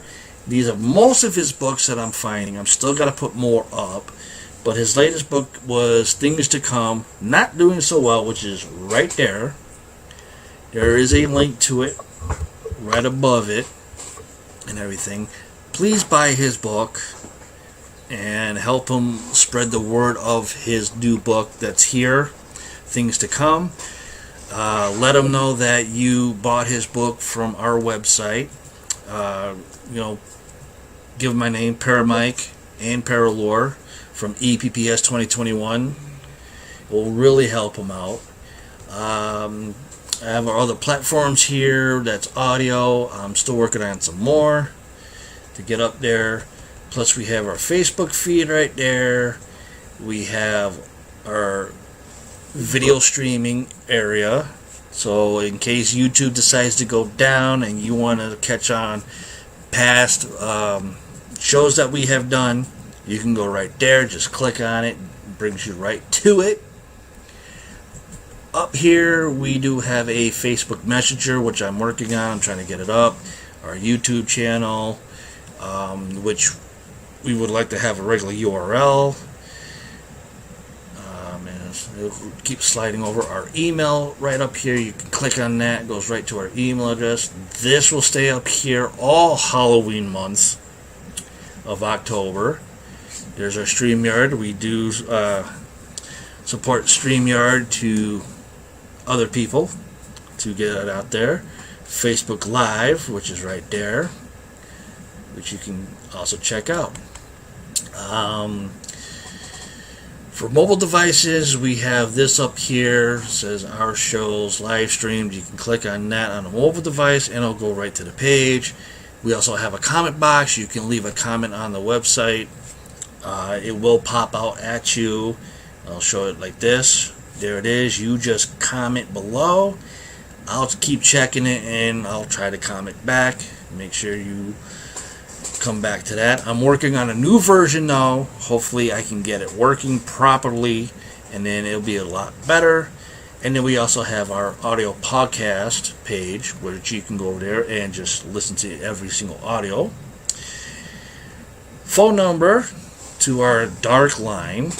Unfortunately, I couldn't write dark line up here because it wasn't accepting it, so I had to do Google voicemail, which is 724-856-0031. You can leave your paranormal stories there.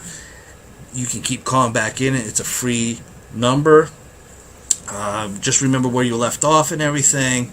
Just continue from it, and I will take that audio and I will paste it together, and we will share it up here as soon as I can figure out how to actually do it. But thanks to StreamYard, I do have a contact in there, and I'm going to try to do it properly. I'm going to try to get it up and running. If you see me on like our Facebook page or our YouTube page as like a video, it's not a true live stream podcast. It is a test for me to try to figure out if I can get it, if it works. I'll leave it up there for a little bit longer, keep playing with certain things that I learn. If you can hear like what are they, sound effects or music in the background from a way I can do it to have it on StreamYard, leave a comment below and let me know on YouTube and Facebook if it works. I can get rid of that now. Get rid of this. Paralore is back. Yep. So. People probably wondering, is she okay? Oh, yeah, she's fine. She's fine. No, I do feel something around me though. I'm fine. I'm good. Next, Gardena. Gardena? It's a flower. Isn't it also a city? Maybe. Promoting peace, repelling strife, protection from outside influences, carry or wear to attract love or friendship. Friendship, yes. Love is not. No. So. Burned with other healing herbs to bring peace and comfort to one who is ailing. That's actually, yeah, that's actually right. Use dried flowers and healing incenses and mixtures. Scatter around a room to bring peaceful vibrations. Now, Gardena, it's a flower. Most people, when they hear Gardena, they automatically think flower. Because it's more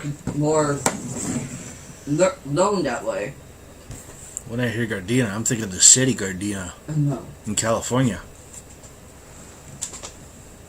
I mean, Gardena, they're actually flowers. I believe that you kind of make what are called flower crowns or flower necklaces out of them.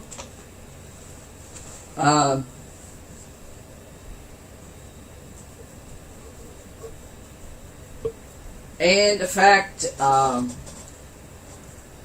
I think, I'm not sure on this, but I think it's also as a candle too. But I think, I'm not sure, don't quote me on that.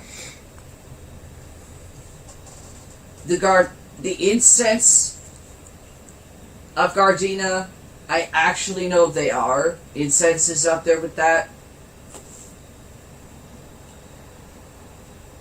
Garlic is our next herb. Is it for magic, spells, etc.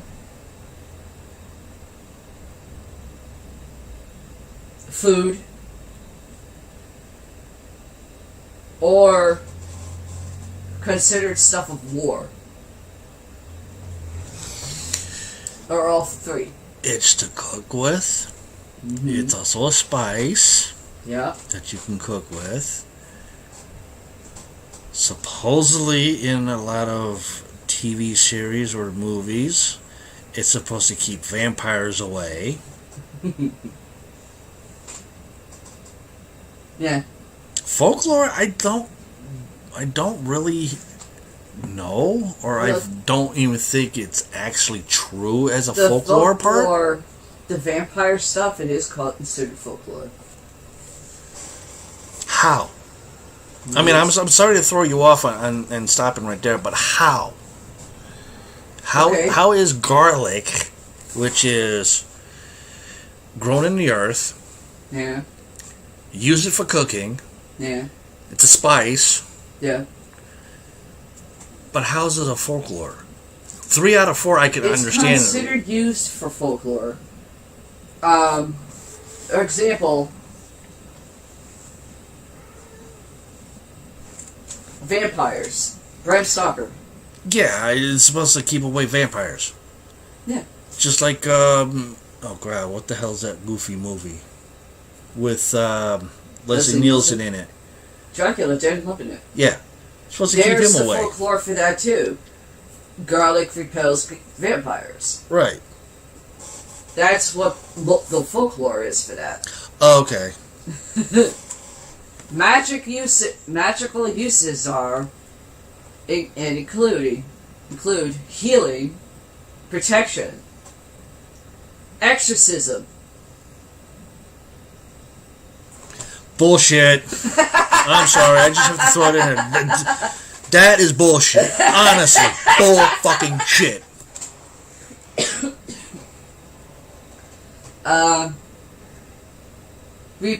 Repulsion or repelling vampires. I'm an energy vampire, just like my brother Richie, and it doesn't repel us.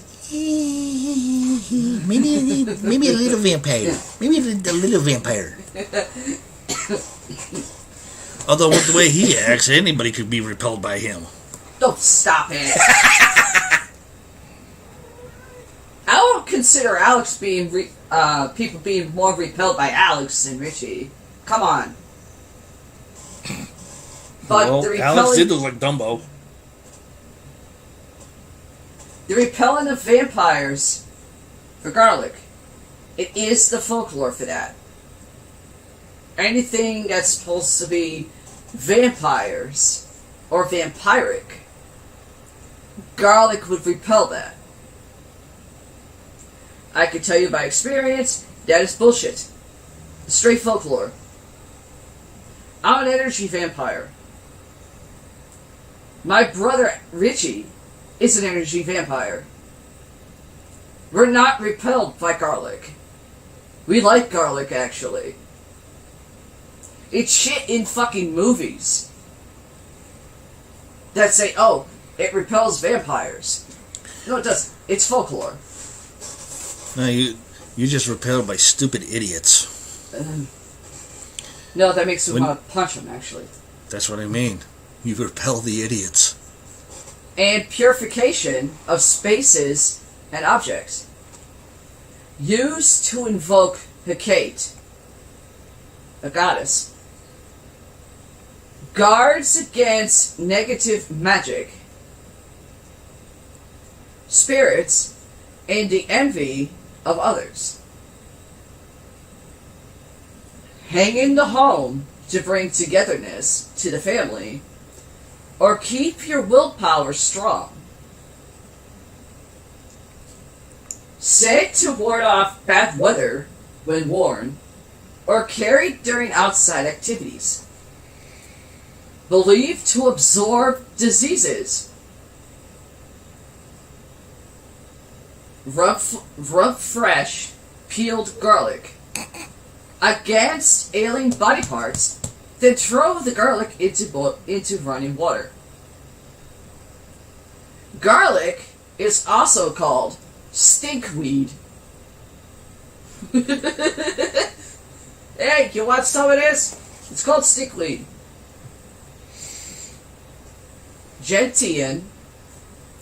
Add an infusion to the bath or for power and strength. It's almost like a tea leaf. Gentian, it's almost like a tea leaf, but you put in the bathtub when you're taking a bath, mixing it with other stuff you already use.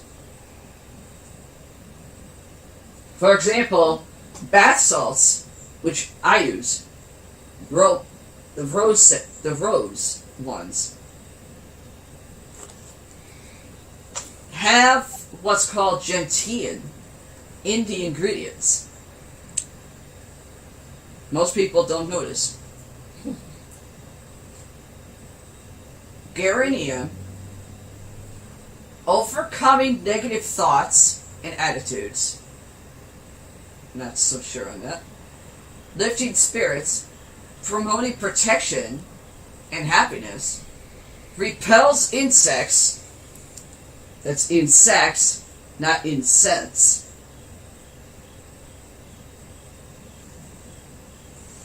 People probably have a question mark over their head. What does that mean?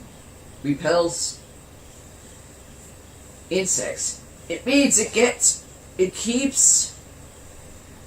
it's said to keep away insects, which means bugs, away from your home and out of your home. So, yeah, I'm saying insects, as in bugs, not incest. What's the matter?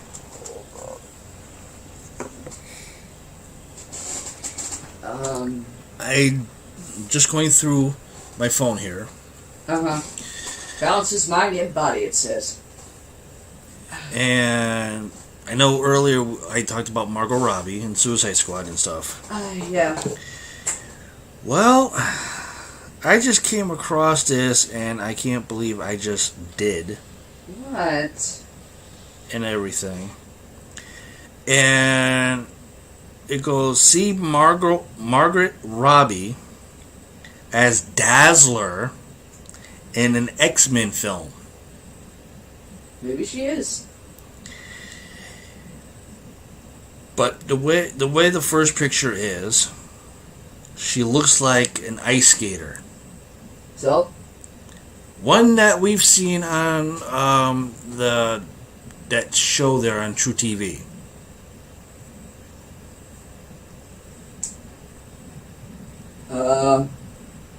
Refresh from memory, because there's a lot of shit on True TV we sometimes watch. The blonde chick.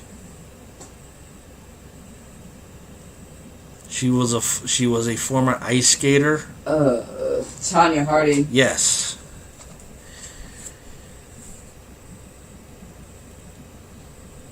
I'm alright. That's Margot Robbie looking like Tanya Harding. Okay. Now, for her role in a DC Universe style, yeah, she's going to be doing a musically themed X-Men with the Red Hood, Anna Miss Jolie, yeah, as Silver Sable, Vin Diesel as Mr. Freeze, and Margot Robbie as the Dazzler, and that's what she's supposed to look like as a superhero, as the Dazzler. Mm-hmm. So what I'm going to do is I'm going to try my best to send this to you, and you read through the whole thing, find some more information on this goofy thing, and then we'll do a podcast show on it, just for you guys. We'll see. But back to the herbs. Stop here. Okay. I'm really not feeling right now. All right, then. It's not what I was drinking earlier either. Okay, I don't know what it is, but I can tell it's something. Alrighty, Roo. Well, we're going to stop here since Paralor's not feeling good right now. We say goodnight, and we'll be back next week if we can. If we got can fill it in. Well, if one person gets back to me and lets me know what day, we might do it next week. So, see ya, guys. Enjoy this video, or this live stream video if you watch it afterwards. Leave a comment below. If you're on Facebook, give us a like, give us a heart, give us a funny laughing face or whatever. If you're on YouTube, click that like button, hit that subscription, hit that notifications on all, and help us get to our goal. 1,000 would be perfect so we can get an actual URL of youtube.com/EPPS2021. Yep. Good night, everybody. Bye. I have to get my outro. I forgot about it. I didn't have it set up. Shoot. Bye.